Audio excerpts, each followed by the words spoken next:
Oh boy, I sure do love technical difficulties right when we get started. Oh, Fuck, I know you miss her, man. But you can't it's keep great. doing It's this to fine. yourself. She's moved It's on. a warm-up round. It doesn't Meanwhile, you're out there count. just walking the streets of Miami. Anyway, we're off to a Perfect darkness. fabulous start. I mean, it tracks, really. You know?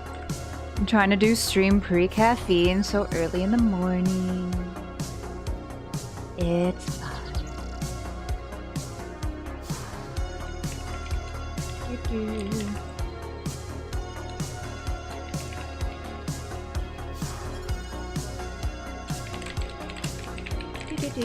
Alright, so now that we have all that settled, we are gonna go ahead and get going live notifications out real quick.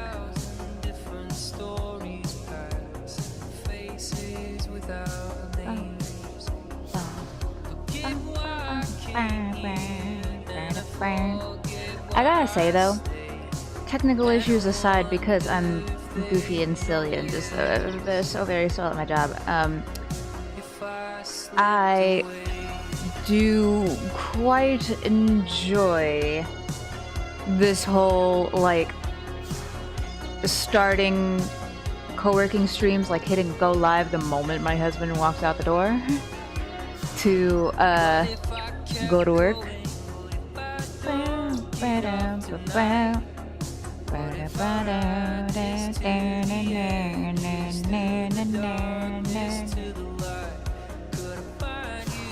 I've been having quite a good time with co-working lately, and I feel like, especially, I mentioned in the Discord, and I've talked about a little bit here and there on stream, but I figure I might as well officially mention, I am putting PNG Tuber game series stuff aside for right now in order to kind of save that, I suppose, for stream recovery time.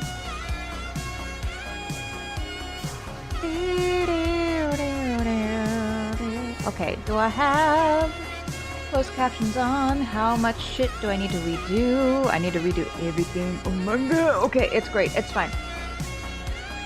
We're doing so swell. Jesus is with us at this Chili's.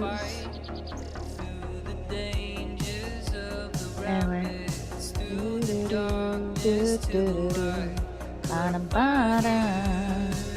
Okay, getting going, live notifications out, and still just keeping an eye on everything. It's probably just because I did a restart of my computer.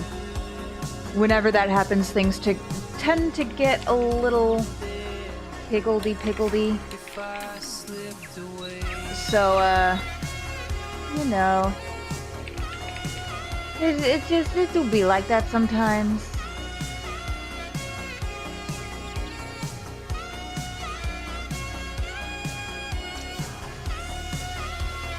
Lavo, why are you licking the carpet?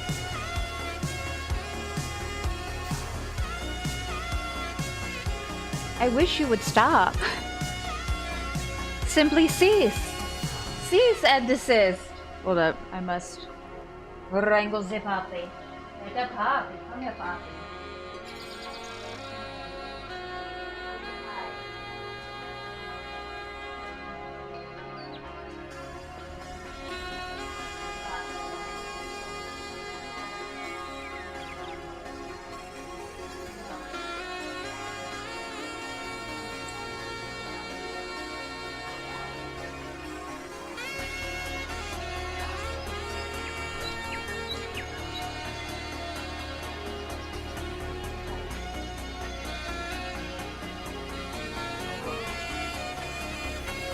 Somebody's a little grumpy umpus today, not naming names. But he has 4 legs and 2 pointy ears, and he's currently chewing on my finger. Anyway, let's go ahead and get into some co-working on this, what do I want to... There's... My alliteration is failing me. This, Tactical Tuesday? No, I hate that. Tenacious Tuesday? well, I don't know. Tenacious just kind of reminds me of Tenacious D, which isn't bad, but I feel like, you know, the word has largely been spoken for from this point forward, whether they meant to or not. Ah, fuck it, I'll think of something. Anyway, so... music Anyway, hi, welcome to co-working. Kind of our usual Tuesday shtick that we are doing for the moment. If you don't know how we do this here, we kind of do like a little body doubly deal with the PNG tuber, and also we do a watch along of a YouTube video that I enjoy from people that I enjoy. And today, as pinned in the stream chat there, we are going to be watching I Read the Twilight Saga for the first time and I'm Team Call the FBI 10 out of 10 title by Gavin Reads It All. Please, okay, so we'll do the usual spiel of like, you know, please make sure you support the creators of the videos we watch on their actual channels and on their actual video pages to watch the videos in full and support them properly.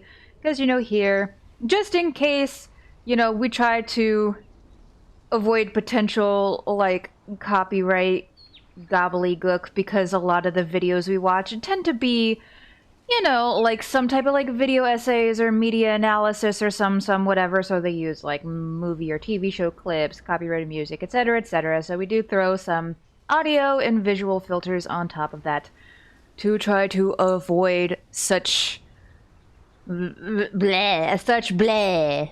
Nobody likes the bleh. Anyway, so if you aren't, like, if you have a life and you don't keep up with, you know, niche internet drama, it's so...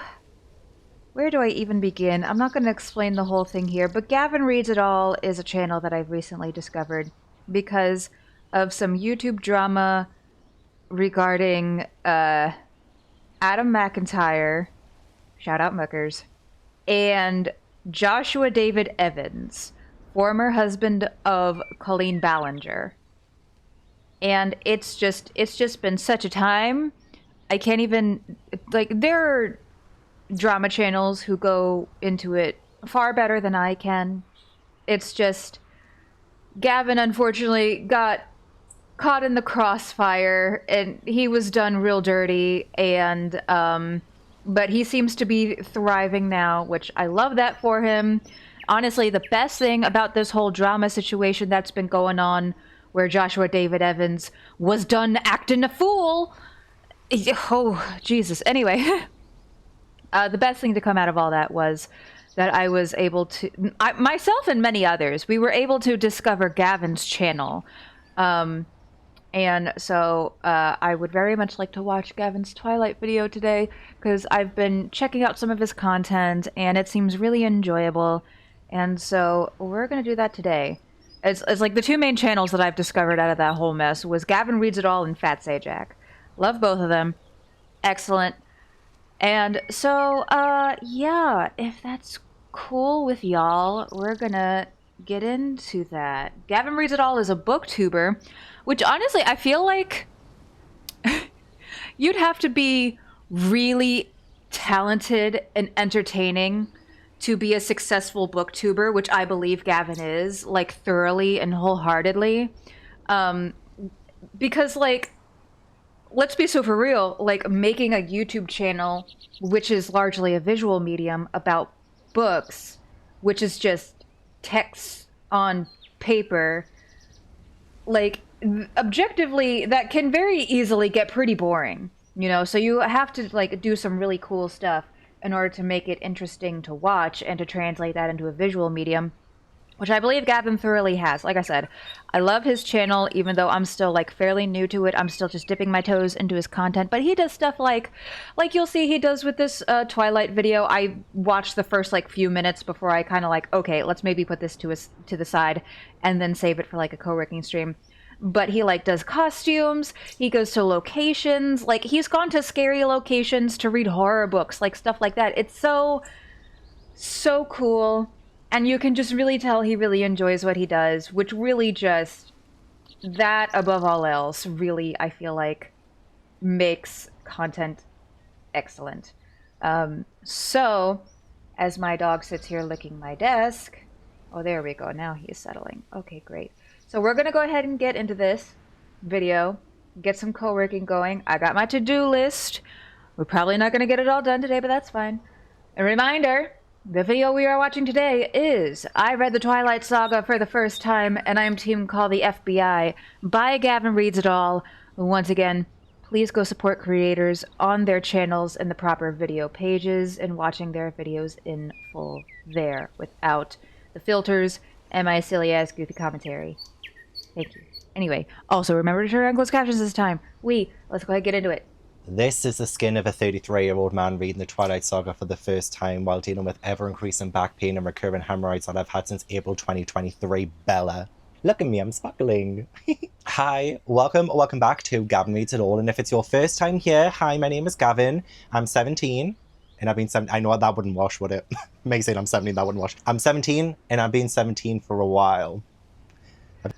Also, like, we literally just started, but like, this stuff, like, he has like the blue green filter over it, like the Twilight movie. It's just, oh, like, he goes the extra mile for his videos. Like, you can really tell, and it's really great. And like, he's been doing this for a while. Like, this video came out 8 months ago. Yeah. So he's been doing this for a good while, like just putting this amount of like care and effort into his videos before all of this drama shit happened. And it sucks that he got caught into it in the first place. He was really just an innocent bystander in this whole thing. And I'm ride or die for Gavin. I'm gonna be honest. I'm so supremely ride or die for Gavin. So yeah. Oh, also, before I forget, on my fucking Spirit City thing, like, quick side tangent with my little piggy guy here. Like, do y'all see just how goddamn adorable this little fucker is? Like, look at that. Look at this little pig in a blanket. I know, like, last co-working stream we did, we really showed off the Enchanted Garden DLC, and we went over all of them, but I got, like, a more proper... Excuse me. I got so excited. I'm choking. But I started going through all of the extra, like, skins and stuff, and just, oh my god, look at that guy with the little patches of the stuff. Oh my god, I love him. Speaking of ride or die, I would ride or die for this little pig guy. Anyway, oh, also yesterday there was a new DLC coming that was announced for Spirit City Lo-Fi Sessions. A magical library, which, like... let me just go ahead and pop on... Oh, no, not that one. Oh, Jesus. Okay, let me just pop on over here for 2 seconds. Yeah, so, magical library, coming soon. Probably going to pick it up immediately. And look at that. Look at the little pet. It's like a book manta ray guy. It's so cute. Unfortunately, people are already being like, oh, it gives Hogwarts vibes, yay! Which, like... like, I kind of get it, but I still... It's frustrating that the Magical Wizard series has such a chokehold on, like, anything magical, like, school-related, because, you know, I wish we could enjoy, like, magical things without making those sorts of comparisons, you know?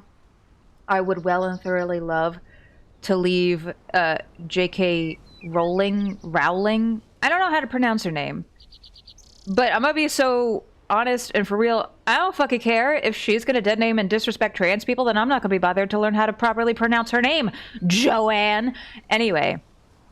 Yeah, I just think anything and everything Harry Potter should die, and we should just enjoy magical things for what they are, without those comparisons to the Wizard Boy series. that you know, is made by a severely transphobic person, but that's just my opinion. Anyway, sorry to go off on the side tangent. We're less than 30 seconds into this video. Back to Gavin and all his greatness. I've been 17 for 16 years. Damn. I'm almost double the age I was when I was 17. And in this motion picture, I will be reading the original 4 Twilight Saga books. Yes, I do know that there's more. There's like Midnight Sun, Life and Death. There's the Bray Tanner one. And I kind of want to save those for a future video, honestly. I kind of want to go all the way to Forks, potentially. Stay in Bella's house, read This is them. what I'm talking about. Just saying. So I just want to focus on the original 4 in this video. Like, he goes the So extra here we mile, have it's great. Twilight, New Moon, and I love these covers. Honestly, these are the new hardback editions, and I knew as soon as they got announced that I would do this video to celebrate. And this video is already like just over 4 hours. 404 video not found. Anyway, yeah, this video is already 4 hours long. So like, I understand why he didn't want to do all of them in one singular video. Like, he has another he has a Hunger Games video that I've also had my eye on, and that one is like, I don't even remember. I think it's like 3.5 hours. That's another one that we're probably going to watch at some point in a future co-working day, but yeah. Celebrate the 20-year anniversary as well of Twilight. But here's Eclipse, and we have Breaking Dawn as well. So I'm reading these 4 books, and yeah, as I just mentioned, it's been 20 years since the very first Twilight book came out. Can you believe it? 20 years since this came out. And I will say, like, my little history with the Twilight Saga is that I saw the first movie when it came out, and then I tried to read the book, wasn't a big fan, but I still went in the cinema to see the... That's okay, babes. You were so not the target demographic. You know who was the target demographic? Me. God damn. I still remember waiting in line at Hot Topic for the DVD release, I think it was. Was it the DVD release? It was something Twilight related. Like, it didn't coincide with any theater releases for the movies, but I want to say it was for the DVD release. I'm almost positive. But I was there with my friend, and we were just waiting very late at the mall. There was a huge line for this tiny-ass store in a mall that was, like, all the other shops were closed. But, yeah, we go in, and they had, like, trivia and, like, a whole bunch of teenage girls just packed into a Hot Topic. It was a mess. It was an experience. You really had to be there. the rest of the movies when they came out, and I actually like really enjoyed them. I was a big Twilight Saga fan, but like movie fan. Now I tried to read this again with the hopes of continuing the series and reading all of them. I got through this for the second time and I couldn't do it. I couldn't get through and go to New Moon and beyond. And then I tried a third time with Twilight. I reread this one in 2020 with the hopes of continuing on for the very first time. And yet again, I read this and I was like, I can't do it. I can't do it to myself. But in this... I mean, honestly, that's so fair. Like, I don't want to be a dick to Stephenie Meyer, but she does have like a very... we'll say... a very particular writing style in the way she handles her characters. It's certainly not for everybody. And even now, like, within the past year-ish, yeah, I went back and reread parts of the Twilight Saga. I mostly what did I do? I did the first book, I did Midnight Sun, I did parts of New Moon and Eclipse because they're the low point in the series, like both of them, especially Eclipse. Like, I just cannot be bothered to read through all of them in full. And then Breaking Dawn, minus Jacob's part, because that's also a part I don't really particularly care for. But it's still, like, even then, it's more like I just do it kind of for the fun and nostalgia of it, I guess. Like, my series that I've never been able to finish or get through, no matter how many times I've tried, is the Divergent series, which y'all probably see in my little co-working playlist here. I do have, where the fuck is it? Lower down here. I haven't watched this video in full by Shitty Book Club of her reading the Divergent series for the first time. We'll watch that at some point, I guess. Another future co-working watch-along video. But Yeah, I read the first two Divergent books. I've never been able to make it that far into the third one before it just gets absolutely unbearable. Like the first two, they're already not great, and the third one is just like, let me put it this way. I managed somehow, by some divine intervention back in the day, I managed to finish reading the 50 Shades of Grey series somehow. Still don't know how I managed to pull that off. I think it was just through sheer will and spite, if I'm being honest. Can't get through the Divergent series. I can't do it. I simply cannot. Anyway, I keep going on so many of these tangents.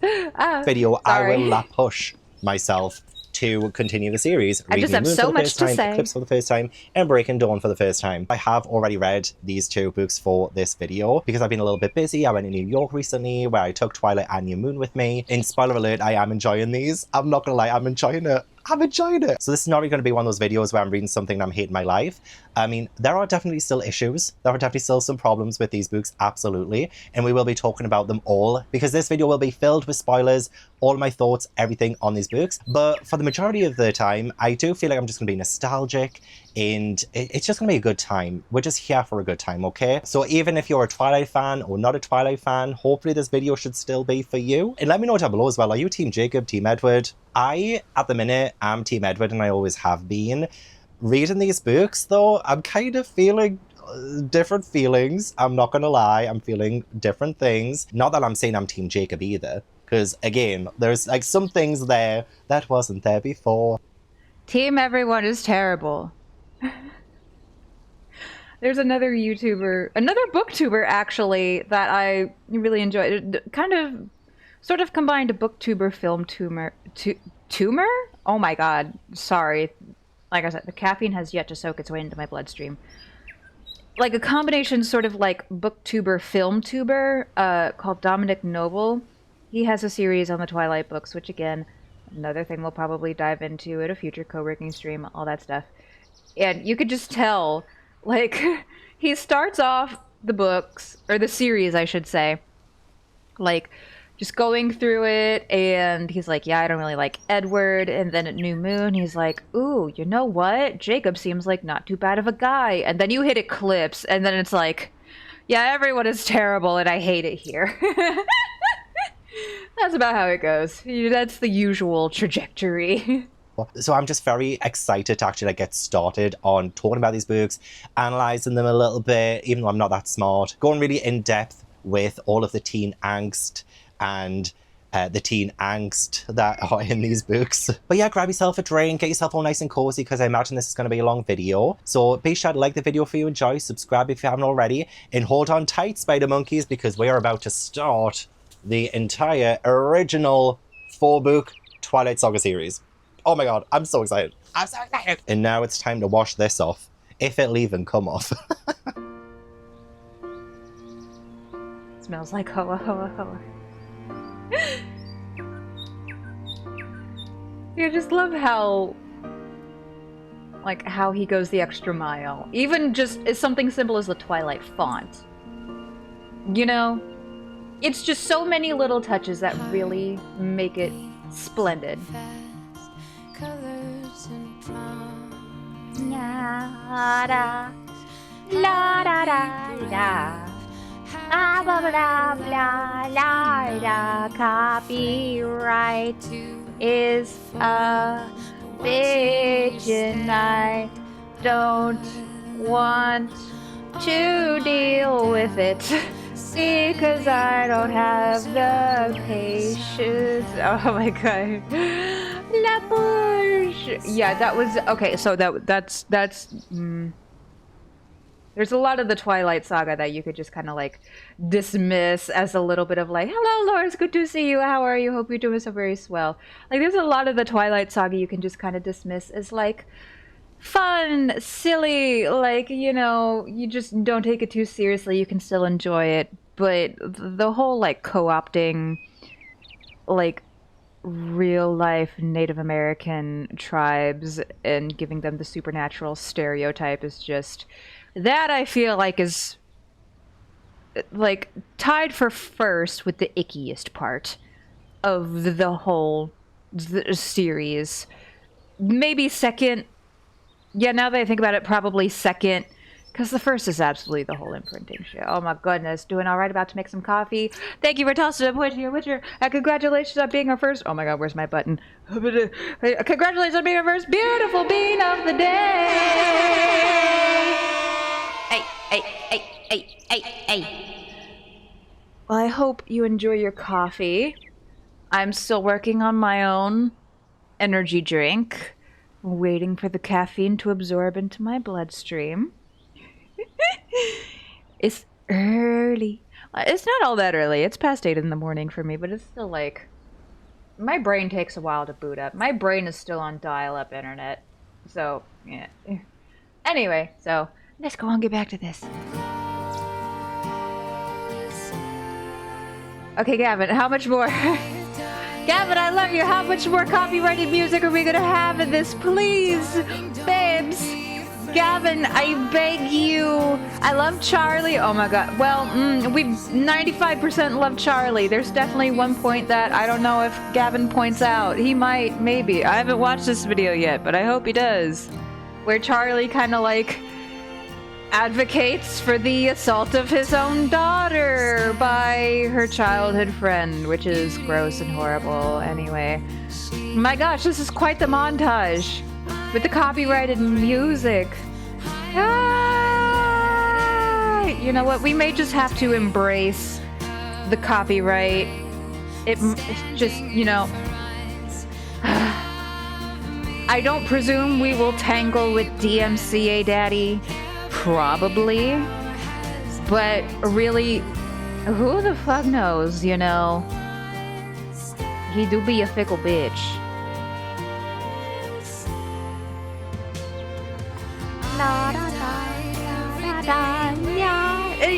He still has the greenish blue filter over everything. He's committed to the bit, and I appreciate that. Are we just going through the whole entire song? Gavin! Okay, you know, let's just do a cute little, okay, yeah, here we go. Okay, great. Yep. This is fine. This is so great and swell and fine. Yep. Uh-huh. Yeah.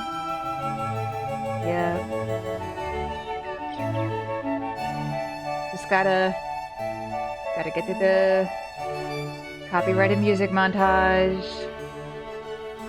It's fine.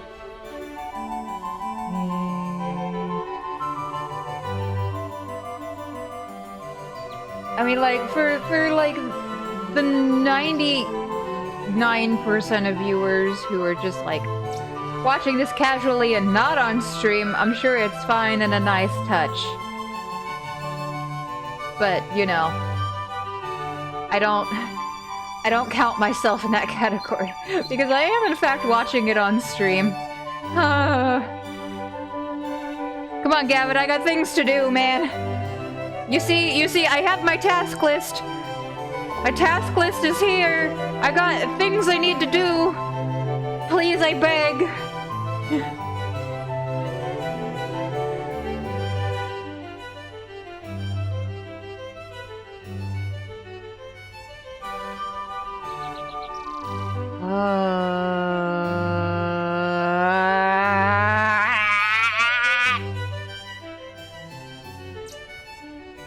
I'm pretty sure the song's almost over, right? Right? It has to be.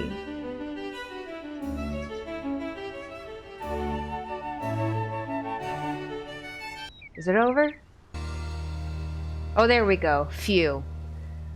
It had to end at some point. Okay, so I've decided to keep the glitter on because I don't know how easy it's going to come off, so I might as well use it to its full advantage. But I have been to the toilet about 5 times since filming the introduction and filming this update on Twilight, my review of Twilight, and that was not ideal. when I had glitter all over my hands. Oh. Let's just say I have the foreskin of a killer, Bella. And even just trying to like wash it off my hands as well, there's still residual glitter. Gavin, please!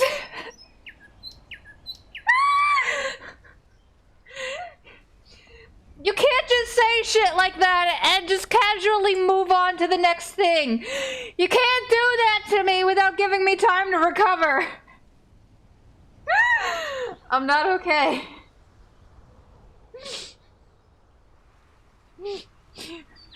Oh my god. Okay.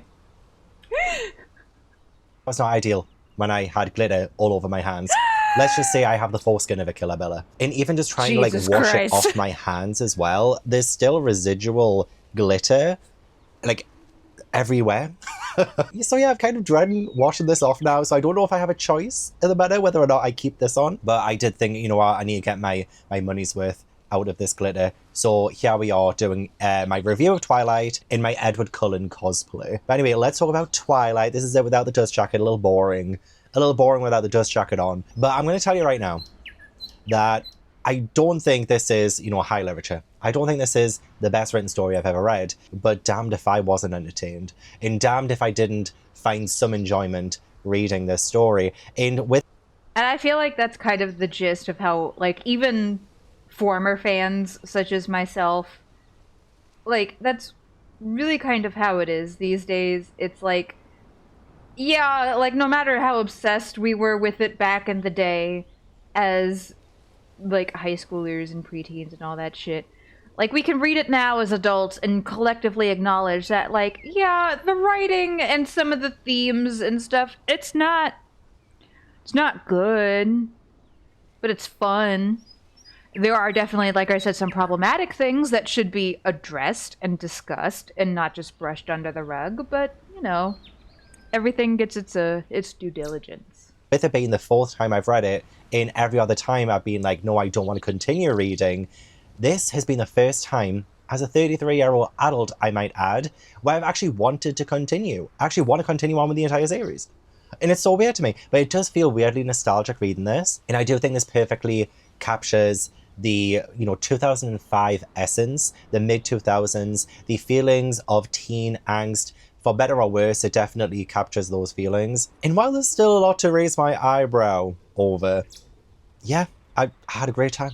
I had a great time. I mean, firstly, I love the first line of the story. I do think that Stephenie Meyer set up the story very well. I'd never given much thought to how I would die, though I'd had reason enough in the last few months, but even if I had, I would not have imagined it like this. I mean, there's a couple of concerning things there, honestly, especially with her admitting, and there's probably going to be some intense conversations in this video, and we already get, like, in the very first line of this book that Bella has had thoughts like that, and that's so concerning. Like, the first thing I wanted to do was wrap Bella up and hope that she was okay, get her to talk to someone about it, because I was concerned, and I was continuing to be concerned throughout the entire story. But that's a great first sign, because then now you're thinking, well, what strange circumstances happened to make you think of death in this way? And so we meet Fawkes. I mean, I think Fawkes is my favorite character. Honestly, I love Fawkes. I love Fawkes. I love the setting. In the Olympic Peninsula of Northwest Washington State, a small town named Fawkes exists under a near-constant cover of clouds. It rains on this inconsequential town more than any other place in the United States of America. And I know Miss Meyer, I know she just Googled that, and she probably just copied and pasted. But, like, that was a great way of setting up the story. It was to Fawkes I now exiled myself, an action that I took with great horror. I detested Fawkes. So here we have this really atmospheric place, and you are now juxtaposing it with someone who doesn't want to be there. She don't want to be there. And why doesn't she want to be there? Honestly, we don't find out for a little while. We really don't. And we keep hearing about Bella being so depressed and so torn up about the fact that she has to do this, even though this was apparently her choice. She keeps telling her parents that she wants to go, and even her own parents are a little bit confused by the whole thing. But, it is explained a little bit later. I'll get to it later. Probably my second favorite character is Charlie Swan. I freaking love Charlie Swan. Oh my gosh. Him in the movies as well. I didn't say it before as a kid. Okay, so High School Musical. I had the biggest crush on Zac Efron growing up, okay? And Coach Bolton was not really on my radar back then. However, the turns have tabled. And now, I really do fancy Coach Bolton so freaking much. And it's the same here. Like, I used to be all Team Edward, Team Jacob, whatever. I used to fancy the hell out of them. It's fascinating, like, as you get older, like, what characters start to appeal to you more. Because, like, honestly, same. Especially with Billy Burke's portrayal. I think that's the actor's name as Charlie Swan. Like, chef's kiss. Them. However, now, you know, because I rewatched the first film with my patrons a couple of weeks ago. Now, fancy the hell out of Carlisle. Fancy the hell out of Charlie Swan. Pigs do not need to fly. I'm going to be writing that fan fiction. I am going to be writing that fan fiction. Oh, Carlisle Swan. Oh, Charlie Cullen. Oh my god. Like, both those names fit so well. Stephanie Meyer, you had one job. But yeah, love the introduction of Charlie. Love the introduction of Fawkes. I love that. That actually kind of hurts coming off, I'm not going to lie. It feels like it's pulling my skin. Ow. Even the air filtered down greenly through the leaves. It was too green, an alien planet. I kind of love that because the movie does have this kind of like greenish tint to it. It's obviously the Twilight filter. I'm using it now for my vlog, just saying. I really wanted to go all out for this vlog, so I'm currently using the filter right now. I don't know if it actually looks good or not, though. I do apologize if it's actually more distracting than useful for this video. Anyway, I kind of love the fact that the director of the first Twilight movie took that line and ran with it. And now we have this iconic Twilight filter. And so I love Charlie, love Fawkes. Bella, I mean, it was nice to be alone, not to have to smile and look pleased. I really just stared dejectedly out the window with the sheet and rain and just let a few tears escape. I wasn't in the mood to go on a real crying jag. I would save that for bedtime when I would have to think about the coming morning. And I do get it. Like, she's starting a new school. She's in a new place. I mean, she's been there before. You know, that's where she was born. But as a narrator, as the person telling us the story, Bella telling us the story, I'm like, okay, what's the issue? What's happening here? And it's not really fun to follow that to begin with because it does really bring you from up here down to down here, if that makes sense. Especially when Bella says things like this, okay? So she's coming from Phoenix. If I looked like a girl from Phoenix should, I could use this to my advantage. But physically, I'd never fit in anywhere. I should be tan, sporty, blonde, yeah. Instead, I was ivory-skinned. And yet she would not fit in anywhere. I had always been slender, but soft somehow. Obviously not an athlete. Nothing she is telling me is giving me the impression that she doesn't fit in anywhere physically. You know what I mean? It's like, it feels like the over dramatic teenage self-reflection, which is obviously the point. So I'm not going to criticize Bella too much for that. There's more to criticize her about later on. I am trying to give her so much grace because, again, she is a teenager and I totally understand that. I totally get that. Feelings are so complicated and, you know, you think the worst of yourself at that age too. Don't get me wrong. I think that badly of myself today at 33. And I'm going to stop talking about my age. Oh my God. I didn't sleep well that night, even after I was done crying. Like, I feel bad for her, but at the same time, I'm starting to get like a little bit annoyed. So she's on her way to school and she tells herself, I can do this. I lied to myself feebly. No one was going to bite me. She's got jokes, guys. She's got jokes. That's so funny. Considering this turns out to be a vampire novel. And she's saying here on page 12, deserves no one was going to bite me. Like, I kind of find that a little bit ironic, but also kind of funny. I do love the sort of subtle things that Stephanie Meyer does to bring you into it. I do think that was kind of well done. So she's actually, you know, at this school, loads of people come up to help her. In fact, she gets 2 guys come up to her, obviously very interested in her, and still she's like, I'm such an outsider and no one likes me, and like, why am I even bothering to be here, and all this, that, and the other. Literally, we meet Mike, we meet Eric, and they're both falling over themselves trying to help her. Fun story as well, actually. I actually met the actor of Mike years ago, it was about like 11 years ago.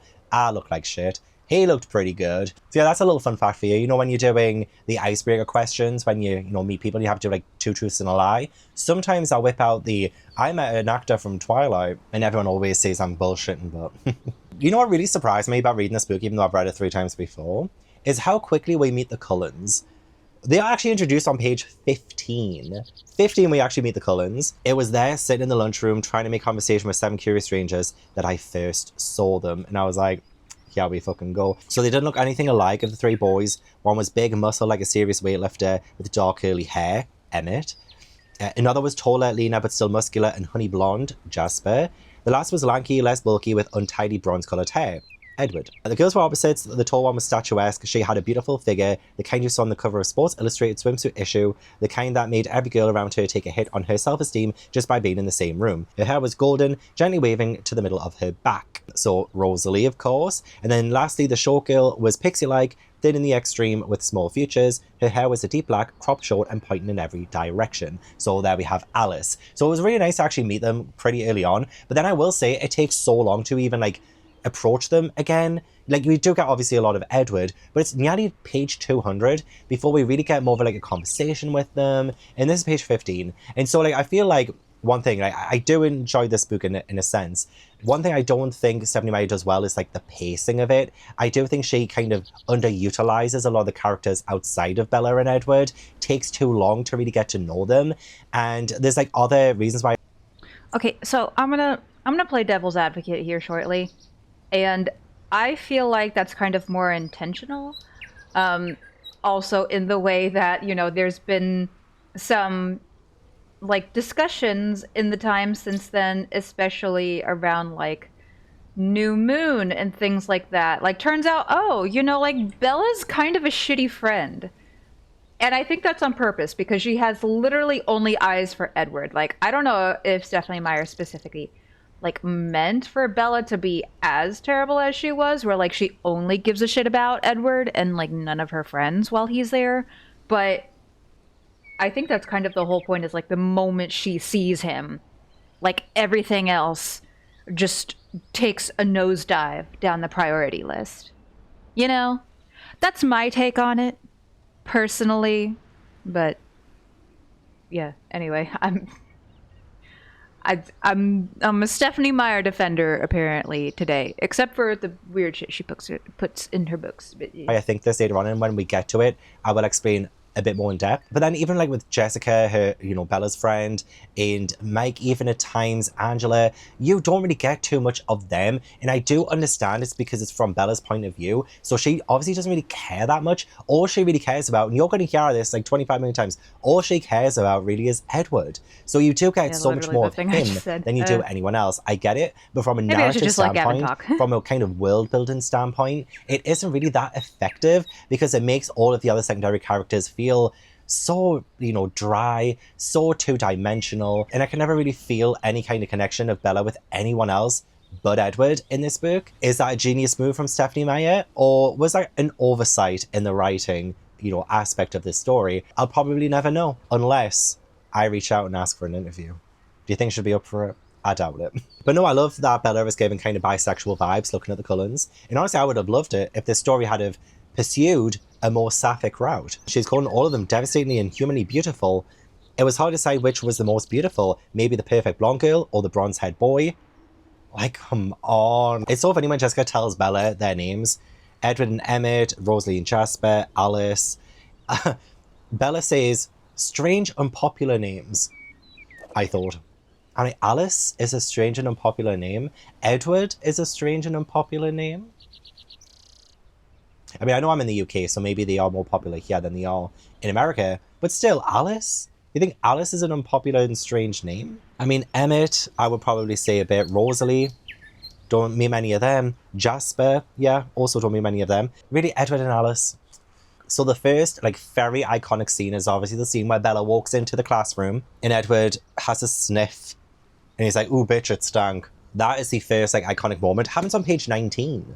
So I'm telling you, like, the pacing of it feels pretty quick to begin with, really mellows out in the middle, and then picks up in the last 100 pages. Just as I passed, he suddenly went rigid in his seat. He stared at me again, meeting my eyes with the strangest expression on his face. It was hostile, furious. I mean, I'd be furious as well if someone let rip right in front of us, and it was the first time meeting them as well. I noticed his eyes were black, coal black. He was leaning away from me, sitting on the extreme edge of his chair and averting his face like he smelled something bad. I mean, but this really doesn't make Edward look good. Like, we should not be rooting for him at this moment in time. He literally has a face full of revulsion. If looks could kill, she thinks. Honestly, if that was me and someone was like that with me the very first time meeting them, I don't think I would ever go to the lengths that Bella goes through, for one, especially after this. But like, yeah, like, it's just so rude. It's so, I know there's a reason Edward does it, but here and now, honestly, I totally feel for Bella here, because yeah, that's like so bad. On your first day as well, and you're already so worried about your first day, and then the hottest guy looks at you with revulsion. I'd never recover. Fun fact as well, the gym teacher is called Coach Clapp. I wonder if they've been checked. Fortunately, Bella does start to feel a lot more comfortable at the school, so like, she is starting to fit in. You know, she actually does have a really good group of friends. literally on the first day. Again, she doesn't fit in, remember? She's ivory skin, she doesn't fit in. She will never be accepted. However, she does have a good group of friends on day one, and she meets like the future love of her life on day one as well. When Edward comes back as well, I think she lets him off too easy. I do. I think she lets him off too easy. So he comes back, he's staring at her. Jess mentions that. And then they're sitting next to each other again. Hello, said a quiet musical voice. How is the musical? Does he sound like Adele? Can you imagine Bella sitting down and then all she hears is, hello, it's me. It's like, but like, how is his voice musical? This isn't the first time Stephenie Meyer says his voice is musical. I'm like, describe it. How is it musical? Is it the cadence? Is it the pitch? Like, my mind was spinning with confusion. Had I made up the whole thing? He was perfectly polite now. Girl, don't let him off. Don't let him off. He's literally like ladies' first partner. I'm just like, just as a respectful person, like I know Edward's a vampire and all this and the other, but like as a respectful person, at least be like, oh, I'm sorry for the way I was last week. I was going through something. You know, like you didn't have to like fully explain it. But the fact that it just like acts like nothing happened, this is what grinds my gears with people, is when they do something awful to you and then they carry on as if nothing happened without any explanation, without any form of apology. So honestly, it rubs me up the wrong way. I know I'm Team Edward, but that's mainly because we don't have a lot of choice. We really don't have a lot of choice. Just be like, just say sorry. Just be like, oh yeah, I'm sorry. I'm sorry for that. Don't just be like, ladies first partner, hello from the other side. You know what I mean? Don't give me that. Don't give me that without saying sorry first. Is it too late now to say sorry? It's that musical voice of his. It's starting to make me feel very musical myself. But I do love that Bella's starting to like get closer to him. It does happen really quickly, by the way. But like, she's getting closer to him. I love the fact that she can touch him and he's like really cold. So we got some signs that he's dead. His eyes have changed colour. Obvious sign of a vampire. If ever I saw one. 39 pages in, we do find out why Bella... That's also something that supremely bothered me with the Twilight Saga. Like, how in the absolute fuck is Bella the first one that's ever noticed that the Cullens' eyes change colors? Like, I think there's some, like, half-assed attempted explanation in Midnight Sun, maybe? Where it's like, oh, humans are too stunned by our beauty to notice, or something. Like, bullshit! If your eyes go from black, like pitch black, to bright yellowy gold, that's extremely noticeable. No matter how dazzled I am by your perfectly chiseled face and coiffed hair. Came. I'm just saying. That was saying. because her mother got remarried. Her new husband, Phil, travels a lot, and she didn't really want to do that. She didn't want to do all that traveling. And so she decided to spend some quiet time with her dad, Charlie. And Edward says, and now you're unhappy. And I challenged. That doesn't seem fair. He shrugged, but his eyes were still intense.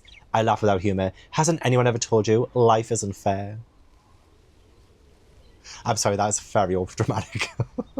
And he says, you put on a good show, but I'd be willing to bet that you're suffering more than you let anyone see. I'm just like, I can't just chalk everything down to it being complex teenage feelings. When, again, I'm not really saying exactly why she's this torn up about it, why she's this depressed about it. You know, because, like, she is enjoying herself, she's more comfortable and stuff like that. Like, she loves her dad. Her dad is more like her than she is with her mother. So, like, she is happy not? I don't know. Again, I know it's... This is why I don't know if I can completely talk on Bella's state of mind. Because I know as soon as I have an objection, someone's going to say, but she's a teenager. I get it. But, like, it's not really being very well described or very well put across her feelings and why she feels this way. I'd be willing to bet that you're suffering more than you let anyone see. I'm just like... Suffering. It's just so overdramatic. So the next iconic scene is the car scene. I mean, yeah. Oh, I love this scene. Everything's a big deal with screech, teenagers. and it was fast becoming painfully loud. I looked up startled. Edward Cullen was standing 4 cars down from me, staring at me in horror. It was a dark blue van that was skidding, tires locked and squealing against the brakes, spinning wildly across the ice of the parking lot. I was standing between them. I didn't even have time to close my eyes. Then I felt something solid and cold pinning me to the ground, and the large hands fitting providentially into a deep dent in the side of the van's body. And it turned out to be Edward Cullen. And she's like, how did you get over here so fast? I was standing right next to you, Bella. You were over there, you were by your car. No, I wasn't. Bella, I was standing with you and I pulled you out the way. I actually wrote here, gaslight, gatekeep, garlic breath. Because you can imagine, can't you? You can imagine. But yeah, he obviously needs to lie to her because he can't reveal his secret just yet. So, you know, he's got like supersonic speed, he sparkles. You can't really say that right now. Is she sleeping? A musical voice asks.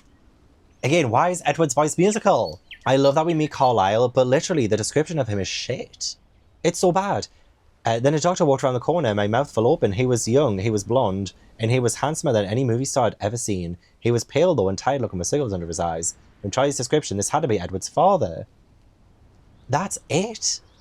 That's all we get of this young, talented doctor.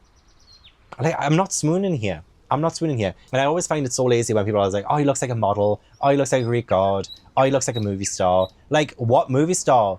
Which movie star are we talking about? Steve Buscemi? Literally, it does not narrow it down. How many movie stars are there out there?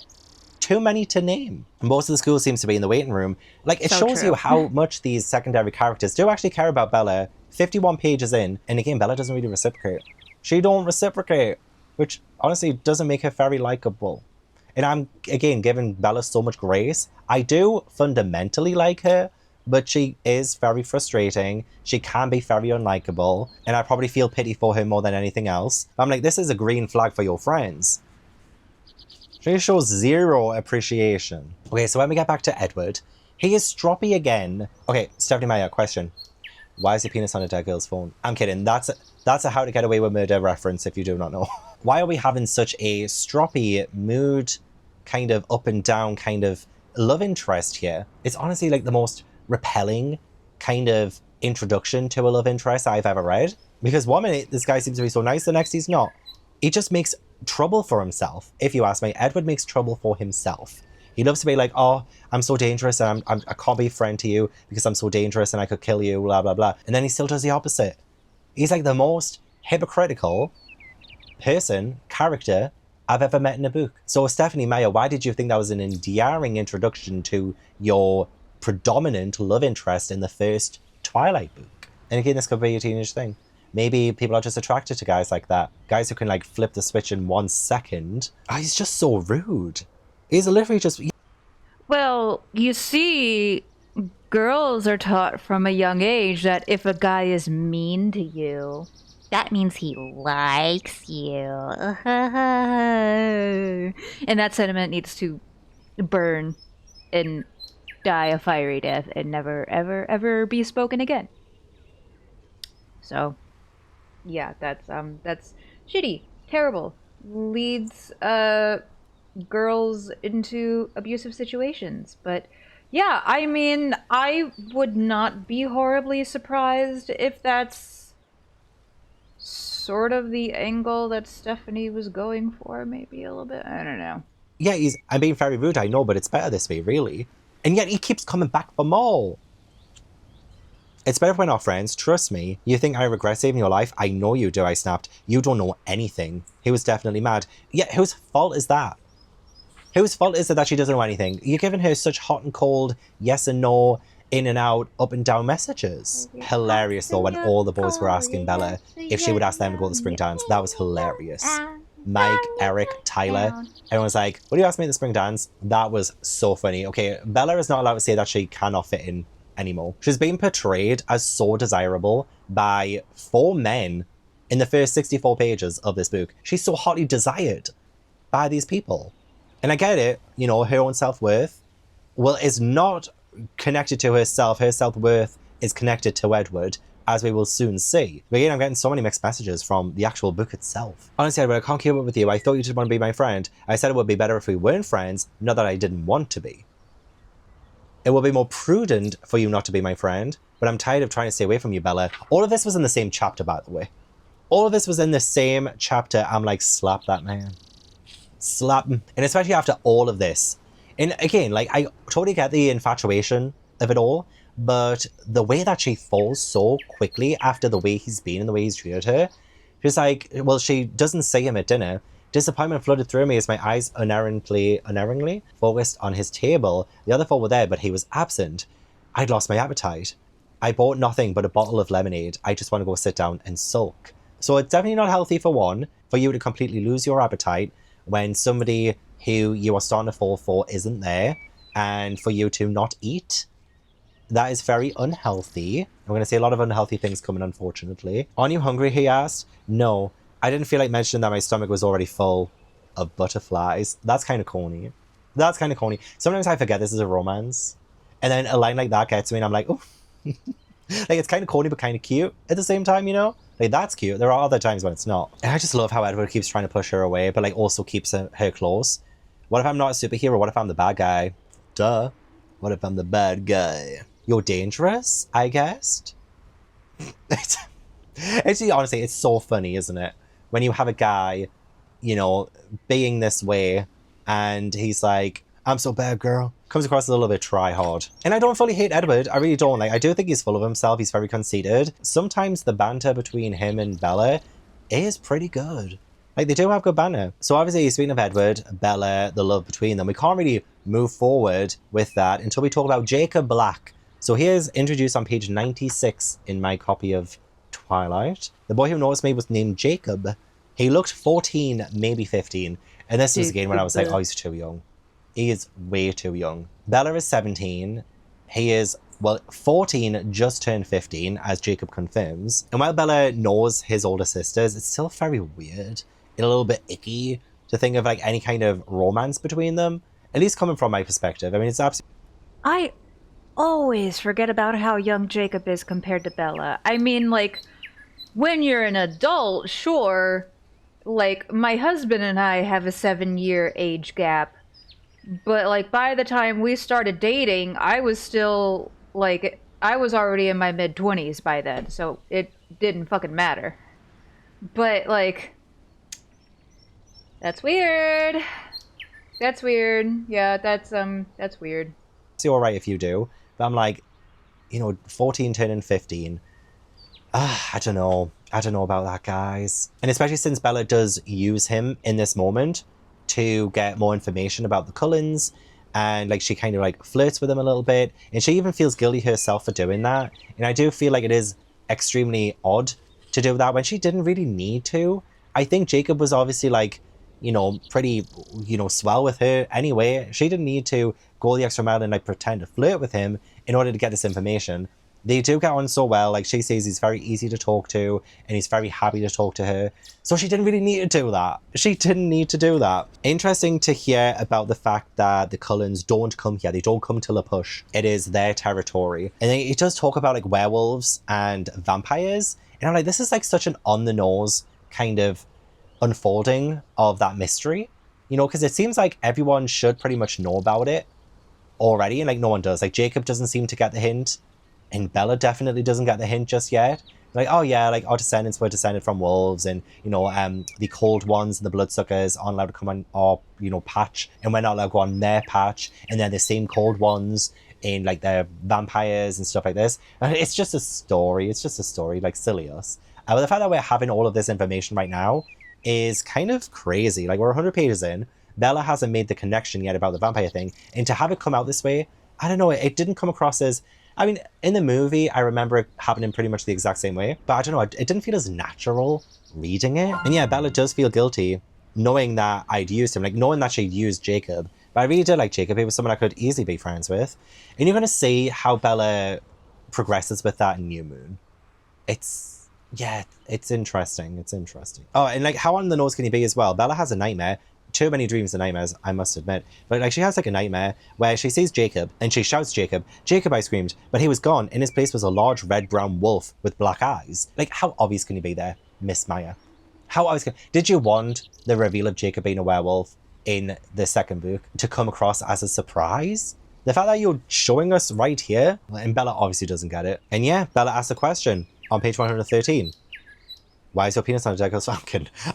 Could the Cullens be vampires? And this is why I much prefer the movie over the book when it comes to like the reveal of like Edward, like at least like the confrontation is we have obviously Bella go with Jessica and Angela to like try on clothes and stuff. Well, Bella watches them do like the clothes things for the like the spring prom thing. We have the moment when Bella is by herself and, you know, she sees 4 men. And obviously that's like a terrifying situation. I could not imagine what it's like for a woman or like a girl to be like walking, you know, down the street and having these 4 men be like so intimidating. Like they don't even need to do anything, just the fact that they're there is so like I got shivers reading this part, and I was like, okay, yeah, like this is like really effective writing. It really just feel like something that comes from such a personal place, and I could feel the fear. I really could. I wasn't being followed, I was being herded. And then we have Edward like come and save the day, which is great. Like I love that for him, green flag. But then we get a red flag when we find out, yeah, Edward was pretty much following her the entire day, which is like, it's a tricky one, isn't it? Like, I'm glad you helped and I'm glad you saved her, but you're a stalker. You're kind of a stalker. He literally followed her to Port Angeles. And he's telling her straight, like, I'm so surprised at how this is coming out. He's actually telling her that he went looking for her at the bookstore, and I saw in her head, I could tell that you hadn't gone in and that you'd gone south, and I knew you would have to turn around soon. And he's talking about Jessica there, like he looked in her head, and I'm just like, he's confessing right now, randomly, you know, at this restaurant and stuff, that he can, you know, see into people's minds. And he can read people's minds. Apart from Bella's, he can't read Bella's. But like, he's revealing all this information. It's like the most unspectacular reveal. Because they're literally just in a restaurant, and then they get into the car. And this is when, again, like the movie does it so much better. This is when Edward reveals he's a vampire in the car from the restaurant. You know how in the movie it's in the meadow? And she's like, how old are you? And he's like, 17. She's like, how long you mean 17? That happens in the car. The car on the way from the restaurant in the book. But even before that part, she mentions that Jacob, like she drops Jacob right into it. She mentions Jacob mentioned about vampires. And you immediately thought, me? No, he mentioned your family. And she says, it doesn't matter to me what you are. He laughs, you don't care if I'm a monster, if I'm not human? No.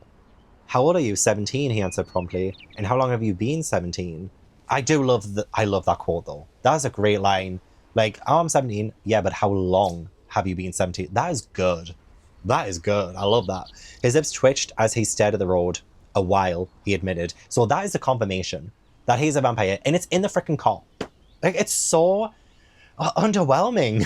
And he tells her about the fact that they can't go out during the daytime, myth. Then by the sun, myth. Stephen Coffin's myth. You know, all this. He's telling her that he's a vegetarian vampire, and his family are all vegetarians. So yeah, he's telling her why they can't go out in the sunlight. I'll show you sometime. I love the fact that the movie just merged all that together. Merged the whole like, oh, 17, how long you been 17, with like showing her, flashing her essentially, his sparkly skin. And then we end this chapter. And again, this is like a love-hate relationship. I have a love-hate relationship with Twilight. Like, I love it, but I also despise it. At the end of this chapter, 159 pages in, about 3 things I was absolutely positive. First, Edward was a vampire. Second, there was a part of him, and I didn't know how potent that part might be, that thirsted for my blood. And third, I was unconditionally and irrevocably in love with him. I love that paragraph, but at the same time, it's come too quickly. You know, I would feel some certain kind of way towards somebody who saved my life, absolutely. Somebody who showed so much mystery and like lured me in and made me feel a certain type of way. Of course, I would find them fascinating, even as a teenager. But I don't know, I don't like the pacing of this. The pacing is way too quick here. And then it does like slow to a halt. And then the last 100 pages is like the whole Victoria James Laurent thing. It's such an uneven story. But I can't deny how effective that paragraph was. That was good. That was good. But you should not be irrevocably and unconditionally in love with him at this stage. Girl, get some self-respect. And I've got to admit, I was kind of kicking my feet a little bit. Because when Jess comes up to Bella and she's like, so what are you and Edward? And what's going on? She's like, so you like him? And, you know, Bella says yes. I mean, do you really like him? And Bella says yes. And she was blushing. How much do you like him, Jess says? Too much, I whispered back. More than he likes me, but I don't see how I can help that. I was kicking my feet at this moment. It was very sweet. Like, this felt like a genuine conversation between friends, teenagers, and someone who thinks that she's in love. And it made me blush. It made me blush. I was like, that's really, really sweet. But again, like, he's a walking red flag, is our Edward. Glad he saved her a couple of times now, actually. He did save her a couple of times. But, like, the stalking. He has no boundaries as well. So when Bella has a conversation with Mike, he's eavesdropping.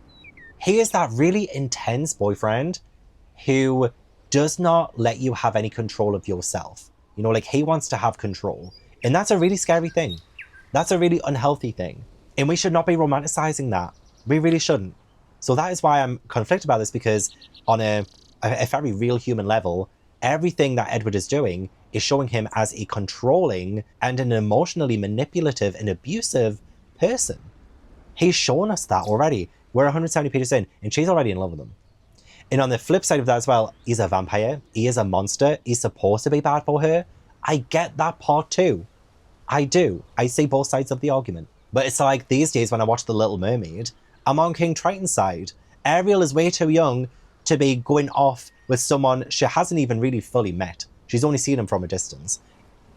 Okay, but still, like, breaking all her shit was still, like, so severely too far. I get what he's saying. I'm not saying he's wrong. I'm just saying. Even though Prince Eric was my gay awakening, I'm still on King Triton's side. And it's the same here as well. I'm on the side of the adult. I'm on the side of common sense. Oh, but even Edward, the things he comes out with, if leaving is the right thing to do, then I'll hurt myself to keep from hurting you, to keep you safe. Like, if I was Bella, I would have just burst out laughing right there and then. I was like, who do you think you are? After everything you're saying, like, be with me, don't be with me, we can't be friends, we can be friends, I can't keep away from you, I must keep away from you for your own safety, for your own health. He's so exhausting. But I'm still Team Edward. Fuck. So then, you might as well get your book out as well. You might as well follow along. So then, page 199 is when you finally start to get a little bit more of the other Cullens. And even then, it's still like a slow build. But, you know, we hear that Alice is the most supportive of Edward. And it's taken this long to get even more of a sense of them. And I find that something that really does let this book down is that we really do focus a little bit too much on Bella and Edward, which I get because this is first-person narrative. Bella is our main character, and so in a way it does make sense. But the fact that Alice, Rosalie, Jasper, Emmett are also at her school, and we really don't get anything of them. Again, it's underdeveloping them, and it's not giving me the feelings that I get from the movie, where I feel such an attachment to the Cullens, and I kind of want to be part of the Cullens. This one's not making me want to be part of the Cullens. And the conflict between Rosalie and Bella comes across as very, you know, superficial and not well developed at all in the book. So the only way we know that Rosalie doesn't like Bella is that she glares at her. She glares with dark, cold eyes. I want to look away, but her gaze held me until Edward broke off mid-sentence and made an angry noise under his breath. It was almost a hiss. So, like, we do have, like, some genuine reasons why Rosalie doesn't really like Bella, but this is where we could have benefited from having more interactions with them before, because just having someone snarling at you when you first, which reminds me of Edward. Remind you of anyone? But no, I just don't think, like, growling at someone is, like, an effective way of making you have conflict between two characters. Oh yeah, Bella says, since I've come to Forks, it really seemed like my life was about him. Unhealthy. He was too perfect. We get a lot of mentions of Edward being too perfect, being an angel, being good at everything. That also gets very tiring. When you've been alive for over 100 years, I imagine you will be good at everything, absolutely. But the way she talks about it is so off-putting. Anyway, we get to the meadow, which looks so beautiful, by the way, so beautiful. And Edward seemed to take a deep breath and then stepped out into the bright glow of the midday sun. So let's talk about I've got the skin of a killer, Bella. Because that actual line does not come from the book.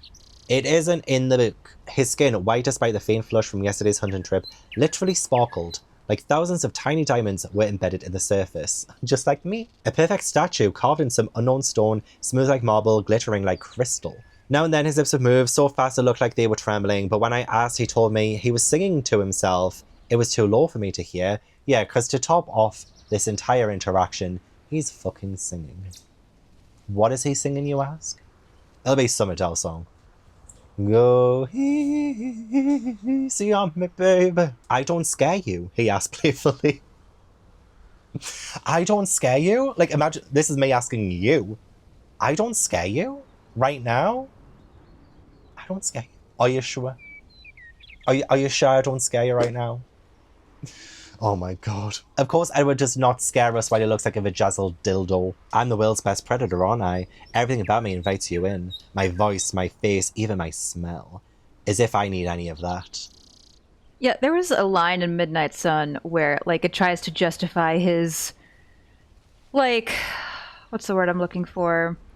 Like, horrified view of the glittery skin and all that, where he's like, oh, when Carlisle showed me what he looks like in the sun for the first time, I was so horrified because it's so inhuman. And I'm like, that's a severe stretch. A severe stretch. You just fucking glitter. Like, ugh, goddamn. As if he could outrun me. As if he could fight me off. He's having fun with this. And I do like the tension of the scene. Like, he's trying to come across as very, dangerous.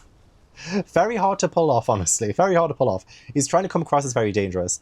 But he's like, I promise, I swear not to hurt you. Don't be afraid. As much as I just want to laugh the entire way through, I get the message. And so, yeah, Edward is like, I'm essentially a selfish creature. I crave your company too much to do what I should. Bella says, I'm glad. And he says, don't be. Don't be glad. So what you're saying is I'm your brand of heroin. Don't Bella be mad. says. He smiled. Get Yes, you are glad. exactly my brand of heroin.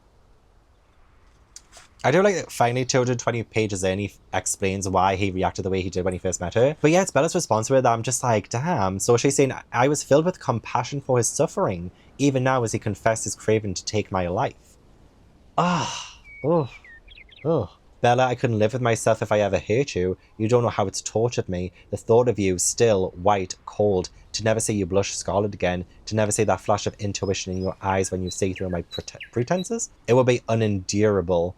You are the most important thing to me now, the most important thing to me ever. So quick. It just happened so quick. And so the lion fell in love with the lamb. What a stupid lamb, I sighed. What a sick, masochistic lion. I love that exchange as well. I do like the whole lion fell in love with the lamb thing. I do love that analogy. But these words that Edward is saying sounds eerily similar to what abusive men say in real life. Do you not think? And we also don't even have the spider monkey bit as well. He calls her little coward. Come on, little coward, climb on my back. It's funny. It's funny. Again, like, I'm very conflicted with the scene.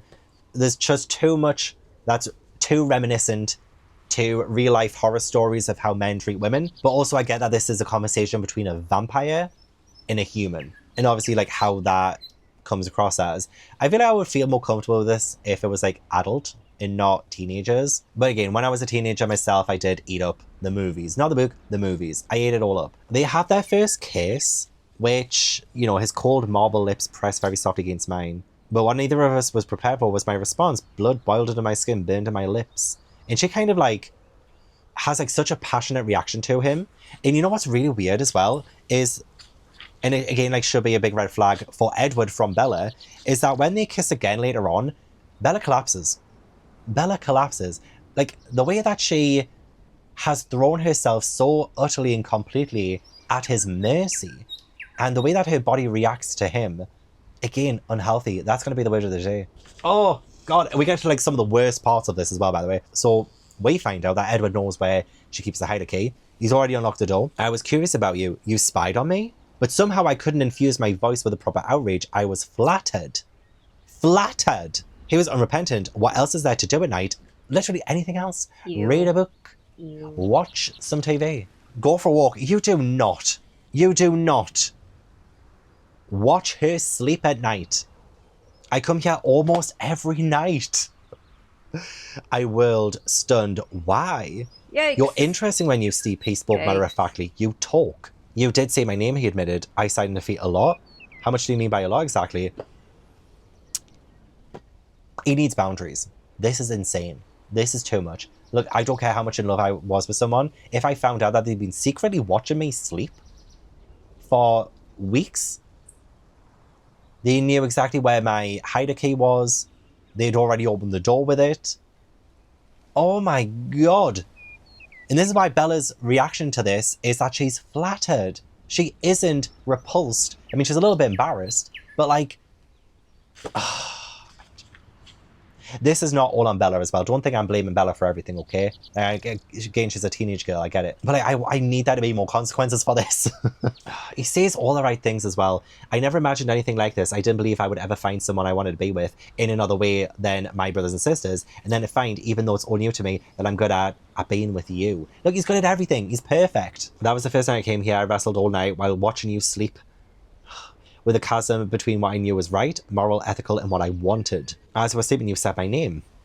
The feeling that coursed through me was unnerving, staggering, and I knew I couldn't ignore you any longer. It's like I have to kind of overlook that, as awful as it is for me to say. I have to overlook that because I have 3 more books where like I know their end game. I've seen the movies. So it's like, if I want to continue liking reading this series, I kind of have to turn a blind eye myself, which is so hypocritical of me, considering I'm telling Bella off for doing the same thing. But hey, I'm not the one who is romancing and being courted by Edward, okay? I can judge from a distance. And then they're talking about marriage already. Rosie and Emmett will get married soon. Is that marriage the same as it is for humans? And then he's like, is that what you're getting at? Yes, I suppose it's much the same. I told you most of these human desires are there, just hidden behind more powerful desires. Was there a purpose behind your curiosity? Well, I did wonder about you and me someday. Marriage already? Already. Now, I do know that's Stephenie Meyer's moment. I do understand. There is definitely a lot of that has permeated the text. Absolutely. This is crazy. And this is not me criticizing anyone who is Mormon or Mormonism or anything like that. The way that this book is presenting this relationship between a teenage vampire and a teenage human is so quick, so concerning. Oh, and then the way she reacts to him as well when she realizes he stayed the whole night. Edward, you stayed, I rejoiced and thoughtlessly threw myself across the room and into his lap. In the instant that my thoughts caught up with my actions, I froze up by my own uncontrollable enthusiasm. She threw herself at Edward, realizing he stayed, and he says that he heard in her sleep Bella say that she loves Edward. You knew that already, I reminded him. It was nice to hear just the same. I love you, I whispered. You are my life now, he answered, simply. It's too much too quickly. Are you going to tell Charlie I'm your boyfriend or not? Is that what you are? It's a loose interpretation of the word boy, I'll admit. And Bella says, I was under the impression that you were something more, actually. What could be more than a boyfriend? A husband? You were under the impression... She kisses him and she collapses. If somebody was that intensely into me after such a short period of time, I would run. I know this is not the same kind of situation, but I would run. So skipping all of the, meeting the Cullens properly again, getting a little bit more of their backstory, which I do like. I do like getting to know more about the Cullens.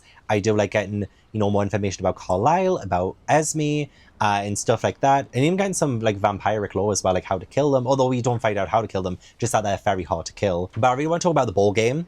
The ball game is so iconic in the movie. And I love the fact that vampire is like baseball, it's the American pastime. I was getting I Don't Dance vibes from High School Musical 2 in my head at this moment. But I love the atmosphere of it because they have to wait until there's thunder for them to play. And yeah, I love the atmosphere. As soon as she spoke, a deep rumble of thunder shook the forest beyond us and then crashed westward toward town. And the fact that when they hit the ball and stuff, you hear it's so fast and so hard that you hear thunder itself. So they need thunder, it's so good. I do like that. We also have Edward saying for the first time as well, page 297, I love you, he said. It's a poor excuse for what I'm doing, but it's still true. It was the first time he said he'd love me in so many words. He might not realize it, but I certainly did. The crack of impact was shattering, thunderous. It echoed off the mountains. I immediately understood the necessity of the thunderstorm. Balls shot like a meteor above the field, flying deep into the surrounding forest. What a great scene in the film. I'm going to try not to compare the film too much, but great scene in the film. It's okay. Probably one of the last few things I want to talk about is the fact that we don't meet the villains until page 305. We don't hear about there being any kind of villain anyway until page 302.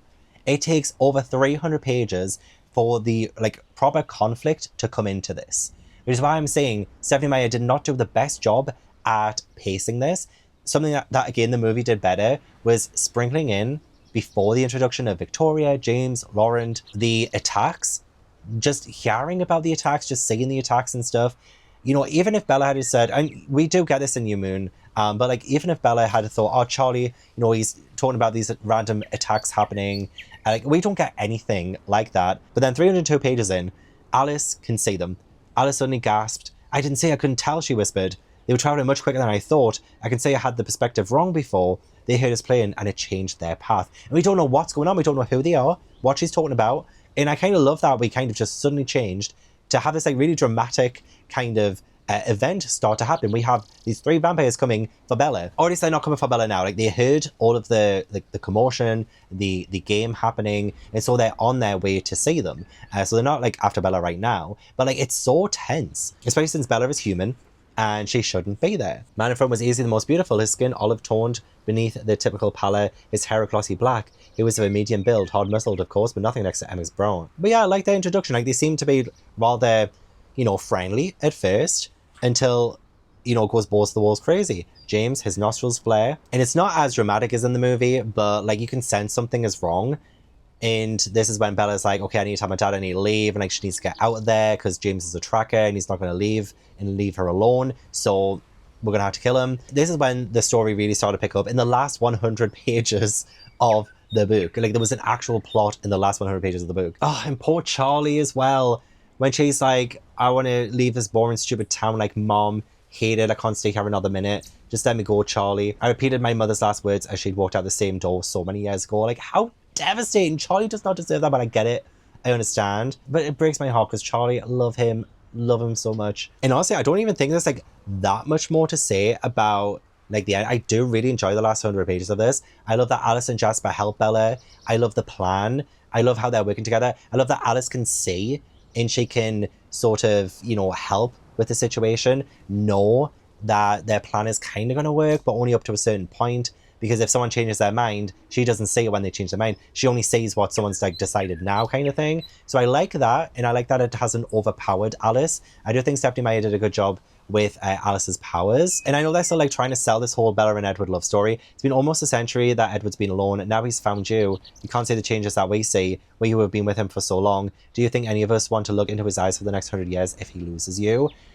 Like, I get it from an outside perspective. I feel like because we got most of it from Bella's point of view, and it feels a little bit too intense and a little too unhealthy, that I'm having a different kind of mindset when it comes to Bella and Edward together. But hearing it come from Alice, I think helps a little bit in seeing like how healthy it can be and how much it has helped each other. But again, like that dependence, and it does come to fruition a lot more in New Moon. That dependence it's deadly. It's really deadly. But from an outside perspective, it seems quite lovely. I hate the fact that Alice, though, mentions that James is watching TV in her vision. Because at that point, I'm like, Bella should have connected the dots when she gets the phone call and she thinks it's her mum. She should have connected the dots that that was not her mum talking on the phone. That it was a recording. It was a home videotape. The fact Alice sees his VCR and like he's watching TV, that gave it away, I think. That did give it away. There are some changes between this and the movie as well. So Alice, Jasper, and Bella do go to the airport and they want to wait for Edward to touch down. But Bella gives them the slip in the airport and then goes to Phoenix to see James. She gets there so quickly and then she gets to James and he's like, oh, this was so easy. And yeah, it kind of was. Like, it was so easy getting her there. To be honest, I'm quite disappointed. I expected a much greater challenge. So we find out that James actually has a connection to Alice in this.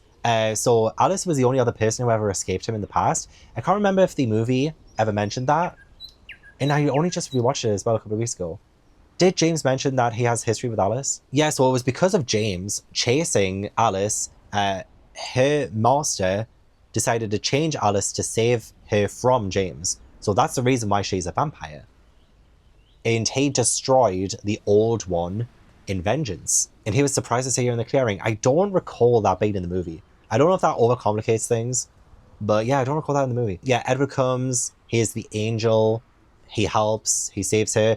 I do appreciate the fact that Edward managed to save Bella without, you know, turning her, being able to control himself and stopping himself from, you know, he's sucking out the venom from James's bite, and he's able to stop himself. Carlisle is the only other vampire who's been able to do that, and it does kind of show how much he does love her, I guess.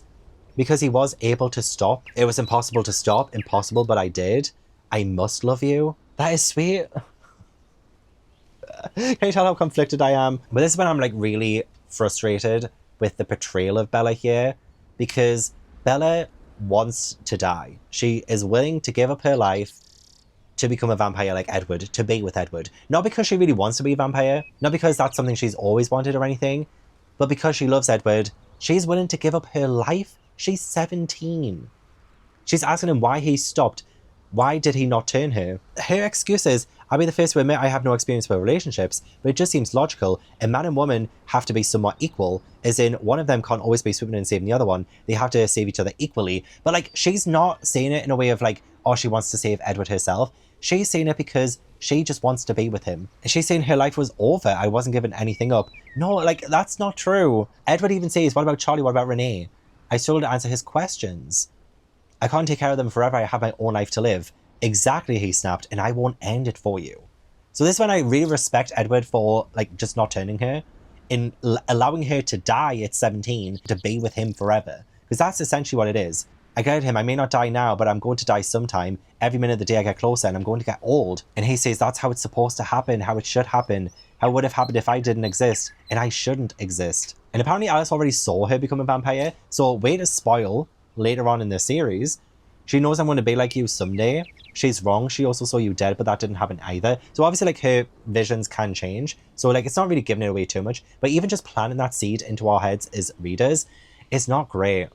I don't like that was revealed. But even then, right, there's an epilogue. They're like the prom thing. And she still will not give it up. She's like, some things don't have to end. As in, like, be with her forever. And Edward says, I brought you to prom because I don't want you to miss anything. I don't want my presence to take away anything from you if I can help it. I want you to be human. I want your life to continue as it would have if I died in 1918, like I should have. Bella says, I was hoping you changed your mind, that you were going to change me after all. And I'm just like, she is asking him to kill her. I know she's going to be immortal and she's going to be a vampire and stuff like that, so, like, it's not exactly the same thing, but, like, it's the implication of that. It's the fact that Bella desperately wants to die for him, and the things that happen in New Moon, and we will talk about that when we talk about New Moon. That is not healthy for a teenage girl to say. She's barely lived her life. She should not be wanting to give that up for a man. Not for a man. So I am conflicted, but this is a very easy read. It can be very entertaining, and I didn't hate it. I didn't hate it. I thought it was very good at times. Reading this was like my own brand of heroin. But I do need to highlight the issues I have with that relationship, because it's not healthy. You take a shot every single time I say that. Actually, no, don't. Because I don't want you to die. Moments of brilliance, one might say in this book. Moments of brilliance. And I'm trying to just allow myself to enjoy that. This is fiction. I don't have to take it too seriously, absolutely. I get it. But there is some romanticizing of things that I can't personally get on board with. But that is the first book, Twilight. Very enjoyable. In my opinion, the movie is better, as I think probably all the movies are going to be better than all the books. But do let me know what you think of Twilight. And now I do really need to wash this off. I think I've had it on too long. This might become permanent.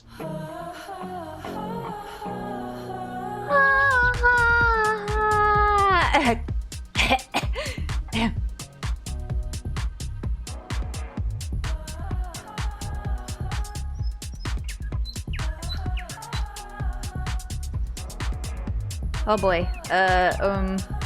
It's a remix. Maybe I'll just keep my fingers crossed and hope that this isn't as severely copyrighted as the other music likely is. Also, like, just to, I guess, mention again, sort of kind of like a little bit in defense, like, Bella doesn't view the whole vampirism thing as dying. She views it as just changing, even if she is, like, technically dying or whatever. And it's just one of those things where I feel like she does strictly want it to happen so she can be with Edward. But I don't know, maybe... I feel like it could have been better if the whole idea of immortality and all the, like, abilities and stuff would have also appealed to her as well, rather than just Edward forever. Like how in The Little Mermaid, it was thoroughly established that Ariel was, like, a big fangirl of the human world before she ever even came across Eric. Like, she was just a big ol' nerd for humans. And then Eric comes along and she was like, oh, that's even more spectacular or something or whatever the fuck. I don't... You get what I mean? Oh, I fear this is going to be another long one. Oof. Oh god. That's very good, though. That is very good. Okay, How book far club are we for into the New Moon video? has started. And yeah, I didn't enjoy it as much as I enjoyed Twilight. However, still lots Yeah, to New Moon, enjoy not and great. also lots to criticize Eclipse, not as great. well. It seems like, well, Breaking there's a Dawn, couple of very main fun. themes in New Moon. One of them Minus is the getting Jacob older part. and the fear of getting older, which I relate to. I do relate to. We start off this book with Bella thinking she's having a dream or a nightmare about her gran, but it turns out when she's looking in the mirror, she's looking at herself. And so I really did like that we kind of planted that seed at the very start of this book. The other one is Romeo and Juliet. So I do know that Stephenie Meyer likes to use a like kind of Shakespearean play to kind of inform the narrative. And you do really feel it in New Moon. You do feel that Romeo and Juliet kind of inspired look to it. But the fact that, you know, we do have Romeo and Juliet being a story about two lovers who end up dying for one another, because I've already mentioned a million times why I think Bella giving up her life for a man is problematic and not great, especially at her age. You know, like, she does turn 18 at the start of this, which I don't think really makes it any better, honestly. But it's almost like I totally understand the fact that if she does die and become a vampire, like, there's not really much that changes after that, because we haven't really seen why being a vampire is too bad a thing. We've heard that the change is, you know, painful and, you know, awful to go through and very hard to do, especially if you can't control yourself. But, you know, the Cullens are rich, you know, they're young, they look hot, and they've got like cool powers. Like, there's nothing that really deters you from being a vampire. Even being in the sunlight doesn't hurt them. They sparkle. Yeah, she's saying being a vampire didn't look like such a terrible thing, not the way the Cullens did it anyway. Yeah, like, the Cullens look so amazing. They sound so amazing. They do sound like they have a really good life. Even though they don't have their own lives because they're vampires, they are the undead. They are leading very amazing lives. So to tie, you know, ending your life into Romeo and Juliet, like, That's this what I'm is like talking very about, heavy like- conversation, by the way, as well. And I do think that this Like, I don't, if this was the intention, it didn't happen as well as it could have, and I don't even think this was the intention. But I feel like that part of it should have also appealed to Bella rather than just, oh, Edward forever, blah, blah, blah, blah, blah, blah, blah, like all that. Like, give her more than just Edward. Blah.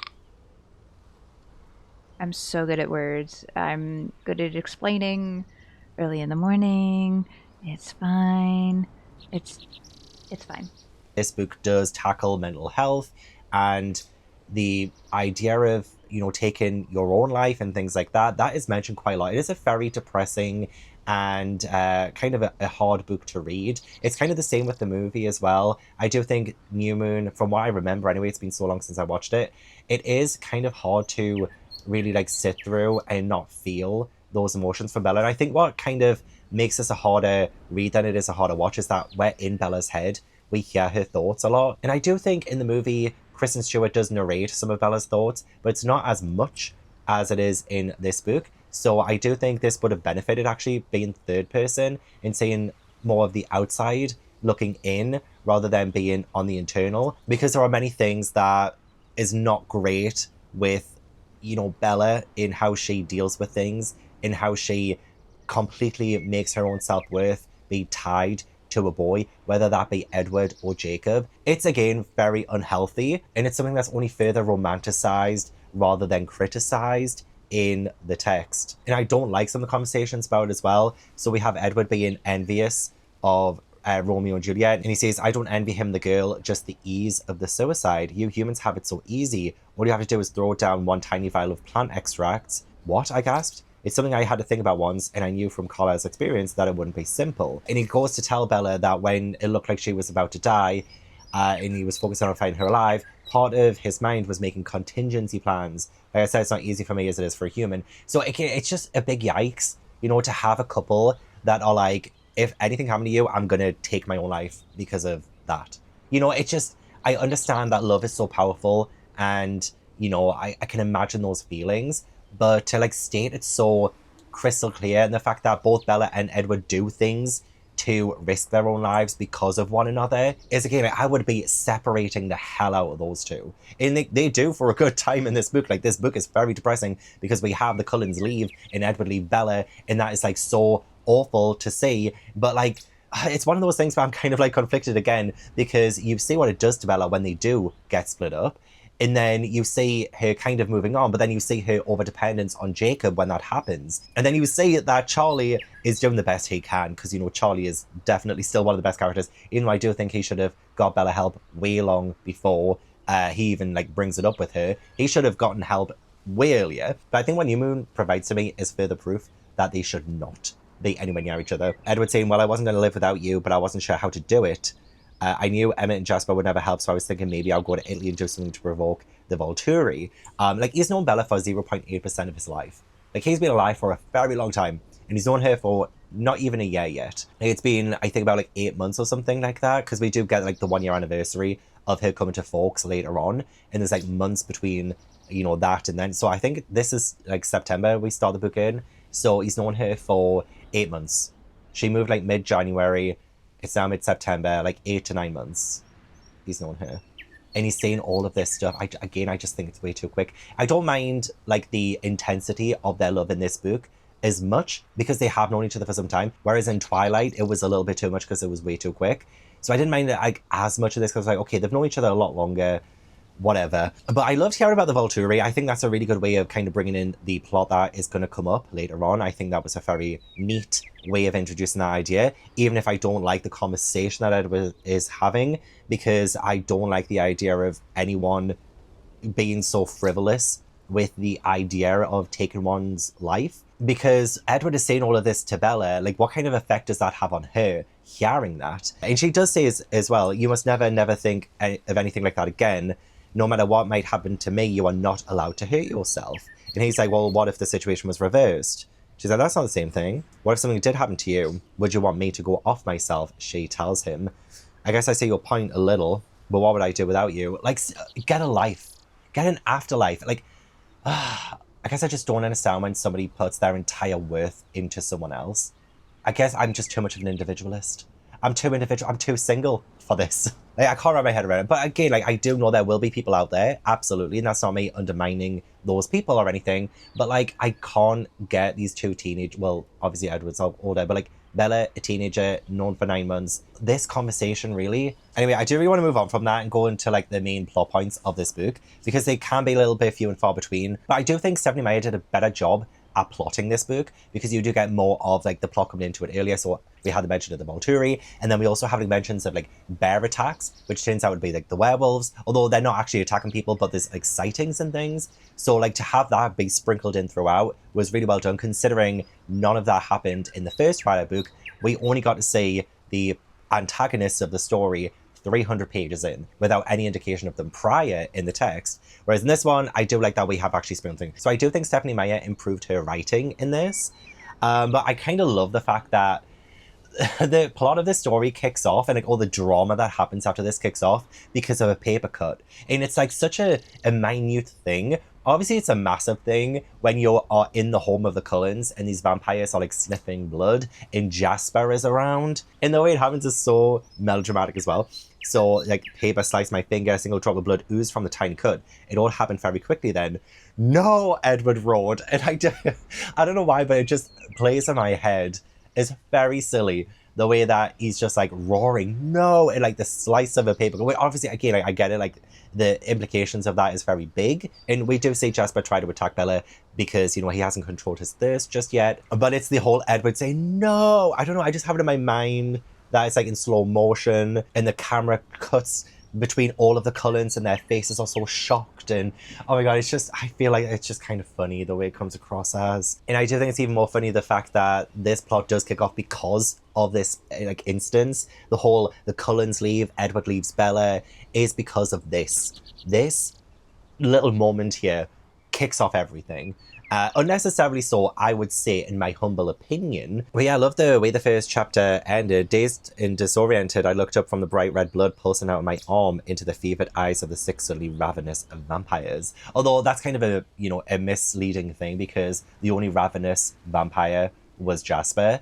And honestly, I could not be in a house with these Cullens. I mean, I told you before about my hemorrhoids. Could you imagine? Every single time I take a shit, I've got Jasper trying to bash the door down. This is how I would rewrite Twilight, is putting me in Bella's shoes with a little bit more individuality. And yeah, kicking off the plot of New Moon is me being like, going to Edward, oh, so I need to use the bathroom. May I? And then I do. And then there's me, like, sitting on the toilet and I'm just, like, doing my business. And then suddenly, boom, boom, boom. Carlisle continues to be my dream man, though. Because I would rewrite Twilight and be, like, a love story between me and Carlisle. Say he's in a marriage with Esme. because like he doesn't want anyone to know that he's gay. And Esme's in on it as well. Esme's a She just wants beard. to be, you know, a mother to her children or her adopted children, but she's married to Carlisle because of appearances. She just wants to keep up appearances, but she doesn't mind that Carlisle is actually secretly gay. And yeah, God, say I need to write that now. I need to write it stat. But yeah, Carlisle shows like the good side of being a vampire. What I enjoy the very most is when my enhanced abilities let me save someone who would otherwise have been lost. Pleasant knowing that, thanks to what I can do, some people's lives are better because I exist. Oh, like he's definitely like the sweetest character that we have met, in my opinion. We talk about religion and what they kind of expect in like the afterlife kind of thing. Edward's with me to a point. God and heaven exist, and so does hell, but he doesn't believe that there is an afterlife for our kind. We say he thinks we've lost our souls. It's my choice, I insisted. It's his too, whether he's responsible for doing that to you. He's not the only one able to do it. Like, it is frustrating, like, hearing her talk about, like, how easy it is for her to just, like, give up her life like that. Some good backstory about Edward and his mother and how Carlisle saved him. I liked hearing about that. It leads to the Cullens leaving, right? But I don't get it. Like, even after this confrontation with Bella, before that, she says, I'd rather die than be with Mike Newton. I'd rather die than be with anyone but you. And he says, don't be melodramatic, please. And I'm like, well, one, hypocrite much. But two, like, he's Really? heard these words come out of Bella's mouth. been nothing He's but seen melodramatic. with his own eyes how dependent she is on him.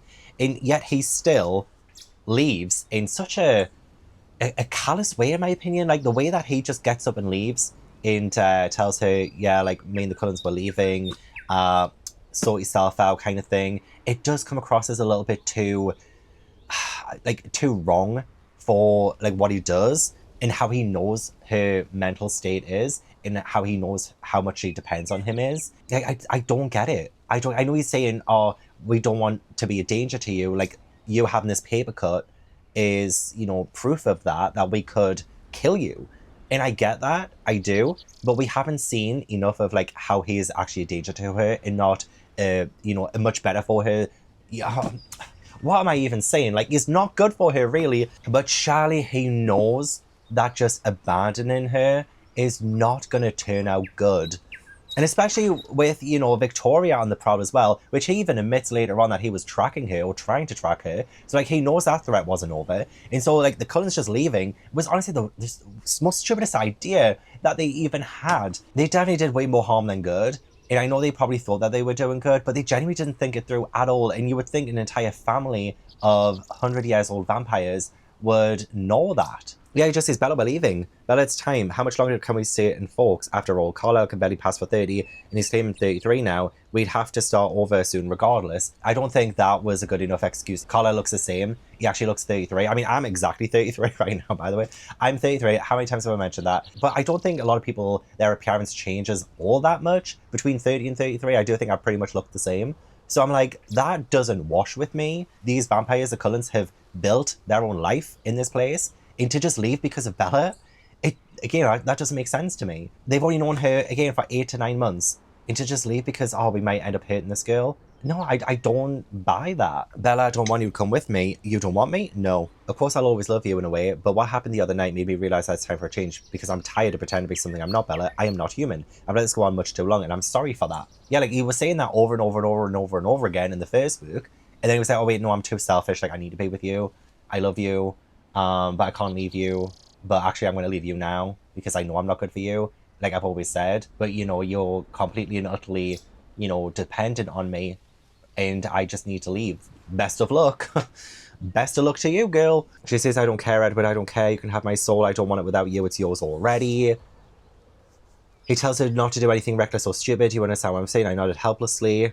I make a promise in return. I promise that this will be the last time you'll see me. I won't come back. I won't put you through anything like this again. You can go on with your life without any more interference from me. It'll be as if I'd never existed.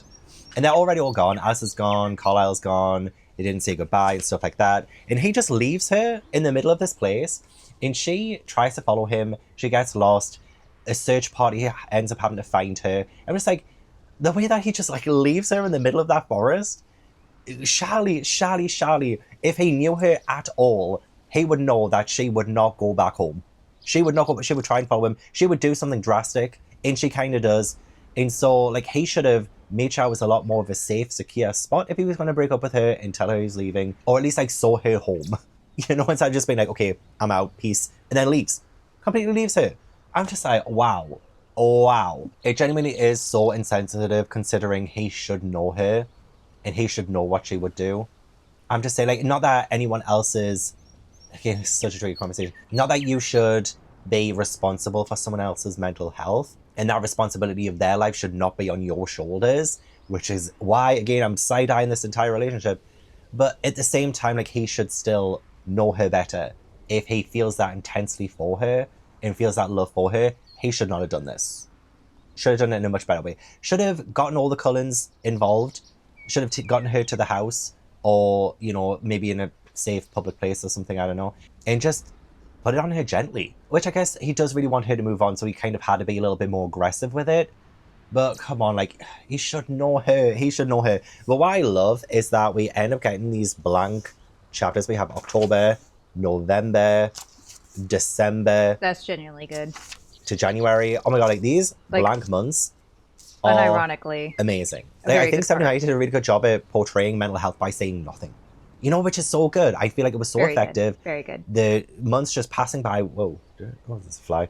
The months passing by with no words, nothing, no action, nothing. And it ties in so perfectly with what Charlie says about Bella later on, about Bella being catatonic during the months following Edward's departure. In a way that he says, "You're just lifeless, Bella. I think that's the word I want. The trouble would be better than this moment around all the time." And like, yeah, like having no words, nothing, it really does portray Bella's mental state during that entire time. And I think that was brilliantly done. So I will give it props for that. I do think that part was definitely a good portrayal of mental health and kind of a shutdown that you would have after a traumatic experience, which is what Bella did encounter with Edward. That was a traumatic experience for her. She was saying how happy she was, and then suddenly it's been pulled away from her. So I get it. I do get it. It's a really tragic part of her life. But what doesn't sit right with me is that Charlie's witnessed all of this, right? And Bella even says, "Oh, Charlie even stopped looking in on me when I would wake up from nightmares screaming." He stopped it. Like, she did it that much. He stopped checking in on her. He should have stepped in by now. He's only just now, 4 months later, saying maybe you should talk to someone about it, a professional. You only just bring this up now, Charlie. I know Charlie is not as hands-on. It's not really his person. See, part of me wants to sort of attribute that a little bit to just like guys and dads in general not taking mental health very seriously, but I also recognize that I'm severely biased in that aspect because my dad was very much the same way, like very much took a like hands off, don't ask, sweep it all under the rug type of deal for mental health, which was horrible and had like caused some significant damage that, you know, I'm still trying to deal with in therapy.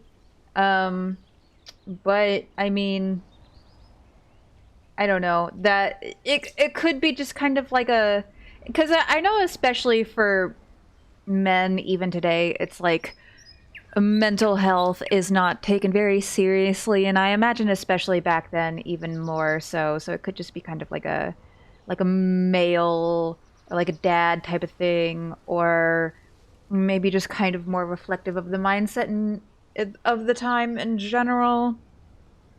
I don't know, but personality. He does really care for Bella, but to go like 4 months, seeing your daughter screaming at night, seeing her become catatonic, and having this reaction to a boy leaving her, and you don't get her help before this, that kind of got me a little bit gagged. Because Charlie, I love him, one of my favorites, and I do like the fact that at the end, when Edward comes back, he doesn't just let him walk back into her life, even though Bella pisses me off at the end for just being like, "Oh, leave off of Edward, like he's done nothing wrong," you know, stuff like that. I'm just like, Bella, what your father had to witness during that time, what you put him through, girl, you know, like he was there the entire time. He should have done more. I'm just going to say it, as a parent, he should have done more. But yeah, Charlie is a bit of a mixed bag in this book, because I do think he should have helped sooner. At the same time, like, how much can you help? But again, he definitely should have gotten more professional help for her if she was really this bad. Like, I would not feel comfortable, you know, seeing someone in this way and not doing something about it, and taking this long to do something about it. Like, he knows something was up with her state of mind, and yet still, he did nothing. Charlie did nothing. So I'm letting that sink in. Considering we know he's witnessed everything, he was there for her the entire time, but he did nothing. And I do feel sad for, Bella's friends, since, Bella's kind of given up on them, and it does seem to have hurt her friends. We saw how much her friends did actually care about Bella in the first book.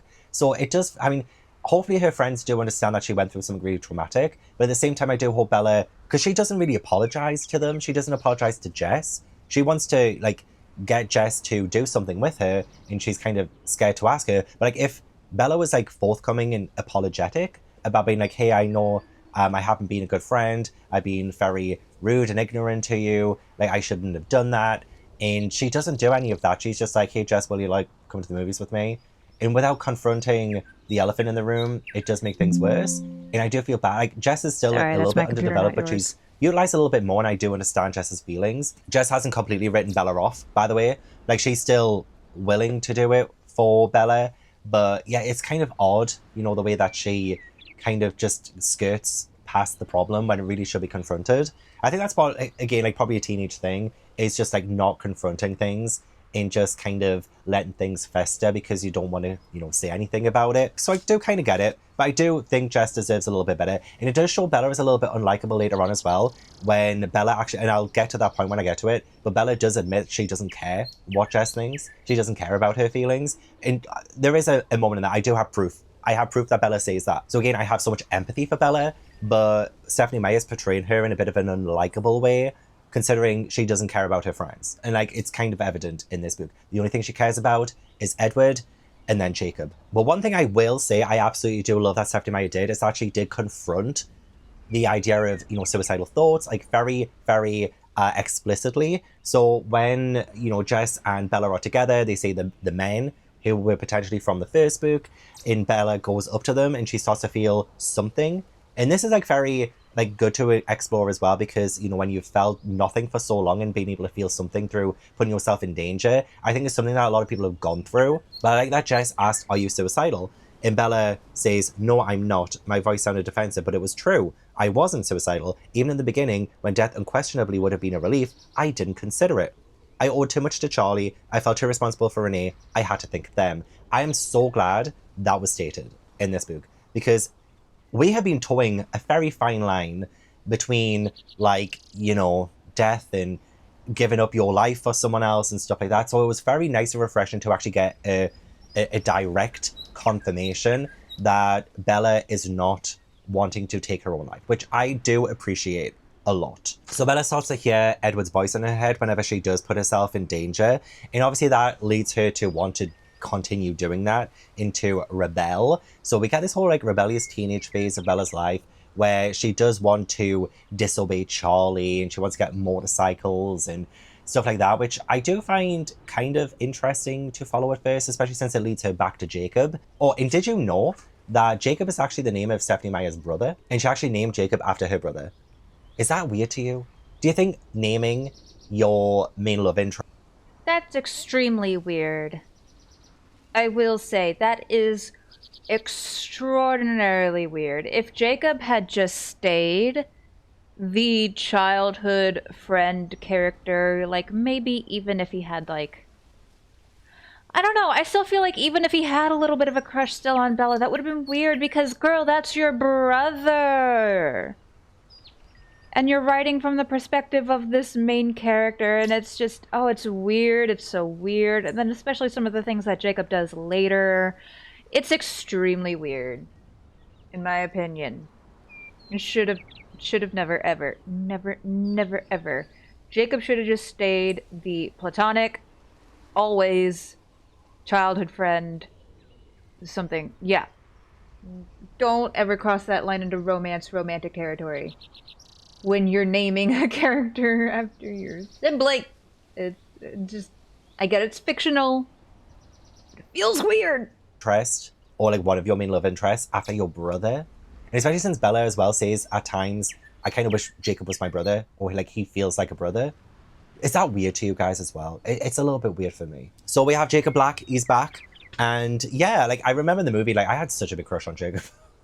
When I was a kid, I had such a big crush on Jacob. So New Moon came out in 2009. I came out as gay in 2010. You do the math. But I don't feel the same way about Book Jacob. Book Jacob is a completely different entity for me. So Jacob had grown into his potential in the last 8 months, past that point where the soft muscles of childhood hardened into the solid, lanky build of a teenager. The tendons and veins had become prominent under the red-brown skin of his arms, his hands. His face was still sweet, like I remembered it, but it had hardened too. The planes of his cheekbones sharper, his jaw squared off. All childish roundness had gone. Realised I was pleased to see him. Knowledge surprised me. So I'm glad that Bella found someone.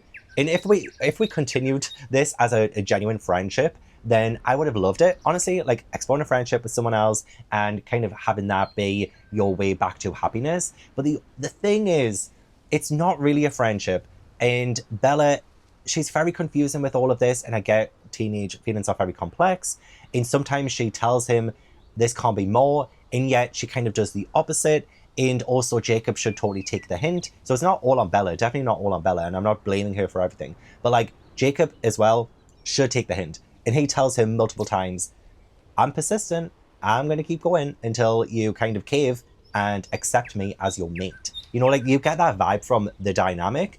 And it's the most confusing and also just like the most bizarre kind of relationship that you can read.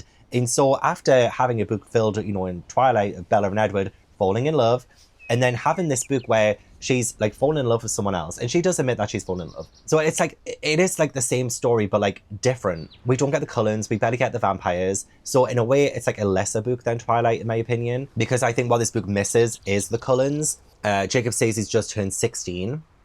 Just turned 16.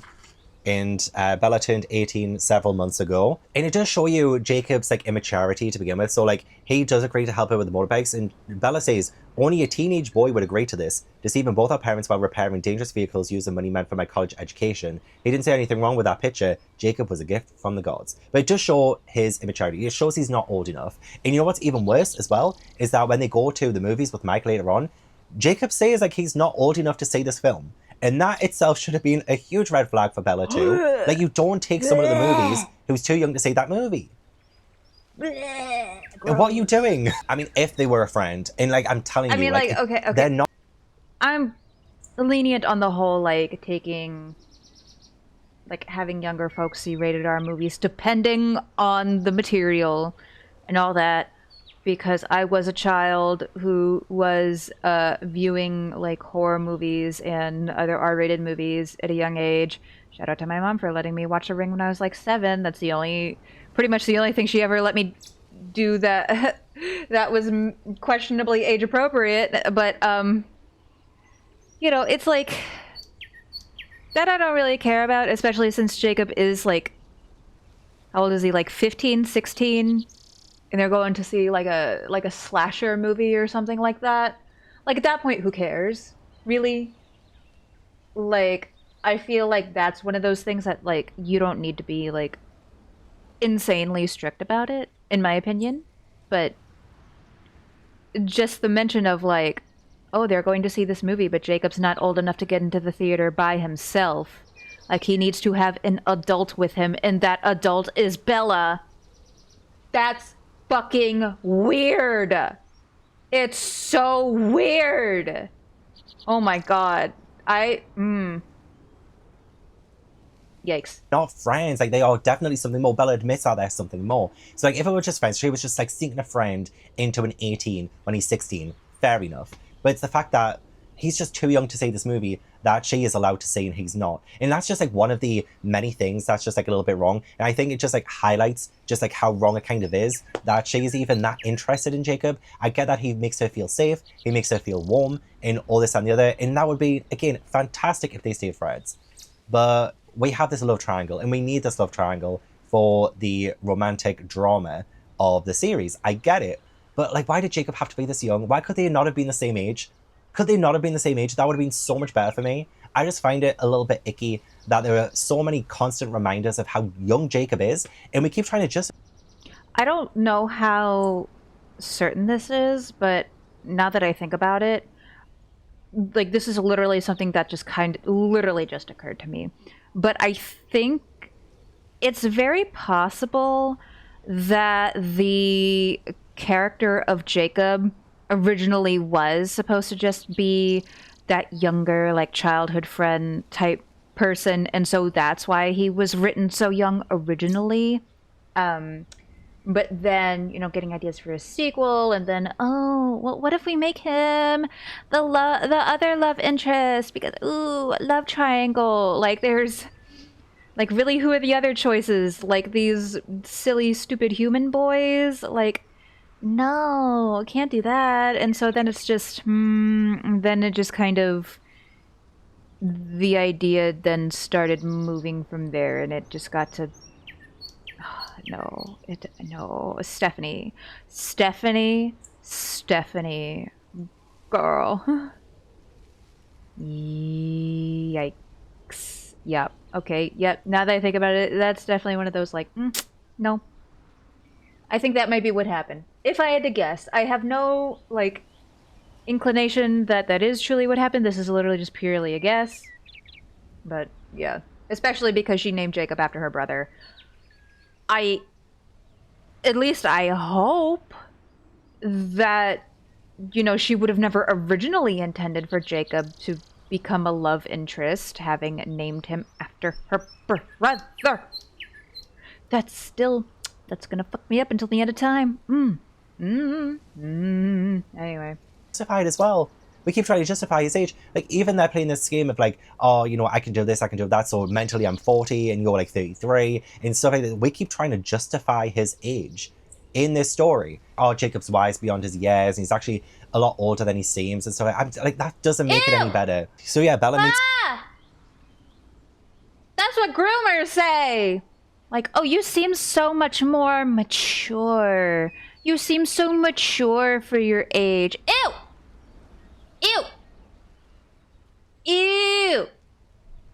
Like, I understand that can be a thing that is said outside of romantic context, but this is a romantic context! And especially that where Jacob goes later. Ew! It's his friends like Quill and Embry, and they're, making faces and pointing and being like, Quill grinned widely at Embry and whispered something I didn't catch. Jacob's hand flashed out and smacked the back of Quill's hand. And then Bella's like giggling. Like, she knows how it looks. She knows how they look like a couple. She giggled quietly. The sound made my eyes widen in wonder. I was actually laughing. And I get it, like, she's being very, very depressed, and so the idea of laughing is, like, a massive thing for her. But again, like, she is literally making it seem like they are something more to other people, when she should be sticking a pin in that so quickly. And I do love the fact that she doesn't have a nightmare that night, that Jacob is actually helping her. I do love that. I love that she's been able to kind of move on from that, and she's feeling better. And yeah, she says, it's Jacob. He's simply a perpetually happy person. He carried that happiness with him like an aura, sharing it with whoever was near him. But just as quickly as she's starting to feel much better about it, the warmth of Jacob's presence was fading, and in its absence, the anxiety grows stronger. So yet again, we have Bella starting to become a little bit over-reliant on how Jacob makes her feel. Just like how she was over-reliant on how Edward made her feel. Yeah, Jacob is so clear here. He says, I get obsessive when I have a project. If I had any brains, I'd drag it out a little bit. So he's talking about repairing the bikes, and he's pretty much saying, I kind of want to drag this out so we can spend more time together and still spend time together. And she's like, why? Like, why would you want to, like, spend more time doing this? I'm just, girl, wake up. He's like, you really still like spending time with me? And she's like, very, very much, and I'll prove it. And it's very weird the way that she doesn't mind Jacob, like, kind of being led on.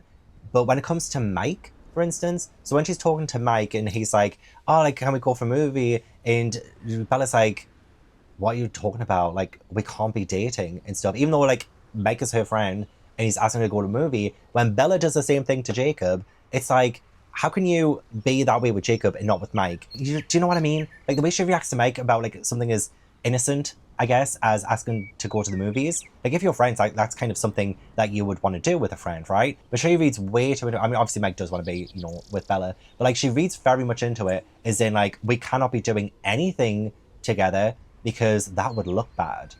We are friends, but, like, we can't do anything together because I don't want it to be anything more than that. And yeah, when it comes to Jacob, it's okay to, go to the movies and lead him on and all this, that, and the other. I'm just like, okay, odd. Bella does tell Jacob that she doesn't date, but she needs to draw the line so prominently that there is no room for interpretation there. And there, unfortunately, there isn't. Like, she just says, oh, I don't date. Jacob's like, yeah, well, that's fine. Because the cringiest moment happens not long after, and she says, Jacob really did look older than 16. Like, don't even say that. Don't even say that. Jacob noticed my scrutiny. What? He asked, suddenly self-conscious. Nothing. I just hadn't realized before. Did you know you're sort of beautiful? Like, oh. Once a word slipped out, I worried that he might take my impulsive observation the wrong way. That's why you're worried about him taking it the wrong way? But Jacob just rolled his eyes. You hit your head pretty hard, didn't you? I'm serious. Well then, thanks, sort of. I grinned. You're sort of welcome. You just don't say that to someone.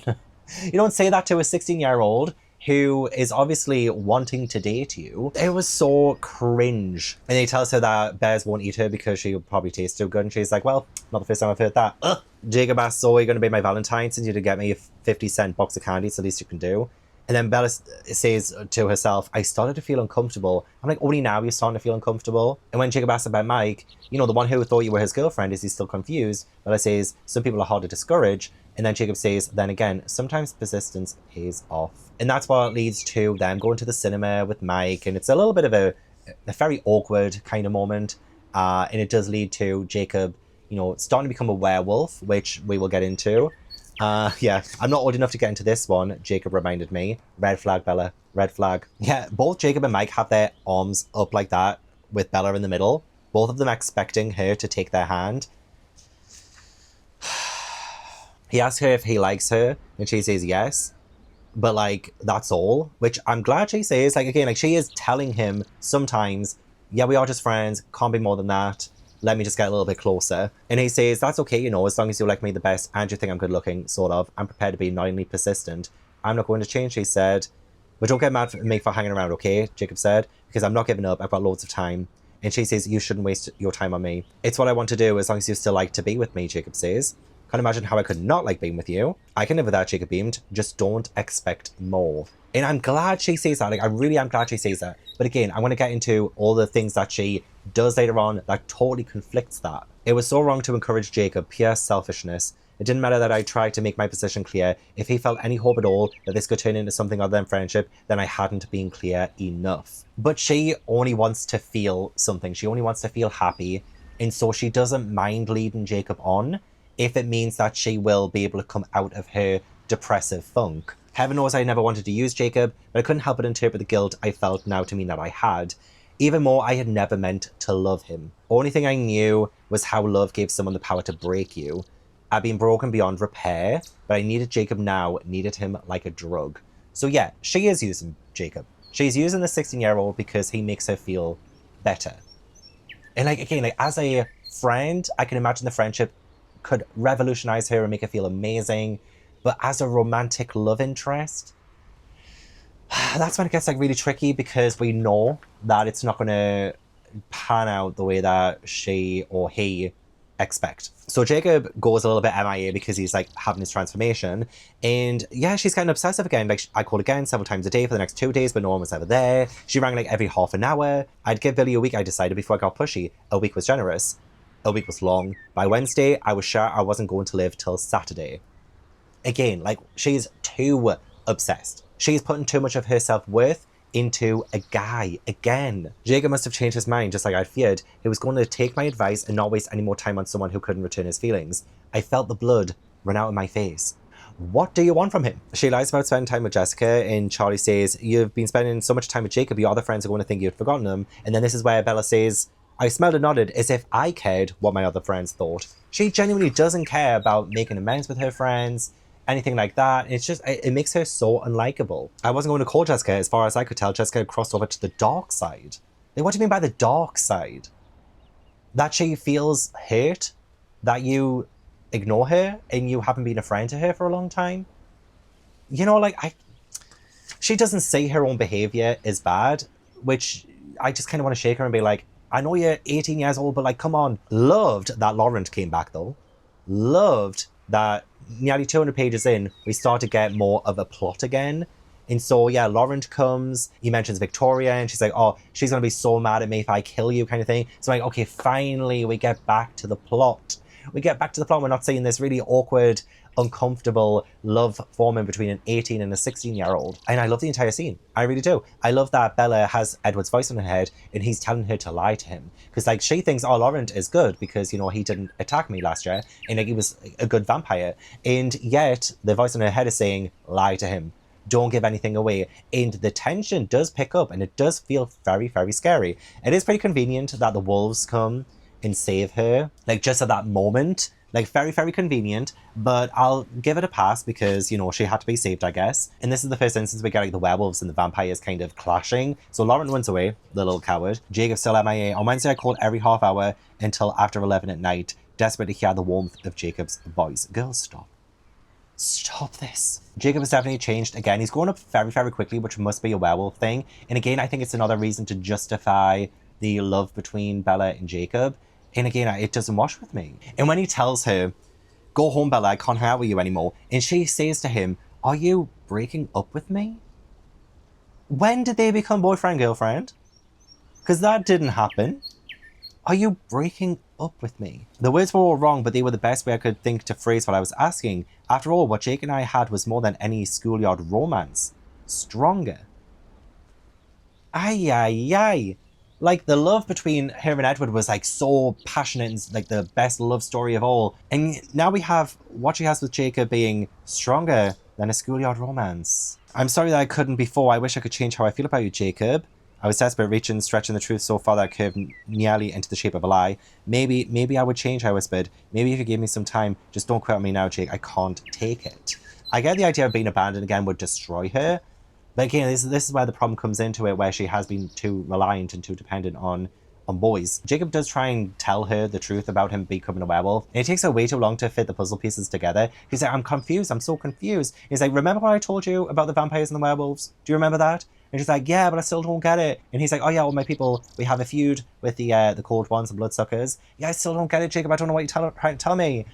She had a dream about Jacob turning into a wolf in the first book. She has another dream about him turning into a wolf in this book, and that's when it clocks. And I kind of don't like the fact that Bella jumps to conclusions with Jacob and his friends as well, because about the whole like wolf attack things. The way that she's like, oh, I can't condone him being a monster and this, that, and the other. And it's just like, if you just like let him explain, give him a minute to explain the situation, because it isn't the werewolves who are attacking people. It was Laurent and Victoria, and they were attacking people, and the wolves just like got to the scene a little bit too late. I couldn't be friends with the killer and say nothing, let the killing continue. You'll just ask him a question. Ask him, use your words. Couldn't be friends with the killer. The hypocrisy. I mean, granted, yeah, like literally all of them except for Carlisle killed somebody at some point. Just saying. Still couldn't turn a blind eye to what was happening, like Billy seemed to, but I couldn't condemn Jacob for it either. And when Jacob says, you know what makes me so mad I could just spit? Weird thing to say. He says, I'm so sorry that can't be the right kind of monster for you, Bella. I guess I'm just not as great as a bloodsucker, am I? Oh, and then he calls her honey. He calls her honey. Bella, honey. We only protect people from one thing, our own enemy. Honey? Ugh. Like, I hate that. Like, he's 16 years old and he's calling an 18-year-old honey. Bella, honey. Ugh. That is, I don't like nicknames at the best of times, honestly. And this is just, it crosses a line. It crosses a line. If he gets too mad, too upset, then Bella might get hurt, has to keep a better hold of himself, otherwise he'll turn into a wolf. It seems like a lot of the times, it's same with like, you know, the vampires as well, like they have to control themselves. And it's like the same with the werewolves. So there's like a lot of similarities between them. And then we do get confirmation that Victoria wants Bella. So yeah, this is like 250 pages in. We get more of the conflict, finally. And I do love the werewolf transformation as well. It's definitely a lot better than the vampire sparkling. So they kind of just like explode. The boy exploded. Dark silver fur flew out from the boy, coalescing into a shape more than 5 times his size, a massive crowd shape ready to spring. And then Jacob, mid-stride, a long tremor shivered down Jacob's spine. He leaped forward, diving headfirst into the empty air. With another sharp tearing sound, Jacob exploded too. Burst out of his skin, shreds of black and white cloth blasted up into the air. One second it was Jacob diving into the air, and then it was a gigantic russet brown wolf. I love the transformation. I think that's actually pretty cool. You know, like exploding and everything going everywhere. That's cool. Sparkling in the sunlight, not so much. Yet again, we have Jacob's friends calling Bella Jacob's girlfriend. And again, she says nothing. She doesn't correct them. Get some rest, Bella, honey. You look exhausted. Oh, makes me want to fucking throw up. Bella says, love is irrational, I reminded myself. The more you love someone, the less sense anything made. When Mike asks, are you dating that kid from La Push? I shrugged, not in the technical sense of the word. Yes or no, Bella? Like, it's not that hard, yes or no. I do spend most of my time with Jacob, though. He's my best friend. Mike says, don't kid yourself, Bella. The guy's head over heels for you. I know, I sighed. Life is complicated. That's her excuse. Life is just complicated. But then we do, like, flip back to her wanting to hear Edward's voice again, so that's why she goes cliff diving. I knew that was the stupidest, most reckless thing I had done yet. The thought made me smile. The pain was already easing, as if my body knew that Edward's voice was just seconds away. Throwing yourself into danger just to hear Edward's voice in your head. How many times can I say it's unhealthy? But it is a pretty spectacular scene, her doing the cliff diving part. She is saved, again, rather conveniently. Harry Clearwater dies from a heart attack, which I don't think, again, like any of the side characters have been that fully fleshed out and developed enough for me to care about these characters. It feels like kind of like a seasonal thing, you know, where I just suddenly, maybe in some type of manic spiral, just immediately have to redo my entire upload schedule, which this one isn't. Oh, goddamn, I'll go next doorbell. Anyway, yeah, so that's now my current focus. It's not a ton that's changing. It's just change one little thing and it affects the rest of the videos, that sort of deal. Characters, but it does put things into perspective for Bella, which is very needed. Like, she realizes she can't just keep being reckless and putting herself in danger because she has Charlie to think about, and what would it do to Charlie and stuff like that. I'm glad she's come to this realization. I just wish she would come to the realization that she should not be depending on another guy. Jacob, somehow he'd become essential to my survival. I remembered wishing that Jacob were my brother. I realize now that all I really wanted was a claim on him. It didn't feel brotherly when he held me like this. It just felt nice. Again, isn't it weird that Jacob is named after Stephenie Meyer's brother? That's just getting more and more weird to me the more I read on. So she's actually considering being with Jacob completely. I would have to commit as much of me as there was left. Every one of the broken pieces, it was the only way to be fair to him. Would I? Could I? Would it be so wrong to try to make Jacob happy, even if the love I felt for him was no more than a weak echo of what I was capable of? Even if my heart was far away, wandering and grieving after my fickle Romeo, would it be so very wrong? And then, right after that, Bella sees a Cullen call, and she realizes that one of the Cullens is back. And instantly Bella's like, bye Jacob, I'm gonna miss you, girl. Instantly, like, it's so scary how quickly she drops Jacob with the prospect that the Cullens were back. Remorse pinned me against the seat for one long second. What had I just done to Jacob?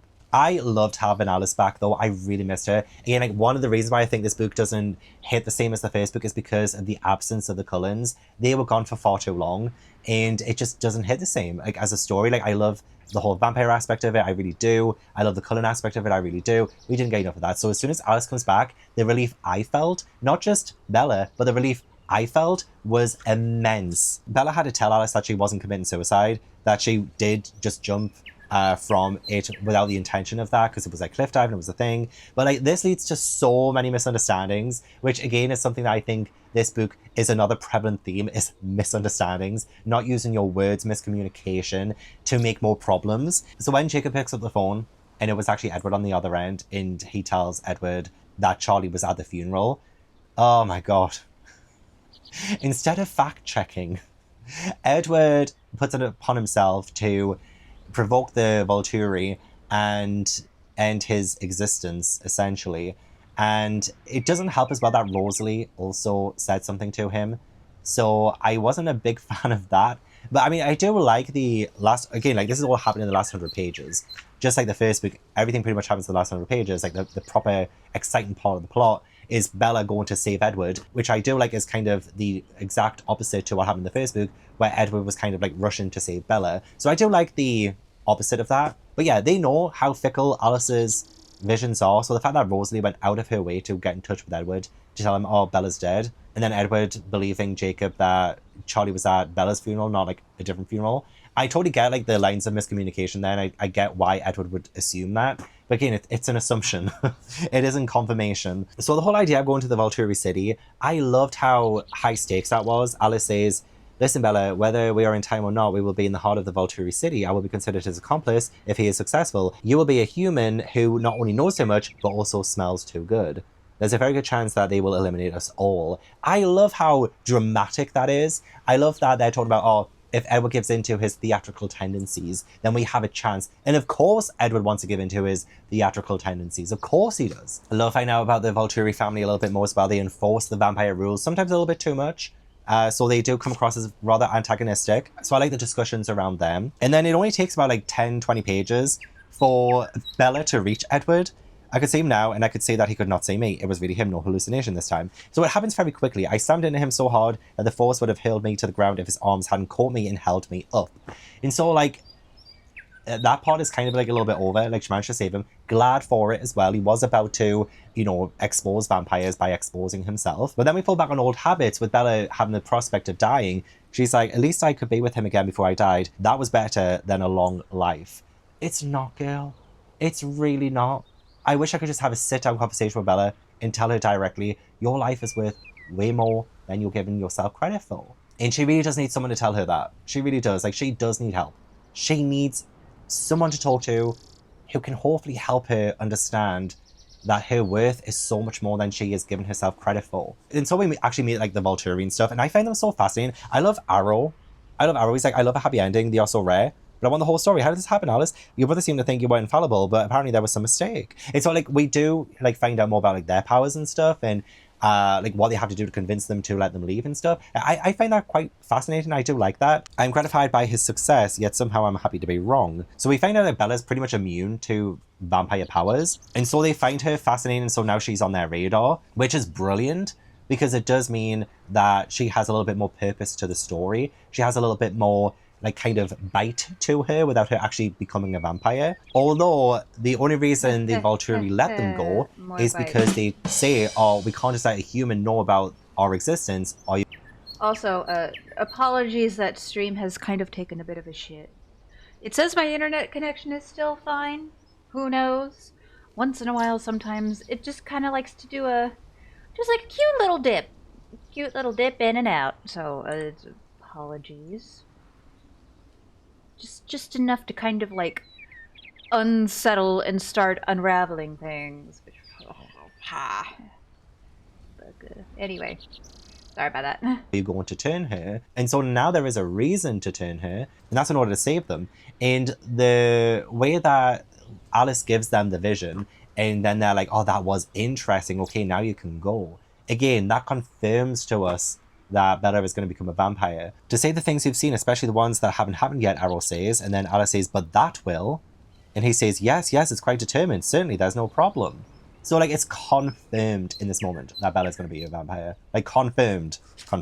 So they're allowed to go. I still like the scene, even though it kind of happened a little bit easily. All Alice had to do was show them the vision, like, okay, off you trot. I still like the way that all of that unfolded. Even though, like, the whole part in Italy, I would have loved to have had a little bit more description. Again, that's why I think this book would have benefited being third person. In fact, the entire series could have benefited from being third person, because we could have gotten such great descriptions of Italy and, like, the Volturi city, and I wanted to see more of that, and we just didn't. We only really got Bella, like, being obsessed with saving Edward, so we didn't get to see anything else but Edward. Oh, and I love Rosalie's kind of apology to Bella as well. I'm so very sorry, Bella. I feel wretched about every part of this, and so grateful that you were brave enough to go save my brother after what I did. Please say you'll forgive me. I like the idea that they will potentially become friends, and I like that it's not going to be an easy thing as well, because when they're doing a vote later on in Bella's life, Rosalie's still like, I'm going to vote against it. Not because I don't want you to be part of the family, but because I would not have chosen this life for me, and I don't think you should either.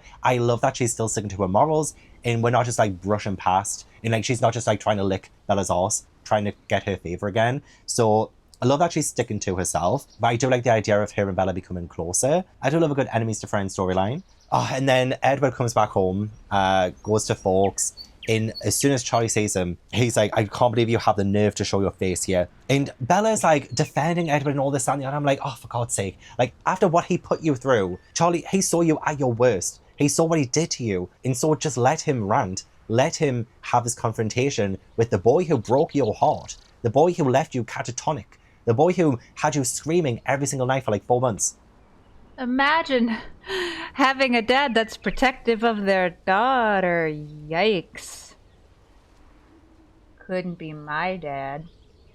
Long after my ex and I broke up, before I got with Ben, you know, my ex was trying to come over. Not only would my dad let him come into the house when I didn't want him there while I was still living with my dad would give him a beer. Oy, so tremendously uncomfortable.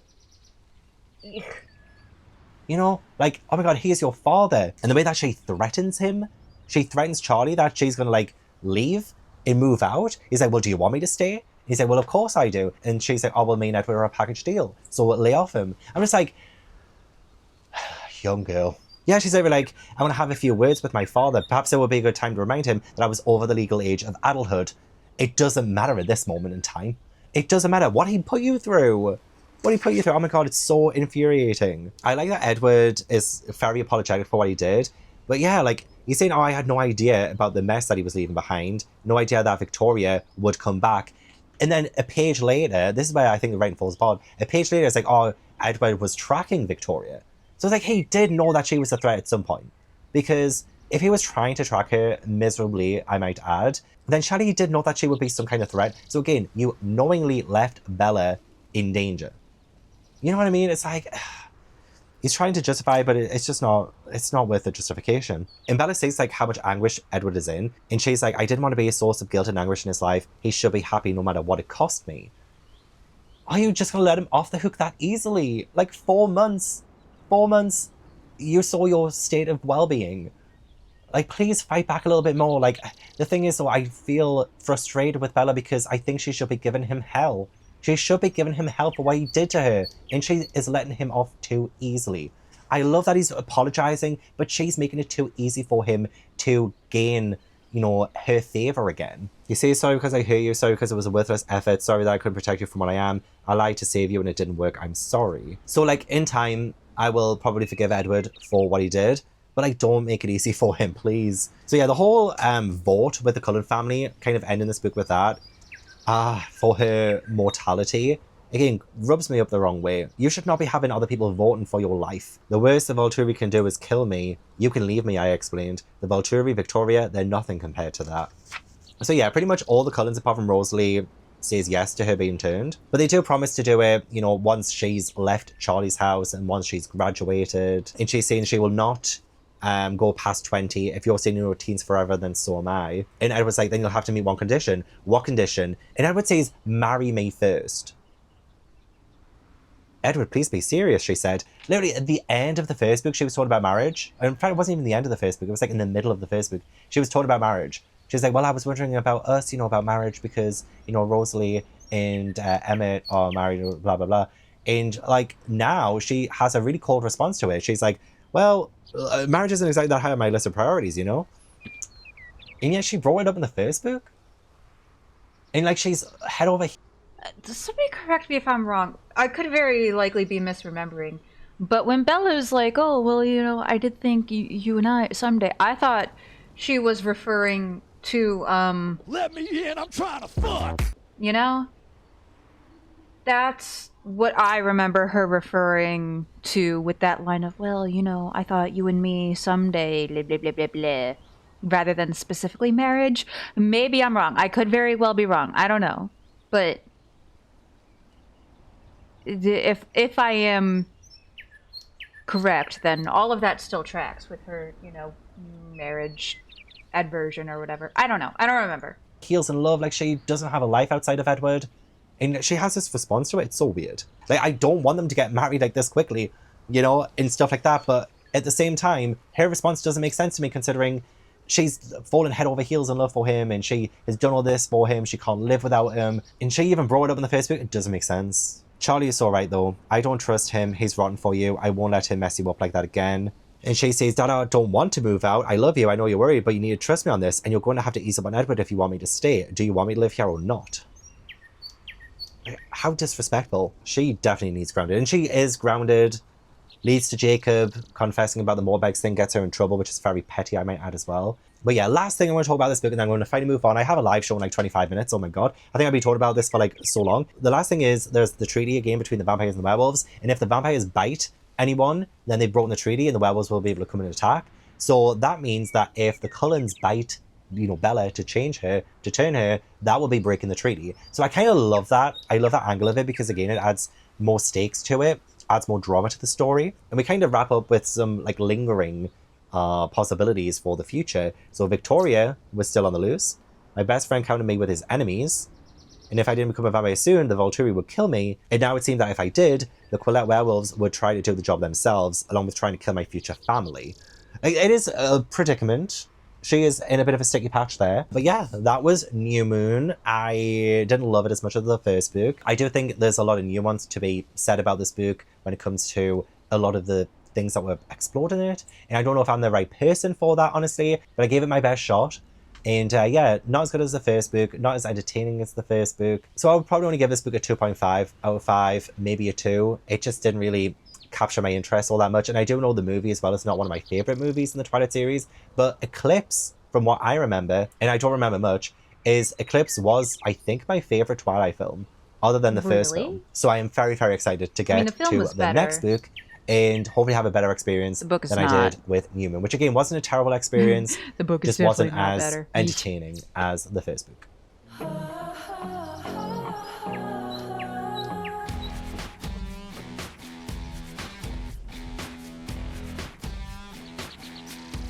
Oh, we're just going all in with the copyrighted music.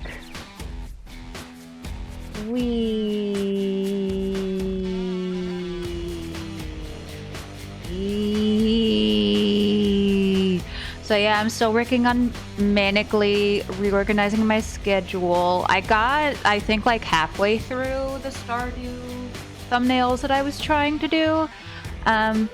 But then I sort of fell head over ass down into like some little tweak I wanted to make to my upload schedule, which then like shifts everything else around. Not everything, but like, you know, a good amount, I think.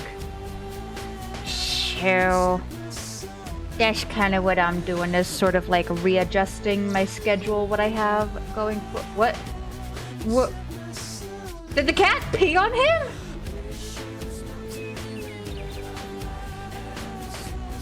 I'm so confused at what happened there. I looked away for a moment, so it's very likely I missed some vital context. I don't know. Yeesh.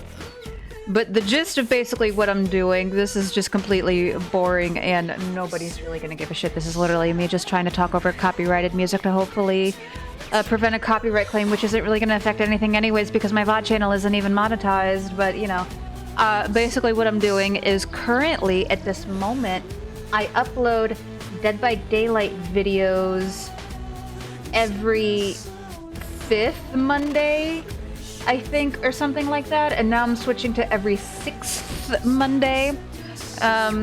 So, and then what that is going to allow me to do is to then, because Monday, when I'm not uploading Dead by Daylight, is a long-term series time slot, that is going to make it pretty much guaranteed, I think, so that the Dead by Daylight videos are taking over a Stardew space, because I try to do like every other, like date everything, then Stardew Valley, date everything, then Stardew Valley, then date everything, then Stardew Valley. So, and also Stardew Valley is also every Friday as well, on top of that. Yeah, see, everybody hates Jacob now. Oh, yes! Oh, thank fuck, he's gonna bring up the whole Charlie downfall. Anyway, so yeah, it's the long and short of it is this is basically going to allow me to post more Date Everything videos more regularly, because that series does have a definitive end. We aren't there yet. I don't think we're there by a long shot yet, but that series does have a more definitive end. So I would like to be able to get through that. I poured myself a coffee because I'm going to need calming down during my review of Eclipse. Yeah, like I said, Eclipse is much worse. Like, it's boring and infuriating in equal measure. Anyway, so yeah, that's... sorry, I want to yap for just another few seconds. Yeah, so, I'm hoping that, like, we can finish up Date Everything a little bit sooner, and then that'll free up extra space to focus on both Ultimate Modded Stardew Valley and Ultimate Modded Skyrim. And then just kind of work on those equally until one or both are done, so then I can finally move the fuck on to another long-term series. Anyway. Look, I have many gripes with this series, with this book, but I refuse to be aged out of this series. I still enjoyed reading Eclipse. It is probably my second favourite book after Twilight, the original. Definitely better than New Moon. The plot was great. Like, I really enjoyed the plot. We finally, after all this time, get Victoria. You know, she has been elusive since the first book. We saw her for one scene. We've only ever met her once in Twilight, and yet she's been the source of our troubles, of our drama for all of New Moon and all of Eclipse, essentially. And so I do love a character who lives rent-free in everyone's minds. Like, she didn't really have to do much. She just had to, you know, evade all of the werewolves and the vampires for as long as she did. And everyone was up in arms. I kind of respect that. I respected the hustle. Yeah, literally, like in the second book, like we definitely see her much more in the second movie. But in the second book, literally all you see is like a glimpse of her red hair, which Bella isn't even totally sure that she sees, I think, if I recall correctly. Like, you don't even see her in the second book. There's just so much talking about her. That Victoria had. And I am the original Victoria kind of stan, like from the movies.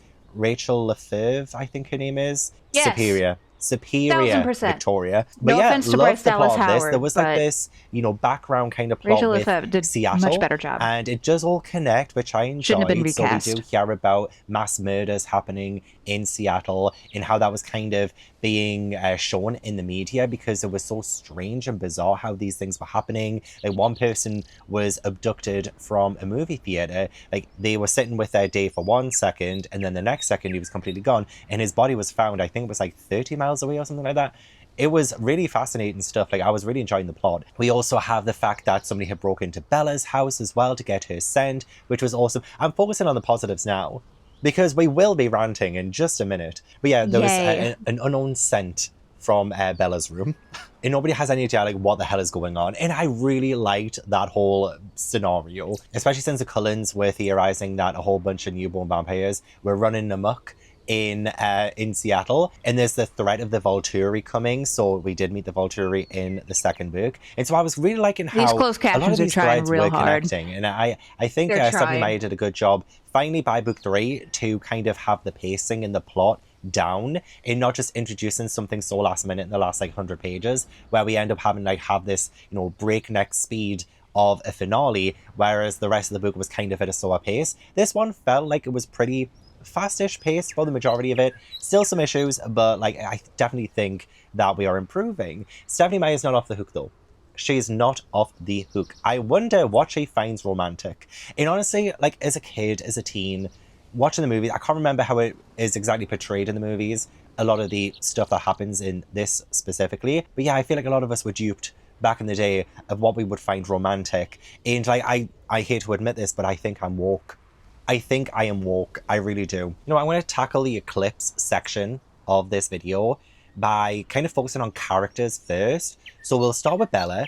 Bella was definitely the least annoying. And I'm not going to lie, I do think that she did not really a whole lot wrong in this book, and that's probably going against popular opinion considering how people feel about Bella. And don't get me wrong, she has frustrated me the last couple of books, and she still continues to frustrate me in this book.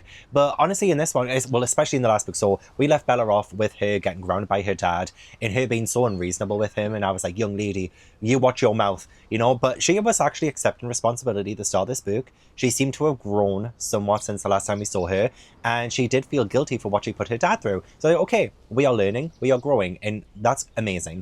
What I don't like is the way that she, again, like, does seem to completely be utterly obsessed with Edward, that she's letting her other relationships fall. We have Charlie coming to Bella at the start of this book being like, oh, I will unground you, but on one condition: you actually start to see your friends, because you have been ignoring them and you have not really been a good friend to anyone, and it just seems like you're a little bit too obsessed with your boyfriend. And honestly, someone needed to say it, and I respected the hell out of Charlie for saying it. But I will say though, Charlie is dead to me now.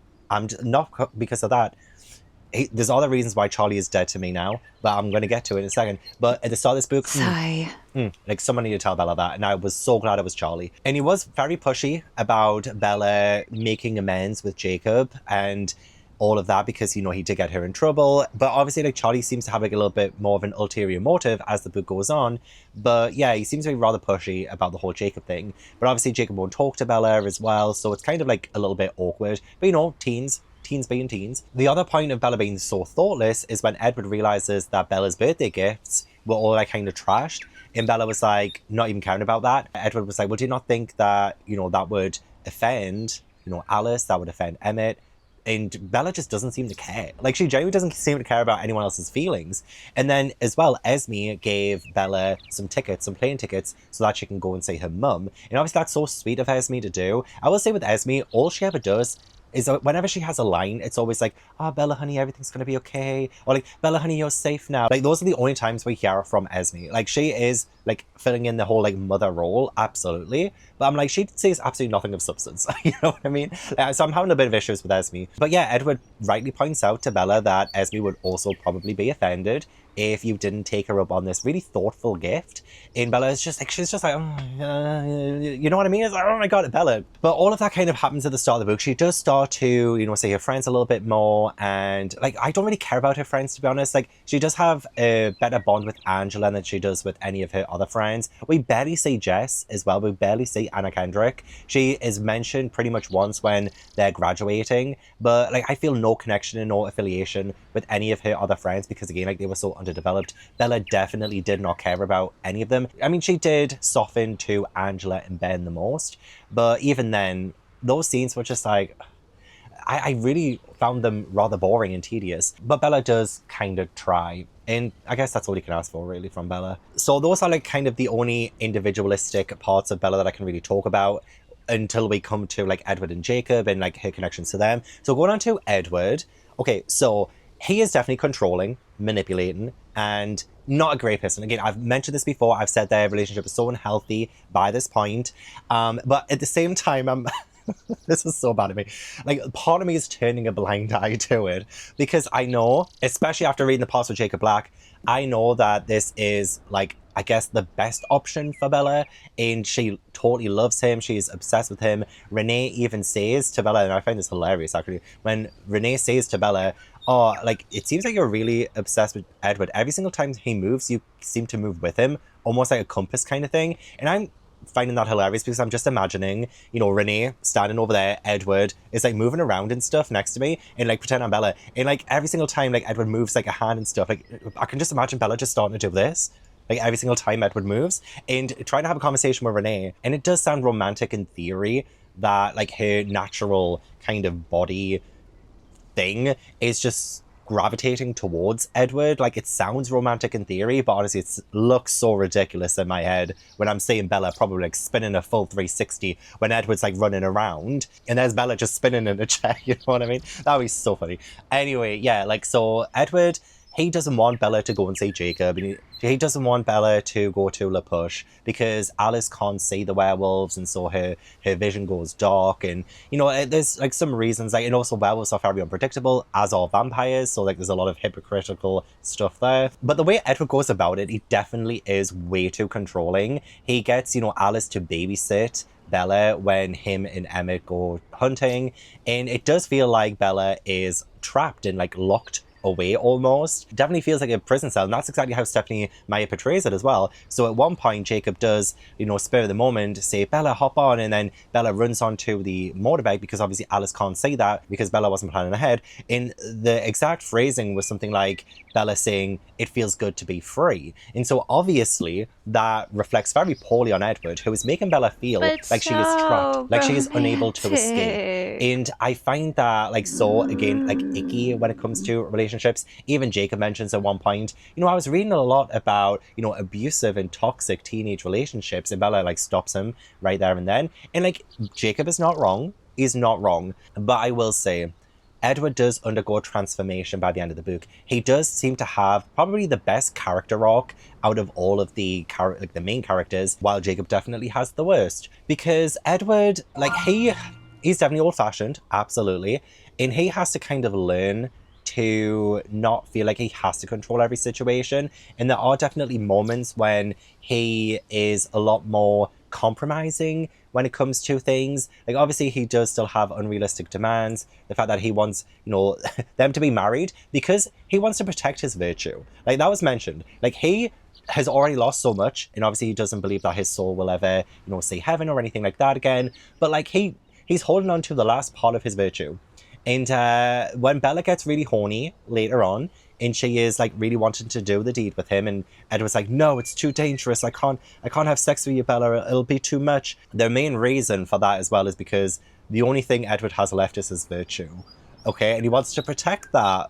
He wants to protect that, so he doesn't want sex before marriage. And you know what? I respect anyone's choice with that. Bella doesn't fully understand because she's so fucking horny, and she has been since the first book, let's be honest. Whenever they've kissed, she has like tried to go a little bit further, and you know, I don't blame her. But yeah, a lot of this book is Bella being horny, like, but horny for Edward and Edward alone. But yeah, it is a little bit of an unrealistic demand about the whole marriage thing, and again, I couldn't fully understand why Bella was the way she was with the whole marriage thing. Like, she was detesting it. She was like, what the fuck? Bear in mind, Bella is like, oh, I will die for him, but I will not marry him. It's like she can turn a blind eye to unaliven herself, but you know, she has a problem with marriage. And it isn't even because of the whole Renee and Charlie, you know, falling out and the whole divorce thing, which I thought would have left some trauma in Bella's life, and that's probably why she doesn't want to get married. She even mentioned that in New Moon in like a line. There was a line about it in New Moon, but in this one, that's not the reason at all. No, she's only just want to get married because it's just so embarrassing.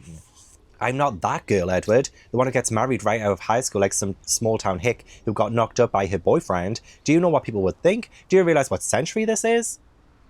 So, she cares about what other people think? Really? That's not what we've been getting this entire time. Because she genuinely does not care about anyone else but her and Edward, essentially, and Jacob as well, and Charlie, in the Cullens. But like, when it comes to other people, like, she does not give a fuck. She doesn't give a fuck if she hurts someone's feelings. And Bella is coming across as very judgmental here, but also she comes across as judgmental every single time she sees Emily. You know, Emily, the one who got scratched by Sam the Werewolf, her imprinted partner. Well, every single time Bella sees her, she brings it up and she's like, oh, I look at her ruined face. I look at her ruined face and I think of things. And I'm just like, why are we still bringing that up? She kept bringing it up in New Moon. She brings it up now. And she's just like completely being like, oh, I can't stand to be that girl who gets married right out of high school. You want to spend the rest of your life with him anyway. You are willing to give up your life for him. You're willing to give up your humanity to be with him forever. In marriage is where you draw the line. You're willing to die, but you're not willing to get married. It's just a little bit bizarre to me. And I totally understand like some aspects of marriage. Like, some people just don't want to get married. That's fine. I don't know if I ever want to get married, to be honest. But the way it's coming across, not just in this book, but all of them in general, it's just like, I don't know how to feel about it, because it feels like Stephenie Meyer keeps changing her mind about Bella's mind changing about marriage. Because it was one way in the first book in Twilight when Bella first brought it up. She was the one who brought it up, and she was wondering what it would be like to get married to Edward after hearing about Rosalie and Emmett. And then in New Moon, she's like, marriage? Look at what happened to Charlie and Renee. And then in this one, not a single thing about divorce being mentioned, and like the trauma of her parents getting divorced or anything like that, but because it would be embarrassing if she got married out of high school. And I'm just like, do you really care what people think? I don't think so. I don't think she could. I don't think she does. I don't think she does. There's like a lot of blackmailing in this as well, I've realized.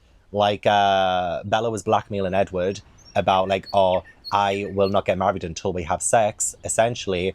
Because Bella just wants to have it, and she wants to have it before she's turned. And honestly, again, like, that's her choice, like, that's fair play. But she, like, kind of uses that against Edward, and she's, like, blackmails him. But then he blackmails her back. He's like, well, I'm not going to give you it until I get that ring on your finger and we get married. And it's kind of like a back and forth thing. I'm just like, wow, they are blackmailing each other. Interesting. And then they do come to compromises, and they do talk it through, like, mature adults and stuff like that. So it's so bizarre reading it in real time, because I keep going back and forth, you know, like some kind of tennis match between like what I think of their actions and the things that they say to one another. Yeah, I was just like, my mind. But I love that Edward says, I was that boy who would have, as soon as I discovered that you were what I was looking for, gotten down on one knee and endeavored to secure your hand. I would have wanted you for eternity, even when the word didn't have quite the same connotations. And so I love the idea of, you know, Bella being a girl from a whole different world, and Edward being from a world, like, totally different to hers. So we have two very separate different worlds clashing. I would have loved to have seen more of that in these books, in these stories, to say, like, you know, Edward being very old-fashioned and Bella being, like, very modern, and how that, you know, makes them butt heads, or, like, how that clashes with, you know, their feelings and stuff like that. We get, like, moments like this where they do argue with one another, but I mean, like, I would have loved to have seen that, like, kind of stretched out a little bit more to show the differences between their lifestyles, but, like, we don't really get a whole lot of that.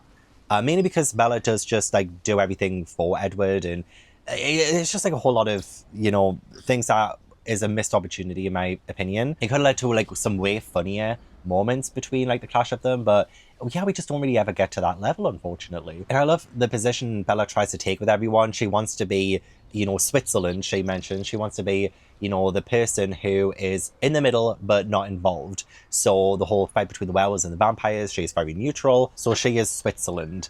And Bella is the kind of person who would like to sit on the fence and, like, not really take a stand a lot of the times.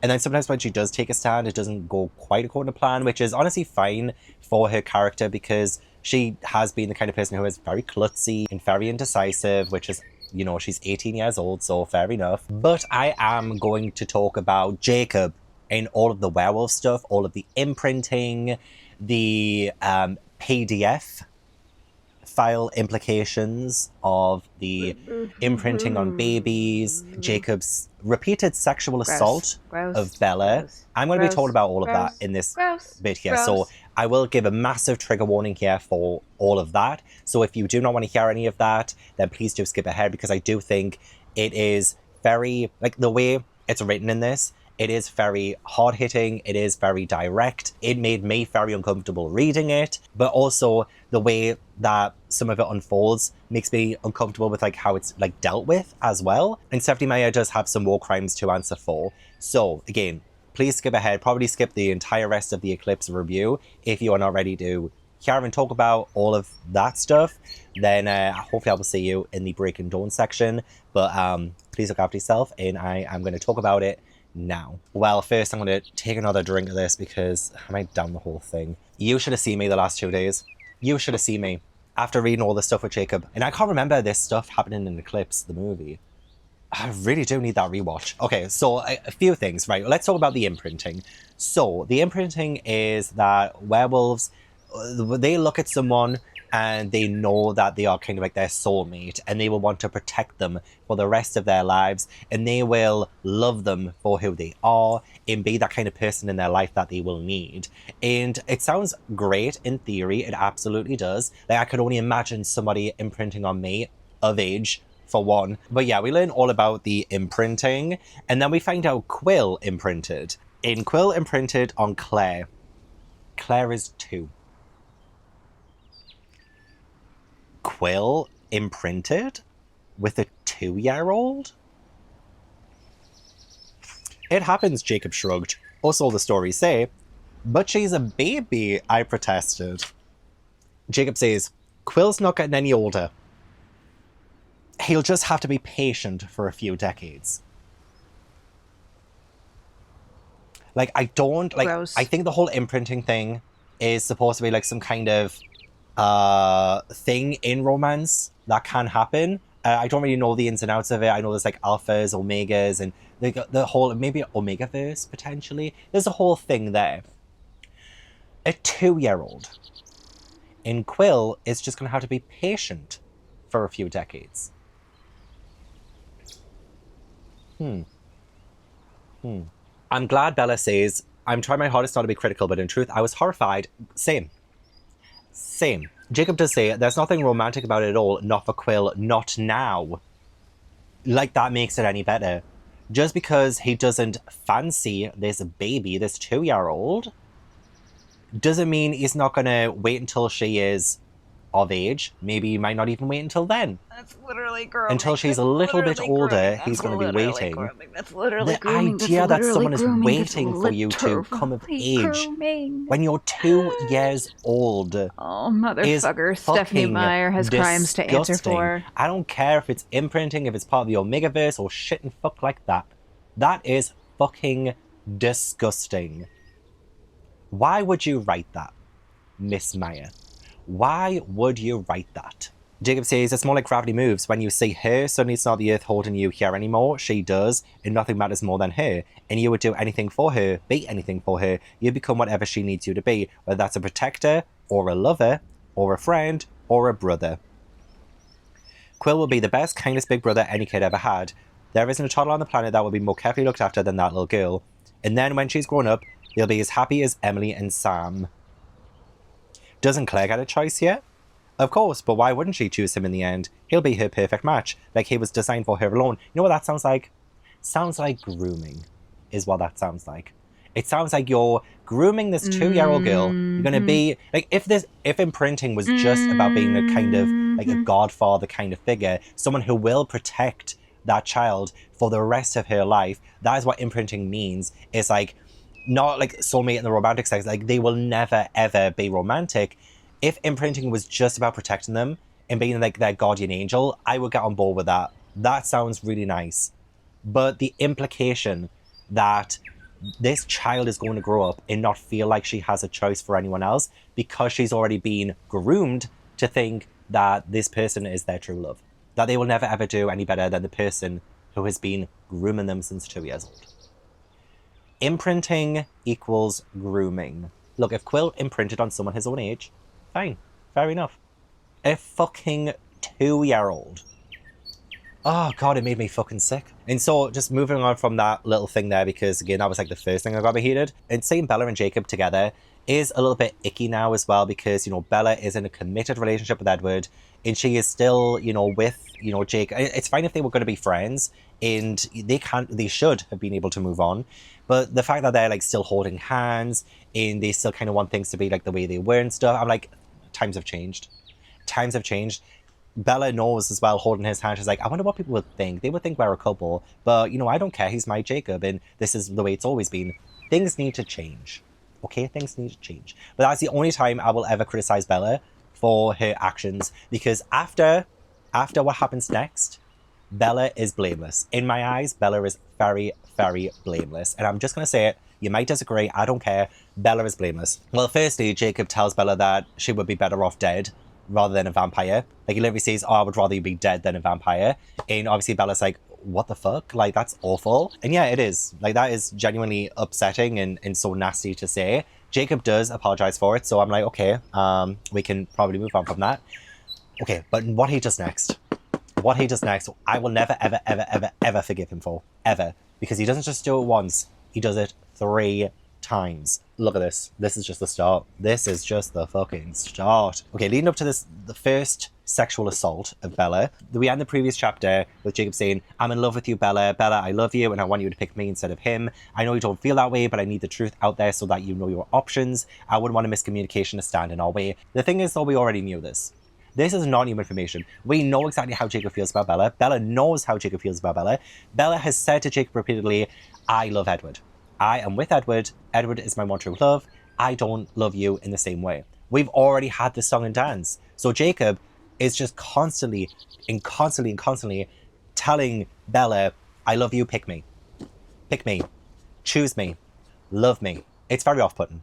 It really is. Like, I wouldn't mind a little bit of, well, competition, I guess, but like even Charlie says earlier on, oh, it wouldn't hurt Edward to have a little bit of competition. I'm like, Charlie, shut the fuck up. Charlie, this is your a daughter and her love life, and you're like, oh, well, you know, we should have these 2 guys fighting over you. Like, Charlie, what are you doing? What are you doing? But we're going to get you in a second, Charlie, don't you worry. Obviously, Bella's like a little bit horrified, even though she kind of already knew this. And Jacob says, do you want me to go away and never see you again? Be honest. She says, no, I don't want that. And he says, see what, Jacob? Like, just because she sees you as a friend, and just because she doesn't want you to disappear forever, how does that prove anything? Huh? And she says, your family, I love you, but I'm not in love with you. Jacob says, but you do want me around? And she says, yes. And he's like, well, then I'll stick around. And Bella has to ask, do you think you could behave yourself a little better at least? Because yeah, Jacob's behavior is disgusting. It gets worse, but like up to this point, the way he keeps like pressuring her and just keeps chipping away at her about like, oh, you love me, and I love you, and all this and the other. I'm just like, Bella has told you there's a line, do not cross it. I know Bella is like holding his hand beforehand and stuff like that, but I don't think anything justifies what Jacob's about to do. So yeah, Bella asks him, can you just behave a little better? And he says, no, I don't. You decide, Bella. You can have me the way I am, bad behavior included, or not at all. Like, how gross is that? Just as a friend, you know, if you have a friend, like Jacob Black is Bella's best friend. And I'm honestly, I'm so devastated for Bella. She needs better people around her. And yeah, Jacob's like, I decided I'm not giving up. And Bella says, I love him, Jacob. He's my whole life. You love me too, he reminded me. But he's not your whole life either, not anymore. Maybe he was once, but he left. Oh, and then, okay, I'm going to read out what happens, but again, major trigger warning for sexual assault. So Bella tells him my hobbies are numbered, and then he still had my chin, his fingers holding too tight till it hurt, and I saw the resolve form abruptly in his eyes.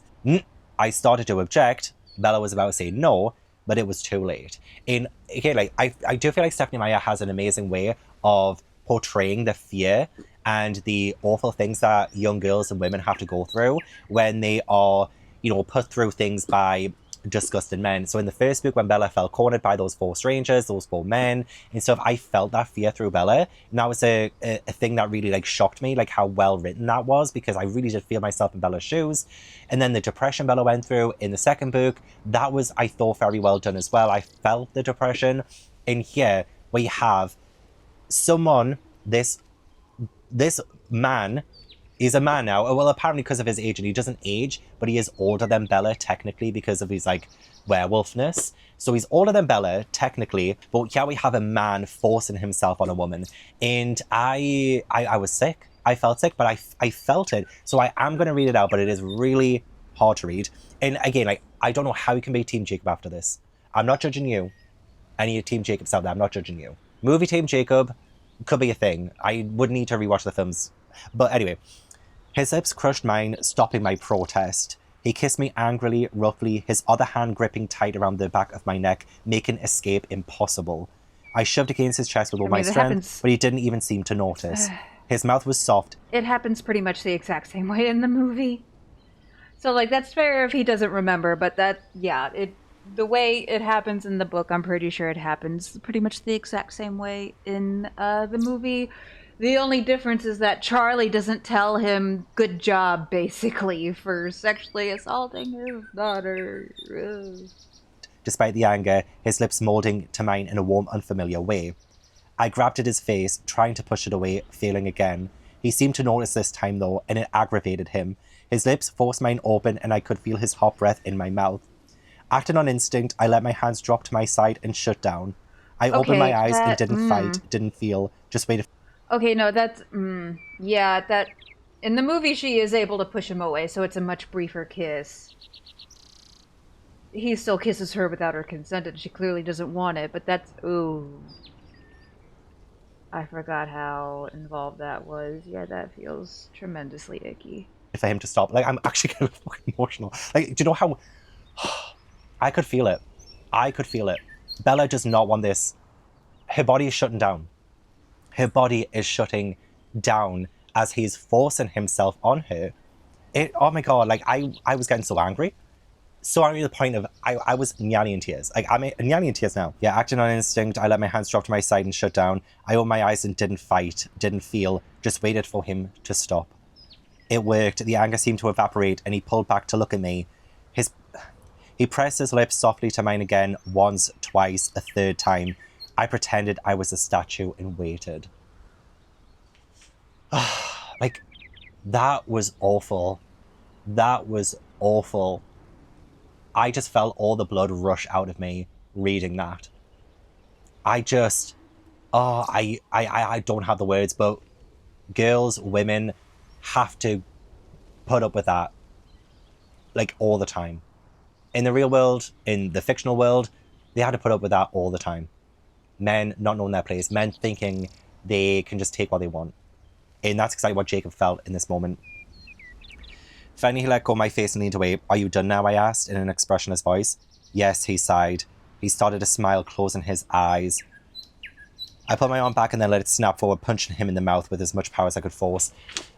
I was so rooting for Bella to do that. I was so rooting for Bella to do that. And someone did mention, oh, do you not remember the infamous Bella punch in Eclipse? And I don't. I actually don't. I really do need to rewatch it. But yeah, that must mean that this also happens in the film. And honestly, like, he just keeps trying to touch Bella, and he doesn't know what he's done wrong. He doesn't think he's done anything wrong. He had the nerve to wrap his arm around me. I jerked away from him. When he got on the driver's side, he was whistling. He literally doesn't think what he's just done is wrong. He's proud of himself for what he just did to Bella there. He's so happy that he kissed her. That had to be better than kissing a rock. Not even remotely close, I told him. And he says, "You're just mad. I don't have any experience with this kind of thing, but I thought it was pretty incredible myself. You could be happy if you let go. You could be happy with me. Stop. Stop." Like, that is the most unattractive, disgusting thing to say after what you just did. After what you just did. And it doesn't get better. Guys, it actually gets worse. It gets, oh my God, I can't even fathom. He grinned over at me, "You kissed me back." She didn't. He is trying to gaslight her right now into thinking that she shut down. Her body shut down. She was that traumatized by what he was doing to her. Her body shut down. I am so fucking angry at him. I did not. Jacob says, "I think I can tell the difference." She says, "Obviously you can't. That was not kissing back. That was trying to get you the hell off of me, you idiot." And he says, touchy, almost overly defensive, I would say. He is trying to convince her that she kissed him back. Oh, he's fucking vile. And I'm not saying I'm 100% Team Edward. This was one of the parts that I skipped my reread. Because like I said, I skipped the majority of New Moon and Eclipse on my Twilight reread this past year. And yeah, I don't know if... I guess I just forgot how horrible this whole part was. Like, listening to him read this, like, it's actually making me feel a little nauseous. I'm not gonna lie, that's fucking horrendous. Absolutely goddamn horrendous. Okay, yeah, and then especially the fact that, you know, it's just kind of brushed off later. Jacob's still a friend and blah, blah, blah. Oh, and he then imprints on an infant and is going to be with her romantically eventually. Like, okay. Yeah, I think well and thoroughly Stephenie Meyer should be ashamed of herself. Like... like, it's not... like, writing these types of scenes in literature, it can be fine, but based on how it's handled. And, like, the fact that, you know, from here on out, Jacob is still portrayed as, yeah, he's still my friend, he's still a good guy. Oh, maybe I do really have genuine feelings for him. Oh, but I still want Edward anyway, so it's fine. Oh, and then he imprinted on my infant. Yeah, and wants to be with her romantically later. You know, that's kind of a bummer, but I'll get over that pretty quick. And just the fact... It's upsetting. It's, like, actually upsetting. He was a major peeping Tom creep in the first book, controlling, absolutely, and, you know, 100 and whatever years old, so there is the age gap there. But this right here is the most unforgivable, disgusting behavior any kind of person could do to another person. To a best friend could do to their best friend. And you know what? Oh, and I'm just going to get so much more raged. So, yeah, he takes Bella back home, and, you know, she's obviously hurt her hand punching him. And Charlie's like, "Oh, what happened?" Jacob laughed. "She hit me." Charlie laughed too, and I scowled. "Why did she hit you?" "Because I kissed her," Jacob said, unashamed. "Good for you, kid." Charlie congratulated him. Yeah, this was the moment Charlie died to me. Obviously, I know Charlie doesn't know the full context in all this, that, and the other, but this is a world, right, where guys are rewarded for their bad behavior towards girls. And it's very apparent in this moment that that's exactly what happens. Charlie has just seen his daughter distraught, coming into the house. She's hurt her hand because she punched the person who forced himself on her. And Charlie laughs. Charlie congratulates the person who did that. Because he has a bias towards Jacob. He is Team Jacob. He does not care what his daughter wants. He is Team Jacob. Charlie, I loved you in the first book. I had some reservations about you in the second book. You're dead to me in the third book. Dead to me. Same with Jacob. They're both dead to me. And Charlie even says, maybe you should pick on people your own size. Oh, so like, if your daughter is trying to protect herself from somebody forcing themselves on her, she should just let it happen. What a fucking asshole. And honestly, surprised Edward had the restraint. This is why I do prefer Edward in this book, because he doesn't do anything too rash. He listens to Bella, he understands Bella, but he's like defensive. He's like, if you try and do that again, if you try and force yourself on her again, I will break your jaw. And I will not let you get away with it. I respect that. I respect that a lot. Hate the fact that they're playing games like, oh, may the best man win, shit like that. Look, I honestly, it makes me so fucking mad when people try and treat other people as like property or, you know, something to be won. So the second sexual assault is while he's in wolf form, and I would consider this sexual assault. You might not, but I do. So while, you know, the vampires and the werewolves are working together, which I did love those aspects of this book. I love that plot. I loved it when two enemies come together to fight a common enemy. I think that's great. And I love that they were trying to work together and they had to overcome some of their, like, their prejudices and like the smells. And Jasper was showing them how to do this, that, and the other. And, you know, it was so good. I loved all of that. I love finding out about Rosalie's backstory as well. Bless her heart. Like, honestly, she had it rough. And I totally understand where she's coming from when it comes to Bella as well. When she was talking about being jealous of her, because she has options. Like, Bella has options. She can live her life. Bella might not know what she wants to do in 10, 15, 20 years' time. Her decision to become a vampire is permanent, and I totally get that. I totally get Rosalie's side of it. So again, I loved a lot of those aspects. Great book when it comes to those aspects. So yeah, they're in like the clearing and stuff, and the vampires trying to teach the werewolves how to deal with newborn vampires. And I loved all that. So yeah, we have, without warning, Jacob suddenly licked my face from chin to hairline. Ew, gross, Jake, I complained, jumping back and smacking at him, just as I would have if he were human. So when you have, like, say, a cat or a dog licking your face and stuff, that is like a sign of affection, right? That is like, you know, them kissing you in a way. And after what Jacob did to Bella in human form by forcing himself on her, this sudden, out of nowhere, licking of her face, the entire face, was him again trying to kiss her, or successfully kissing her, I might add. And just because he's in wolf form doesn't change the fact, in my opinion, that that was sexual assault.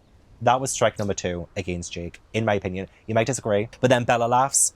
Bella's unable to keep from laughing with him. And I'm just like, this is when it's starting to get like really icky, the way that Stephenie Meyer is showing her response to it. Because, like, Bella doesn't forgive Jacob straight away for what he did. Like, she holds that grudge and she does like try to uninvite him to the party and things like that. And she shows that she is furious about what he did. And he, again, just like never apologizes or anything like that. He is very adamant that what he did was the right thing to do. But it feels like Bella like kind of gradually gives up feeling resentment towards him, because she has no other option really. Like, she loves her best friend, and I can't fault her for that. But I really do wish Stephenie Meyer had, you know, consequences for these actions and showed them a lot better than what she's shown them now. So to have Bella laughing after this one is, I think Stephenie Meyer just being like, oh yeah, this was like a jokey kind of thing, like they're just friends, like goofing around and stuff. But I'm like, to me it's not.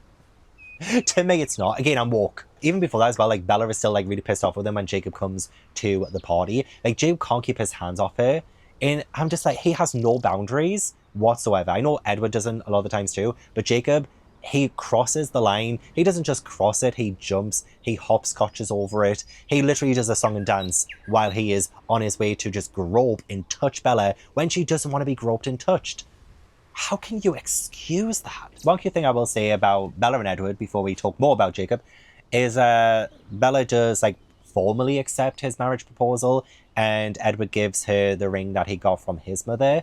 And so like it was like a really sweet, touching moment. He took my left hand in his and slid the ring into place on my third finger. I promise to love you forever, every single day of forever. Will you marry me? I whispered yes. And like, it does feel rather sweet and romantic. I will say that. Like, I don't mind that kind of progression with their relationship in book number 3, because they've been together for a while now and they've been through quite a lot together as well. So I think at this point, I don't mind those overtly kind of romantic gestures.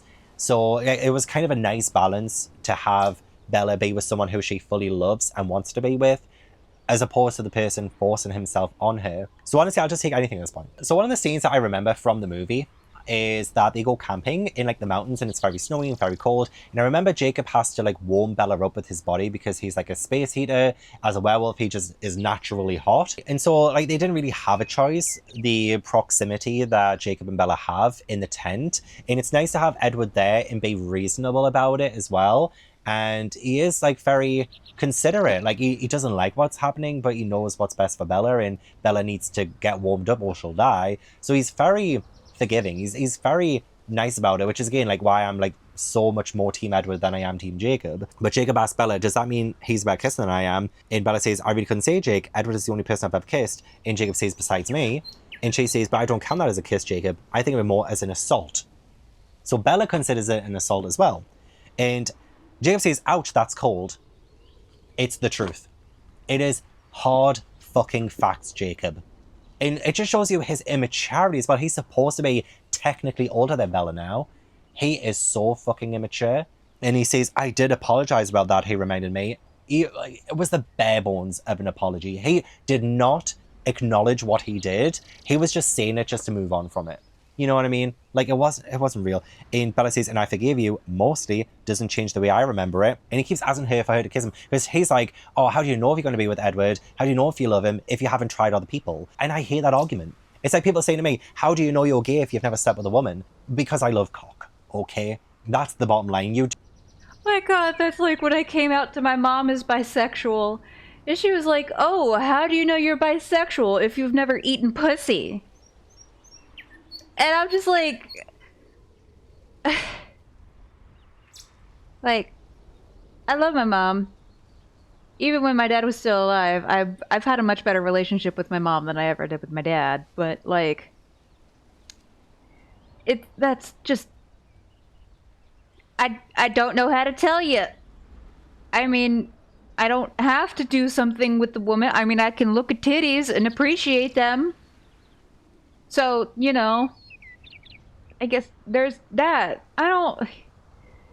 It's such a weird thing to say. Jesus Christ. Do not tell me, how do I know if I'm gay? I fucking know. I know. You do not know better than me about me. You know what I mean? And so, all the arguments Jacob presents. So yeah, Jacob is warming up Bella, and she obviously doesn't have a choice. She's lying there and she's feeling so much better about it. Jacob says, your lips are still blue, he mused. Want me to warm those up for you too? You only have to ask. He can't fucking help himself. Bella said to him, I consider what you did to me assault. And he is still pushing it. I love the conversation that Jacob and Edward has as well. Bella's kind of asleep, kind of not. She's listening to the entire thing.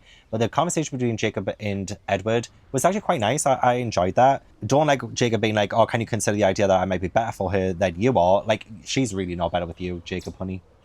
Really not. But I kind of liked their conversation. It was good. It was good. But then we have to ruin it at the end when Edward says, sleep well, Jacob. Enjoy the moment. It was quiet again, and the tent held still for a few minutes. The wind seemed to have decided that it wasn't going to flatten us after all and was giving up the fight. Edward groaned softly. I didn't mean that quite so literally. Sorry, Jacob whispered. You could leave, you know. Give us a little privacy. Edward is obviously... because Edward can, like, read minds and shit like that. Edward is obviously picking up the standing to attention that Jacob is doing right now. Oh, like, it makes my skin crawl. It makes my skin crawl. The fact that he has to wrap his arms around this person he assaulted, warm her up, while he is having movement downstairs, thinking these degrading things in his head that Edward has to kind of put up with, because he is not going to leave Bella, obviously. Not with him. Because knowing Jacob, if he was left alone with Bella, you know what he would do. I have no doubt by this point in the story that Jacob would have went further if he was left alone with Bella. You could give us a little privacy. And again, it doesn't end there. It doesn't end there. How am I Team Jacobs now? How am I Team Jacobs doing? Please let me know in the comments how you do. So Jacob overhears Edward and Bella talking about the fact that they're, talking about getting married and stuff like that. Jacob howls in the distance, and Bella says, do you think I care whether it's fair or whether he was adequately warned? I'm hurting him. Every time I turn around, I'm hurting him again. My voice was getting louder and more hysterical. I'm a hideous person. Bella, I'm going to stop you right there. You are not a hideous person. You've let him know exactly how your feelings are. You don't love him the way you love Edward. You have told him not to touch you, not to kiss you. You did not want that. You are not hurting him. Here, saying to Edward, yes, I've accepted your marriage proposal. It's one of the best nights of my life. Jacob overhearing that and getting sad about that is not Bella's fault. Not Bella's fault. She is not a hideous person. She should not feel guilty for anything. Fuck Jacob. Fuck Jacob. Edward even goes to get Jacob. He's like, do you want me to bring him back so we can talk? And like, that is so considerate, I will say. Again, like, more points to Team Edward for that. And then, oh my god. Okay, so he comes back and Bella apologizes and he says that's not much of an apology. And she's like, tell me how to do it right. She does not owe you an apology. Jacob, the only person who should be apologizing is you for the sexual assault twice. And then he even threatens Bella about, because he's going to go off to the battle with, you know, the new vampires and the werewolves and, you know, the Cullens. He's going to go and fight with them, while Bella has convinced Edward to stay with her during the whole fight so, like, they don't get in danger. And Jacob says, well, you're not the only one capable of self-sacrifice to complete that game. There's a pretty serious fight brewing down there. I don't think it will be that difficult to take myself out of the picture. He's literally threatening to get himself killed to get Bella to admit she loves him and to get her to kiss him again. And she's begging with him. She's begging, like, please, no, Jake, no, like, please don't do that. And he's getting her to say, I love you, Jacob, I whispered brokenly.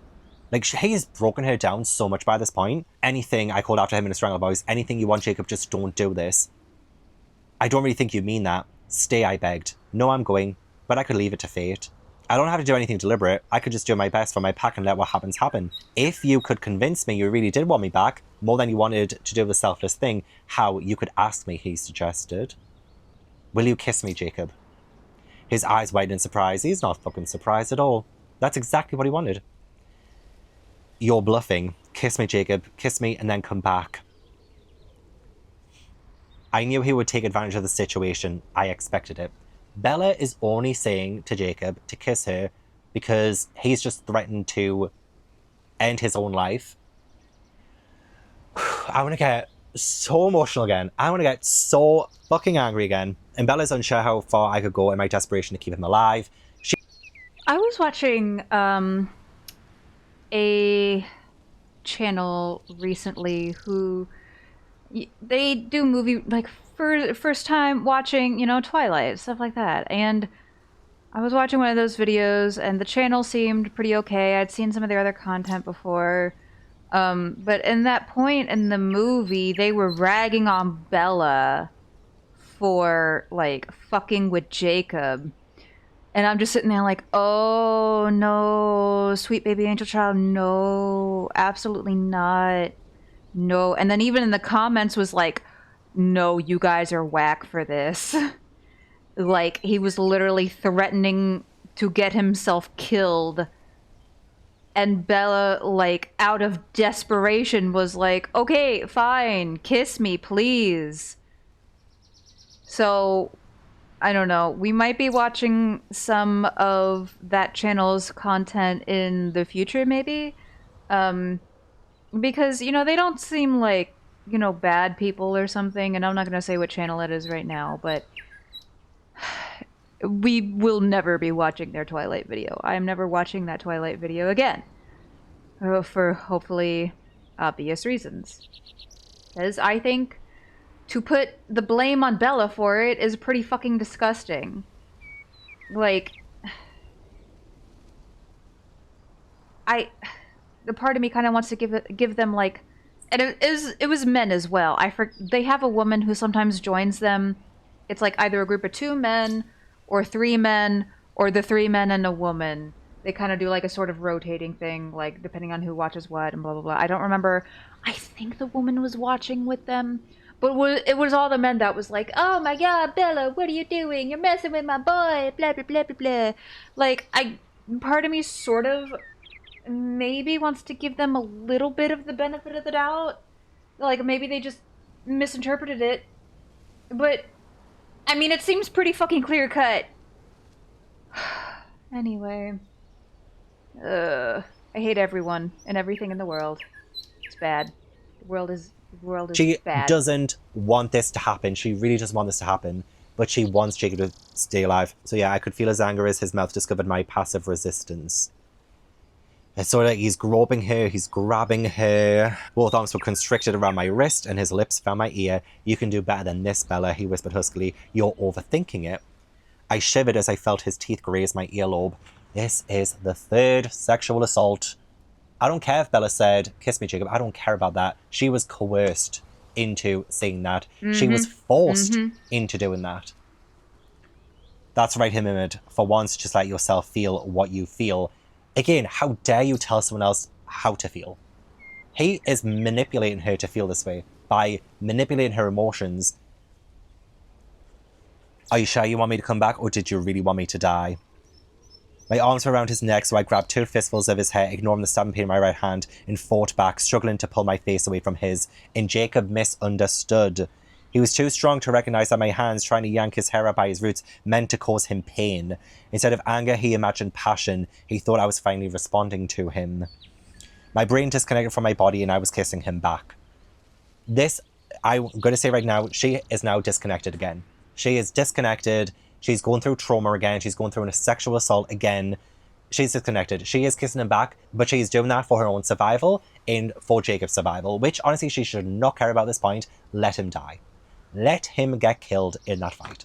I don't give a shit. But she's doing everything she possibly can to stop him from doing what he's threatened to do. And she's saying, "Why wasn't I stopping this? Worse than that, why couldn't I find it in myself even the desire to want to stop? What did it mean that I didn't want him to stop? The questions were stupid because I knew the answer. I'd been lying to myself. Jacob was right. He'd been right all along. I was in love with him." See, this is where Stephenie Meyer needs to answer for her crimes, because now she's trying to make it seem like Bella has changed her mind and that she is in love with Jacob and that she wants this. She does not. She does not. Her body, her everything shut down. She does not want this. And so Stephenie Meyer is doing a huge disservice to Bella here by even writing that. Jacob was right. He'd been right all along. That makes me so fucking sick. It makes me hate the fact that Stephenie Meyer wrote that. It's just, it's not right. It's not right. This is the 3rd time that he has forced himself on her.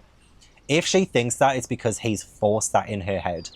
He has broken her down so completely that she now has been gaslit to the point that she believes that she loves him and that he was right all along. It's only because she's been broken down so much to get to this point. He bent to kiss me again and there was no reason to resist. What would be the point? Again, it's showing like how much she knows it's a losing battle trying to fight against him. That's not romantic. It was brief and very, very sweet. Miss Meyer, when I catch you. I'm joking. I don't want anyone thinking I'm actually threatening someone. I'm joking. But, pissed off doesn't quite cover it. So moving on from that, we finally get Victoria. And I love I love the fact that she hasn't been seen since the first book. And she's finally come into it. What I will say is that I'm kind of gutted. It only lasted about 10 pages. Like, she comes back on page 440. She's dead by page 450. And I do love all of the battling with Edward and stuff like that, and how Bella was going to try and intervene and things. Like, I loved all of that scene. It was great. It just happened a little bit anticlimactically.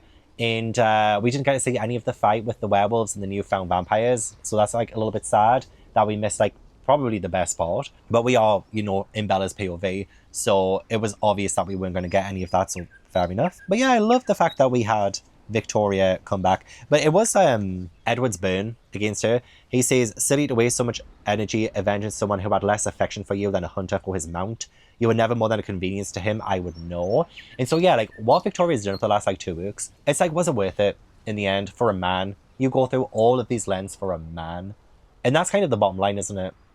It seems like a lot of the females presented in the Twilight Saga, the Twilight series, seem to just bend over backwards for the men in their lives. And so yeah, having Victoria do all of this for a man is like a little bit shit. Like, she should have been living her life elsewhere. What a wasted effort.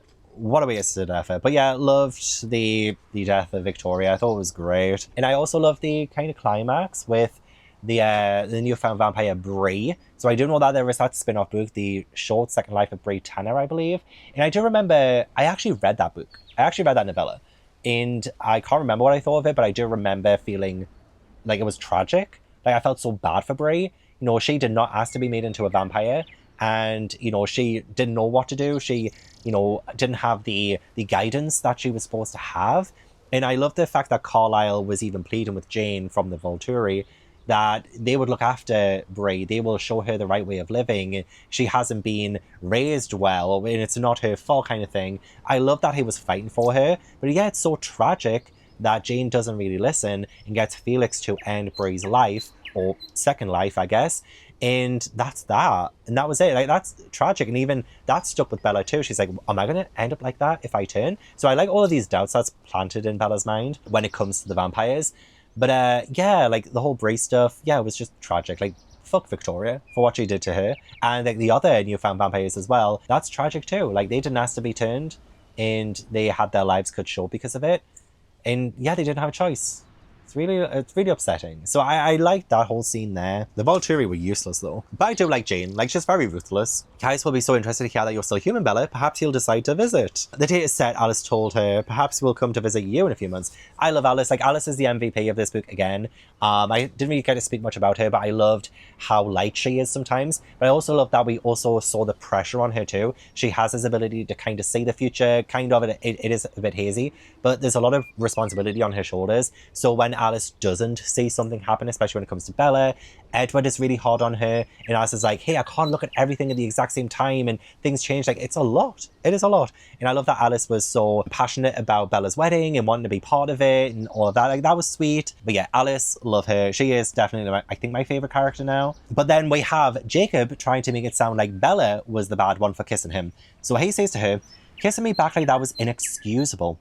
He spit the words at me. If you knew you were just going to take it back, maybe you shouldn't have been quite so convincing about it. And Bella winces, I'm so sorry. He says, sorry doesn't make anything better, Bella. What were you thinking? That is the exact type of manipulative, abusive, fucking disgusting man thing to say. To turn that sexual assault around and be like, how dare you kiss me back if you didn't mean it. That is so disgusting. Sorry, Wow. we'll not begin to cover it. Are you fucking kidding me, Jacob? Are you kidding me? Dead. Jacob is dead to me. I will never, ever, ever forgive him as the reader. And to think Stephanie Meyer based this character on her brother. Oh my god, her poor brother. Like, I don't know the guy. Maybe he's some type of shithead for all I know. Or maybe he's just some chill dude who has this horrendous monster of a person doing these absolutely despicable things based off of him. Like, ooh. That's gotta be an awkward family reunion. And I know Bella is. She's apologizing to him. She's begging him, like, hey, I need you in my life. Like, you are my best friend. And he hasn't apologized himself for the gravity of what he did. He didn't apologize. I'll be your friend, Bella. I won't ask for more than that. Fucking screw your friendship. It's gone so far beyond that. She has said to you time and time and time again, I just want to be friends with you, Jacob. And he turns around and does that. Nothing Bella did warranted what he did to her. Bella holding his hand, I mean, like, I did take issue with it to begin with because I'm like, hey, Bella, you're in a relationship, girl, and you know how it looks to other people. But holding someone's hand, holding your best friend's hand, does not excuse Jacob's behavior. It does not invite anyone in to sexually assault you. It doesn't. Nothing Bella did warranted what Jacob did to her. Nothing. And he's still going, I'm exactly right for you, Bella. It would have been effortless for us, comfortable, easiest breathing. I was the natural path your life would have taken. Don't you fucking tell her what would be the natural path for her. Don't you tell her who she would be happy with. You know, they're kind of friends again. And then they're wondering who Jacob will imprint on. And Bella says, I probably won't think she's good enough for you. I wonder how jealous I'll be. And he says, that part might be kind of fun. Knowing exactly who he imprints on. The Loch Ness Monster. Knowing exactly who he imprints on. Ironic. Darkly funny. To have that said there. That is pretty much Eclipse. We do still have Bella's impending change on the horizon. We have a date, August 13th. So we have a wedding coming up. We have the changing coming up. We have potentially the Volturi. still being a bit of an enemy and all of that. So as much as I have had so many issues, so many gripes, so many things that have made me emotional and angry while reading this book, I still want to read on. I still have a soft spot for this series, as strange as it is for me to say. Again, weirdly nostalgic, even though I never got this far in my reading journey of reading the series. And it's weird again, after how much I ranted, that I did enjoy Eclipse to an extent, and I definitely still think it was better than New Moon. But after being, I think, like 50-50 on Team Jacob and Team Edward in New Moon, I am 100% Team Edward after reading Eclipse. 100%. There is no competition. Despite my issues with Edward, there's no competition. So at the minute, I have started Breaking Dawn and I am partly through. And Eclipse was the last Twilight book that I've kind of completely finished. And I did want to talk like a little bit about the Native American representation, the racism, and other kind of problematic things that are in this series. But I wanted its own little section for it because it's really hard to kind of pull these things out during my review of like the plot and the story of Twilight, because I'm like focusing very heavily on like Bella and Edward and Jacob and the love triangle and stuff like that. But it was really important to at least acknowledge the fact that there are some really like bad things about the series that I don't want anyone to feel personally affronted by. So like if you're a huge fan of Twilight, please don't think I'm attacking you for this. I remember when I did my Goosebumps videos and I was calling out all the fat phobia in that series. I love Goosebumps, but whenever I do reread those books and I notice the fat phobia, I call it out. But then I get a barrage of comments being like, like very defensive, as if I'm calling the people who love the series fat phobic. I'm not. So that's the exact same thing I'm going to apply here. I want to talk very seriously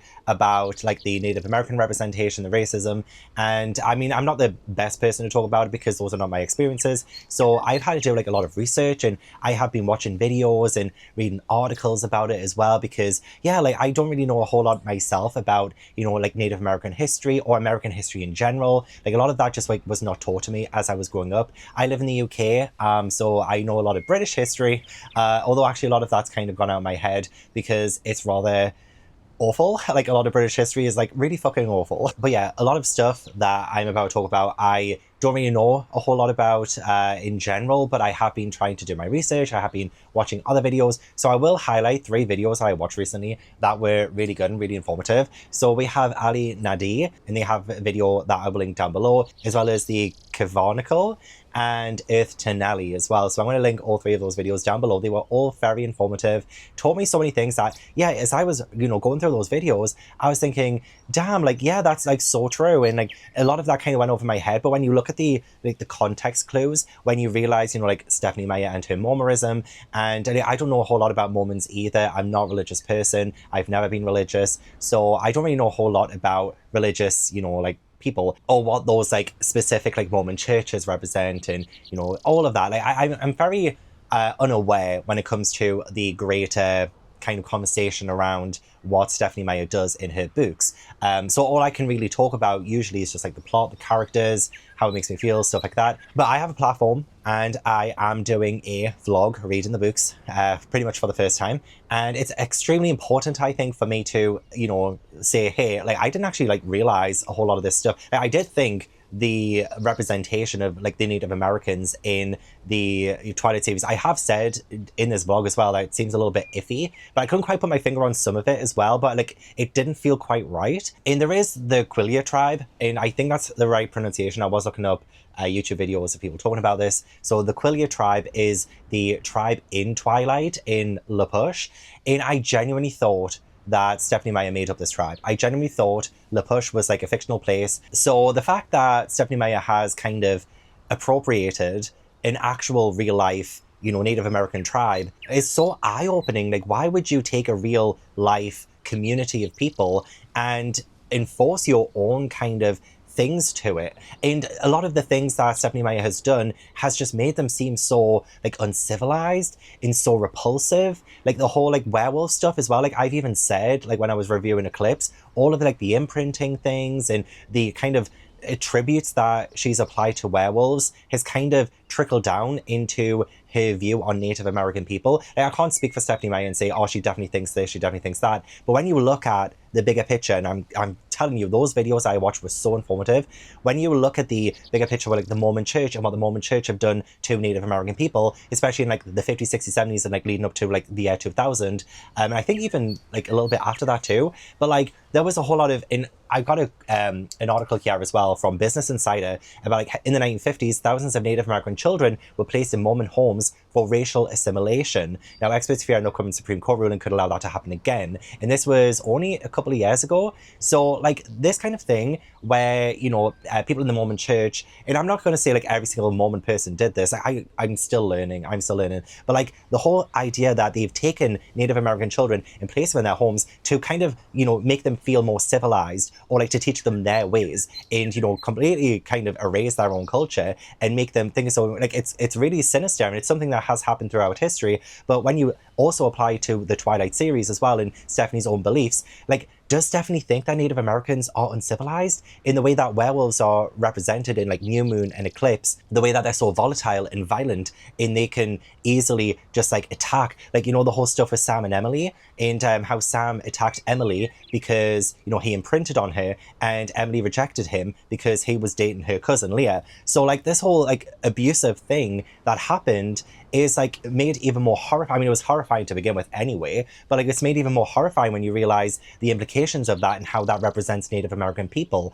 And like, oh my God, there's so much to talk about. And honestly, I'm like going down a little bit of a wormhole, just like learning about it and discovering that as well. And especially when so you have the werewolves, you have the vampires in Stephenie Meyer series, and the way that the vampires are more like angelic, and the way that she represents them as being like very white and, you know, pale and like angels, and they are the good guys. And you have, you know, the Cullens coming to Forks and, you know, being like the colonizers, I guess, of the place, because you have the Quileute people and the tribe who have always lived there, and their presence like triggered them to, you know, have like this werewolf transformation happen. So like without the vampires there, the, you know, people in La Push, the tribe in La Push, they only transform and become werewolves because it's like a reaction to, you know, the colonizers coming in. And it's almost like the Cullens do that like intentionally as well. Like the Cullens could go anywhere really. They could. Like they left during New Moon and they seem to be absolutely fine during that. But they choose a specific place where Native American people live,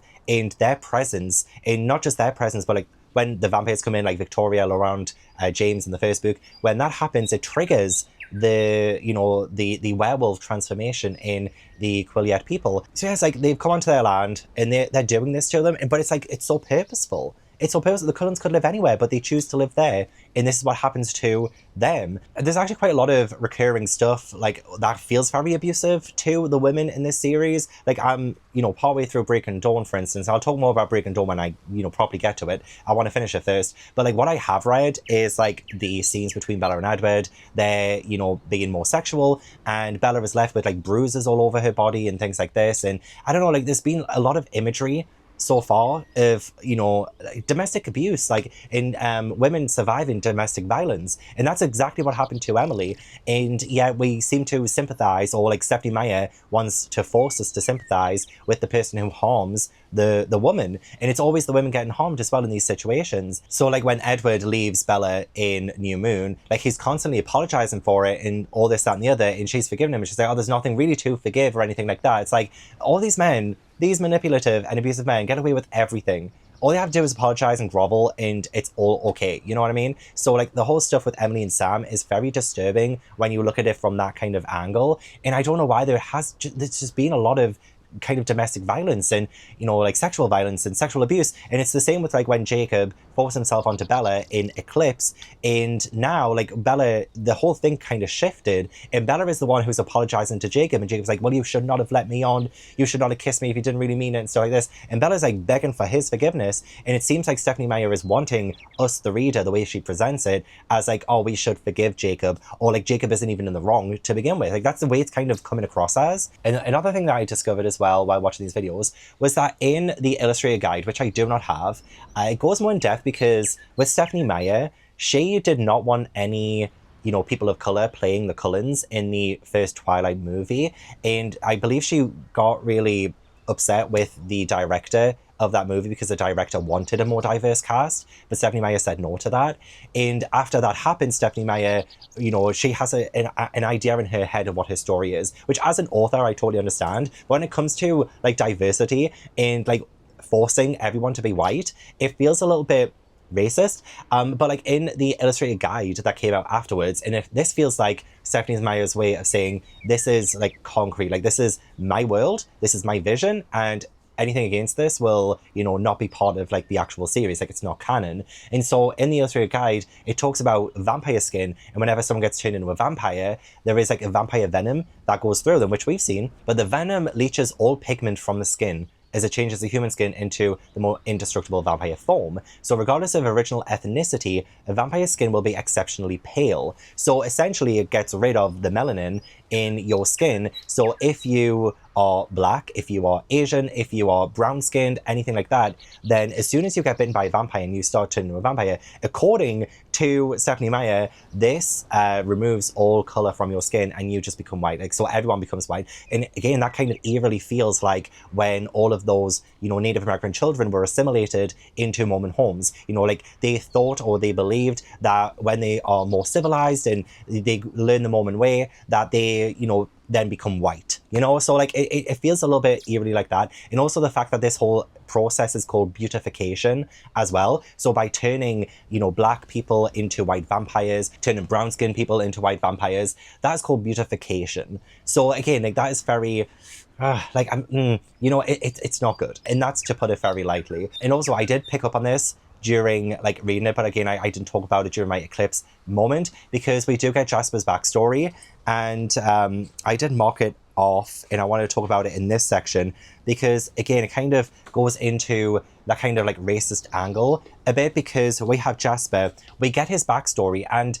it's treated in a way that his entire circumstance, we're supposed to be sympathetic towards Jasper. But Jasper, he says, when I was human, I lived in Houston, Texas. I was almost 17 years old when I joined the Confederate Army in 1861. I lied to the recruiters and told them I was 20. I was told enough to get away with it. So we have, you know, Jasper, 17 years old, desperate to fight for retaining slaves and for being against, you know, slavery being abolished and things like that. Like, I don't know a whole lot about American history, as I've said.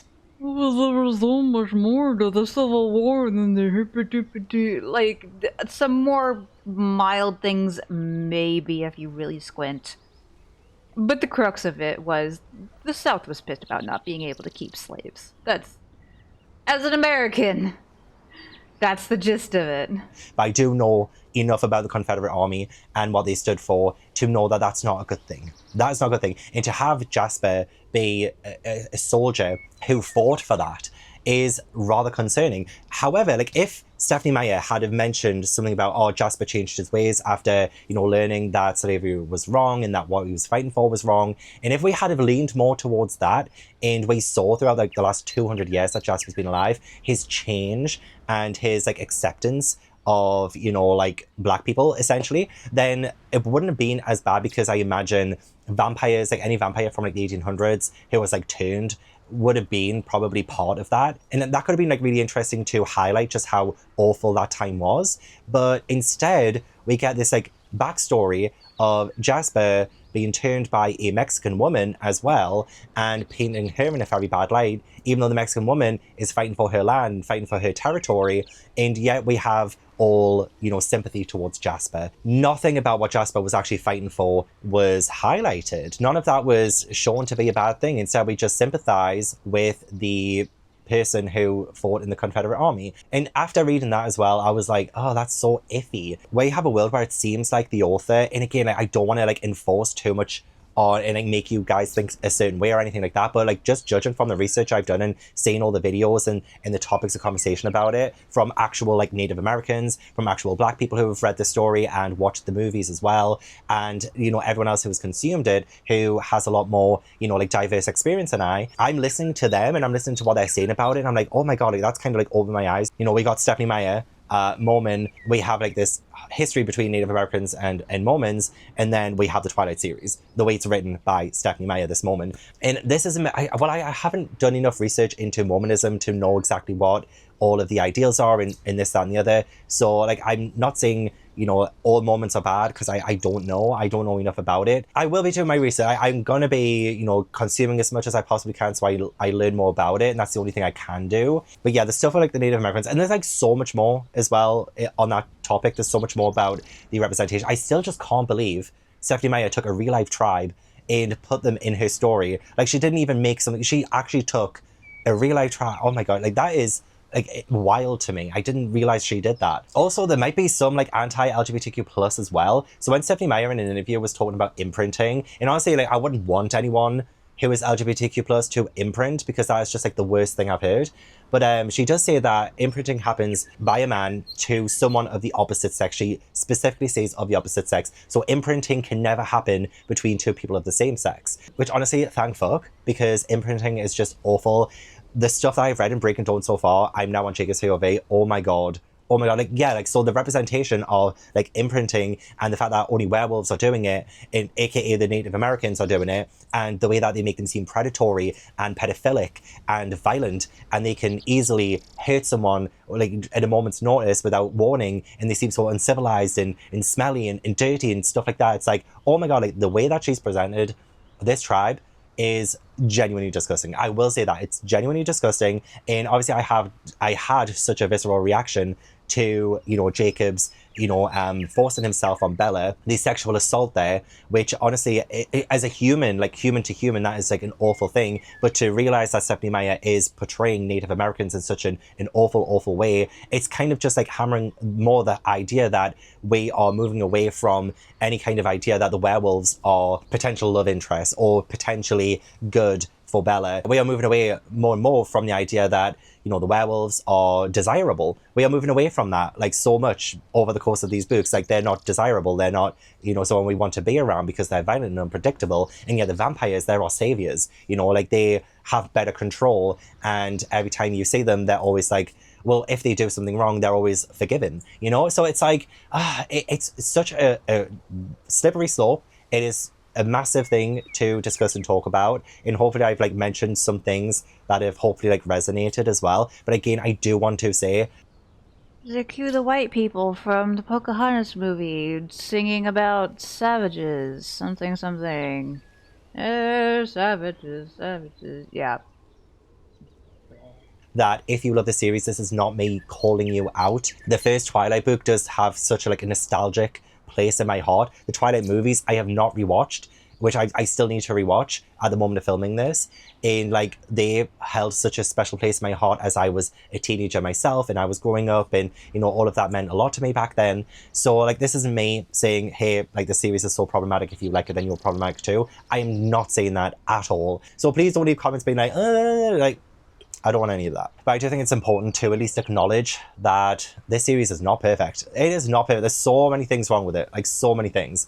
And I'm just like shocked how many things is wrong with it at this point. I didn't think it was like this much, but it really is. But yeah, like you can still enjoy the series. Like I'm trying not to take anything away from you. I just hope that you can read it yourself and kind of know the context and realize that, oh yeah, like this is harmful to Native Americans or, you know, to Black people who read this story, because it's like trying to erase them or it's trying to paint them in a very bad light, because that's exactly what, like, my interpretation of it is reading the story. I knew something was off.